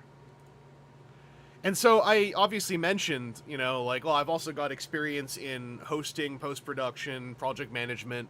I've been doing YouTube this long. I do a lot of voiceover where I can. So, I can do those things as well. But also, they strike me as like one of the most forward-thinking, collaborative creator groups I have seen active, regardless of the genre they tend to occupy. So, I figured there's no loss in applying. That and like some about also the number of people who looked at their thing and immediately went to like, well, I'm not applying because I'll never get in. And I was like, all right, low key, enough of you talk like that. I'm going to apply, and then you're all going to feel worse when they let friggin' me in. What VSona animals would you refuse to be? Well, I would need, number one, my VTuber self, my goal, right, is to live rig a model with tons of patched together photos of my own face, so that it's kind of like a Photoshop flowy flesh homunculus, because that might be a phobia I just don't know exists, but it would be interesting if it turns out it activates a phobia in a bunch of people. Past that, I'll just work with whatever we got. So here is my little demo reel. Hopefully this plays right. Oh, hi there. I'm Chris Vangelis on the internet. Chris Vangelis Mind Freak in Las Vegas. I am a streamer and media maker online. I do a lot of toy collecting, Transformers, robot-related stuff. Scramble assault! For the voiceover stuff more. I will not allow a friend to come alone. Along with Tokusatsu, gaming, other interests. I've been streaming a lot in the last year as well. Rexodus has decided to curse the stream. Oh, glizzies! Yeah. Digging into 2003 era websites and news from the Transformers fandom. It's a website of an era. Had to put an area403.net. Ripping some toys open. Is like, we are cupping this right down onto there, and Skysaur is just like, yeah! Do it! I've also done lots of live hosting and presentations at panels or pubs. You kind of become one of two extremes, and we all know these extremes. So I'll just bring up the picture. We all know this one. That's us. So... Space Christmas! Woo! Santa Claus doesn't have to go around the world, he just goes up where space is. Generally variety streaming my way through stuff. Anyway, I heard that you all do VTubing, and I have been trying to figure out how that stuff works. I've got something set up, and it doesn't really work right. It's time for the stream. The boys are almost ready. So if you could just send somebody over, I'm with the Best Buy customer program. I'm around most weekdays. Just give me a call. You'll have my number over there at Best Buy. And yeah, if you could just hook me up with the VTuber. I assume it's just something you gotta plug into my monitor. I do kind of pay a lot for that Geek Squad service, so yeah, get on it, please. So personally, I think I got like pretty good chances. You know, I delivered a lot of the bullet points that anyone would want from a, you know, online creator collaborative company. And I'm pretty sure it's gonna work out. I can't imagine anyone else would have had a better audition than that. So, you know. By the way, that Space Christmas thing, I don't know if y'all know this, that's on YouTube. I got it up. That's my presentation about summer being overrated from Danu at their PowerPoint improv nights. I have another one of those filmed on my phone that I need to edit together, which was about whether Gremlins is a Christmas movie or not. Yeah, I started as magician. I put in the glizzy bit, so I'm in for sure. Yeah, I showed I know how the kids talk. That inflatable eagle is at Danu Social House every PowerPoint night. The guy who does PowerPoint nights, Hayden, owns that eagle, and he brings it in every PowerPoint night and inflates it, and then de-inflates it and packs it up and takes it home after we're done. So, it is in Canada. It's always just there. No, it's been nearly a year, and the only reason I know that it's his is because it took a year for anyone to ask where it comes from, because I didn't want to ask. I was just like, surely the eagle's just always there. Why wouldn't Gremlins be a Christmas movie? Well, it's the prompt, right? Is or is not Gremlins a Christmas movie? I built that presentation mostly around the fact that one of the drinking game prompts to add into your presentation was, what's it, Dick in the Box guy's mugshot, because he just got arrested that day. He's not Justin Bieber. He's Dick in the Box guy. Oh my god. Justin Timberlake! Thank you. Yeah, okay, Alan Weaver just says Justin Timberlake. Yeah, he had just been arrested, so one of the sipping games to add into your presentations was his mugshot. So I put him in as an example of a gremlin, I think. What a string of words. Basically, I'm not to spoil my whole presentation, but the crux of my presentation was to demonstrate that gremlins are just screwed up, wretched elves. And one of my examples was Justin Timberlake, who's demonstrably a screwed up, wretched elf. There was a whole bit beforehand, too, where I established that I actually worked with government on Christmas content regulation and measurements.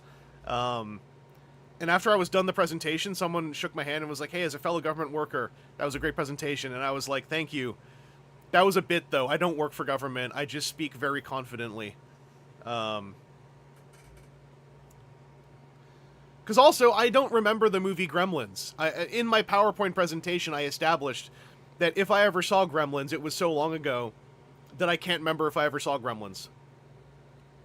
So, a lot of my presentation, like, that happens a lot with my presentations. It's stuff I don't know about. So, I speak very confidently, and I always try to have my presentations have kind of like a story arc. That's like one of my goals. Go check out the one that I have up on YouTube, but like the exercise is, you get given a prompt, and then when you open your prompt, you have 30 minutes to make a 3-minute presentation. And I was told about this by Dimfna, my Elden Ring coach. Sorry, my FromSoft coach. Sorry, my esports coach. And it was perfect, because this was like last summer, and I'm like, I do this for fun at TFcon already. So if there's like a regular thing I can do, I'm there. My lips feel so chapped right now. What's going on? Ugh. I don't know what's up. Anyway, Daniel Social House PowerPoint nights, I always try to make them when I can, and now I've been trying to get someone to record me on my phone every time so I can put together a video version afterwards. Mostly because I want to share this really fun idea and hopefully see it happen in more places. Because it's a really fun improv exercise that is... I'm going to go to Facecam. It's a really fun improv exercise that is like the most accessible improv I've ever seen. Because when it's a PowerPoint presentation, you're in control of the tempo, and you are pre-writing everything you're going to say, right, for the most part. I kind of don't. I say stuff based off of what I write down. But it's a way to kind of do improv and public speaking in a controlled environment where you're also not being judged, because everyone who goes to PowerPoint night's going to clap for you. Unless you literally start spitting hate speech and slurs, which never has happened to my knowledge, people are going to support you and encourage you and say, hell yeah, come back and do it again. I think I mentioned Die Hard in my presentation. Yeah. What was my point? Justin Timberlake is a gremlin. That was my point. And I'm looking forward to being hired by a VTuber and having VTuber installed in here. I think it's going to be pretty cool. And, you know, I pay enough for the Geek Squad, so I'm kind of owed it, if I'm being honest. Now, let me go take a look. Excuse me. See if I can remember, number one, how to even push the buttons to send a YouTube raid off. Because it's kind of buried in here, is what I remember.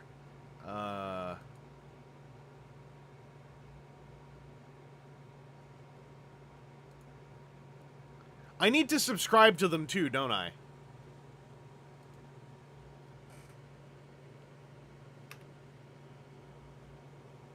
Let me go set this up. Let me see if we can... Let's see if we can pull this off. We'll see if they have... If the default is that they will receive a raid.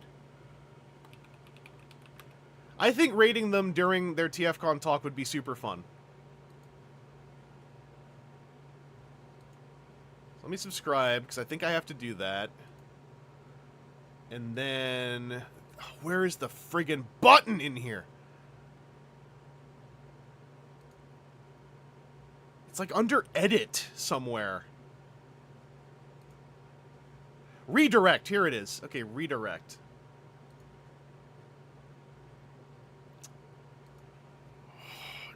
Okay, can I search? There, yes! Okay, there it is.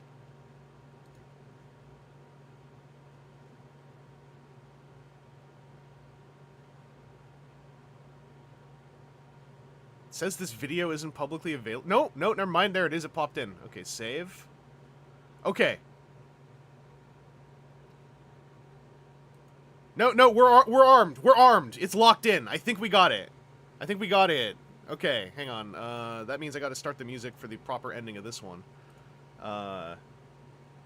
Before I do, I'll just say any other TFcon questions. I don't want to leave anyone out of the loop here. Also, I will be streaming in the next few days to have our little pizza party box shred. So I will see y'all probably like, I don't know, early next week. I'm worried about just falling into daily streaming, but also streaming is really making me feel good. And I had a moment yesterday where I was like having a existential downer 5 minutes, and I was like, I should just stream and talk to people. But then I was like, no, I just streamed yesterday. Am I unpacked yet, like my laundry and stuff? I am.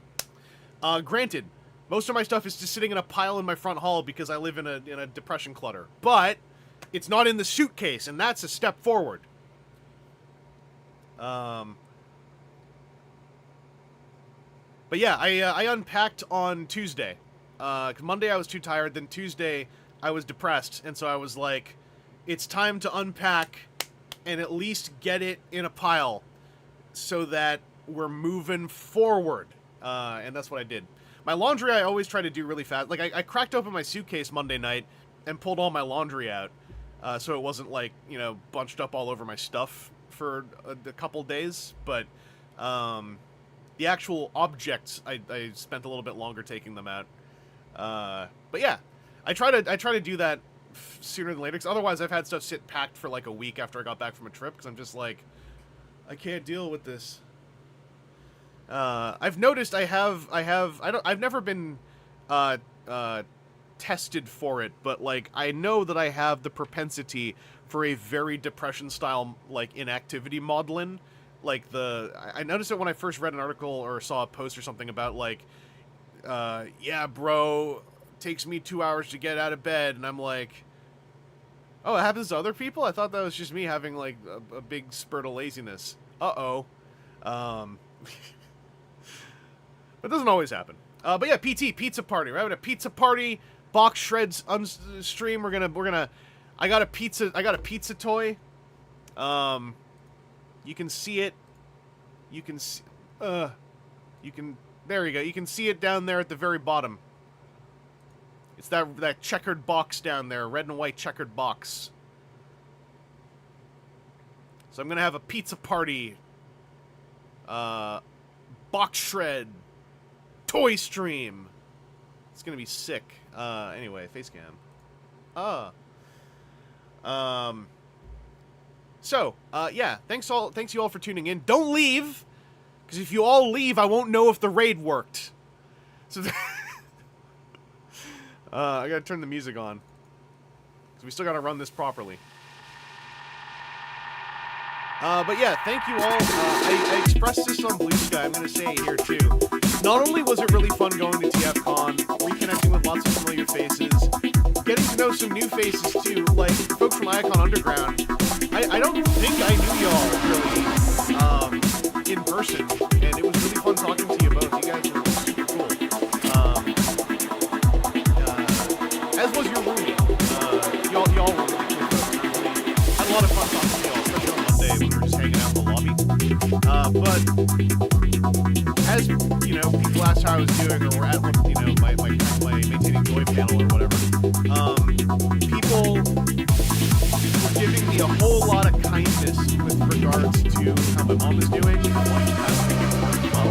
And that meant a whole lot to me, because I was still kind of feeling like funny about going to a convention when she was moving into a startup way, like hospital stay. So I really appreciate it. What do we spam in the raid? We go, tell them, here, I'll type that.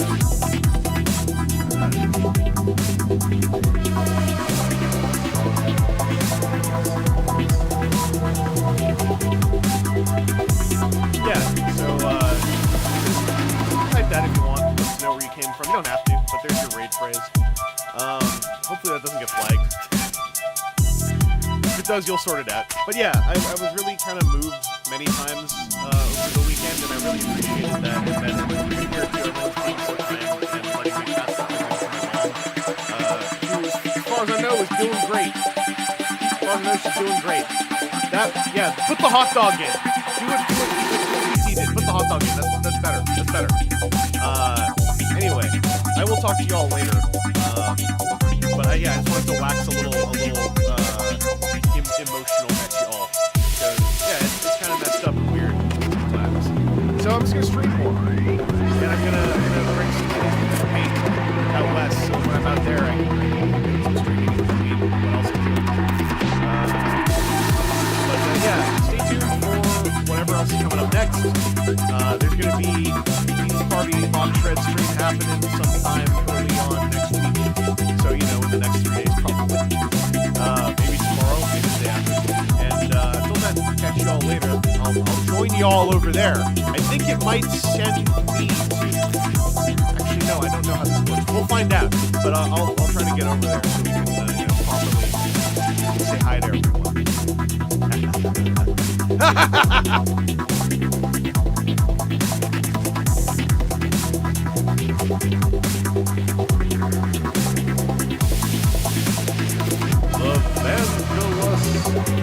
The audience sends blissful Blizzy hot dog emoji.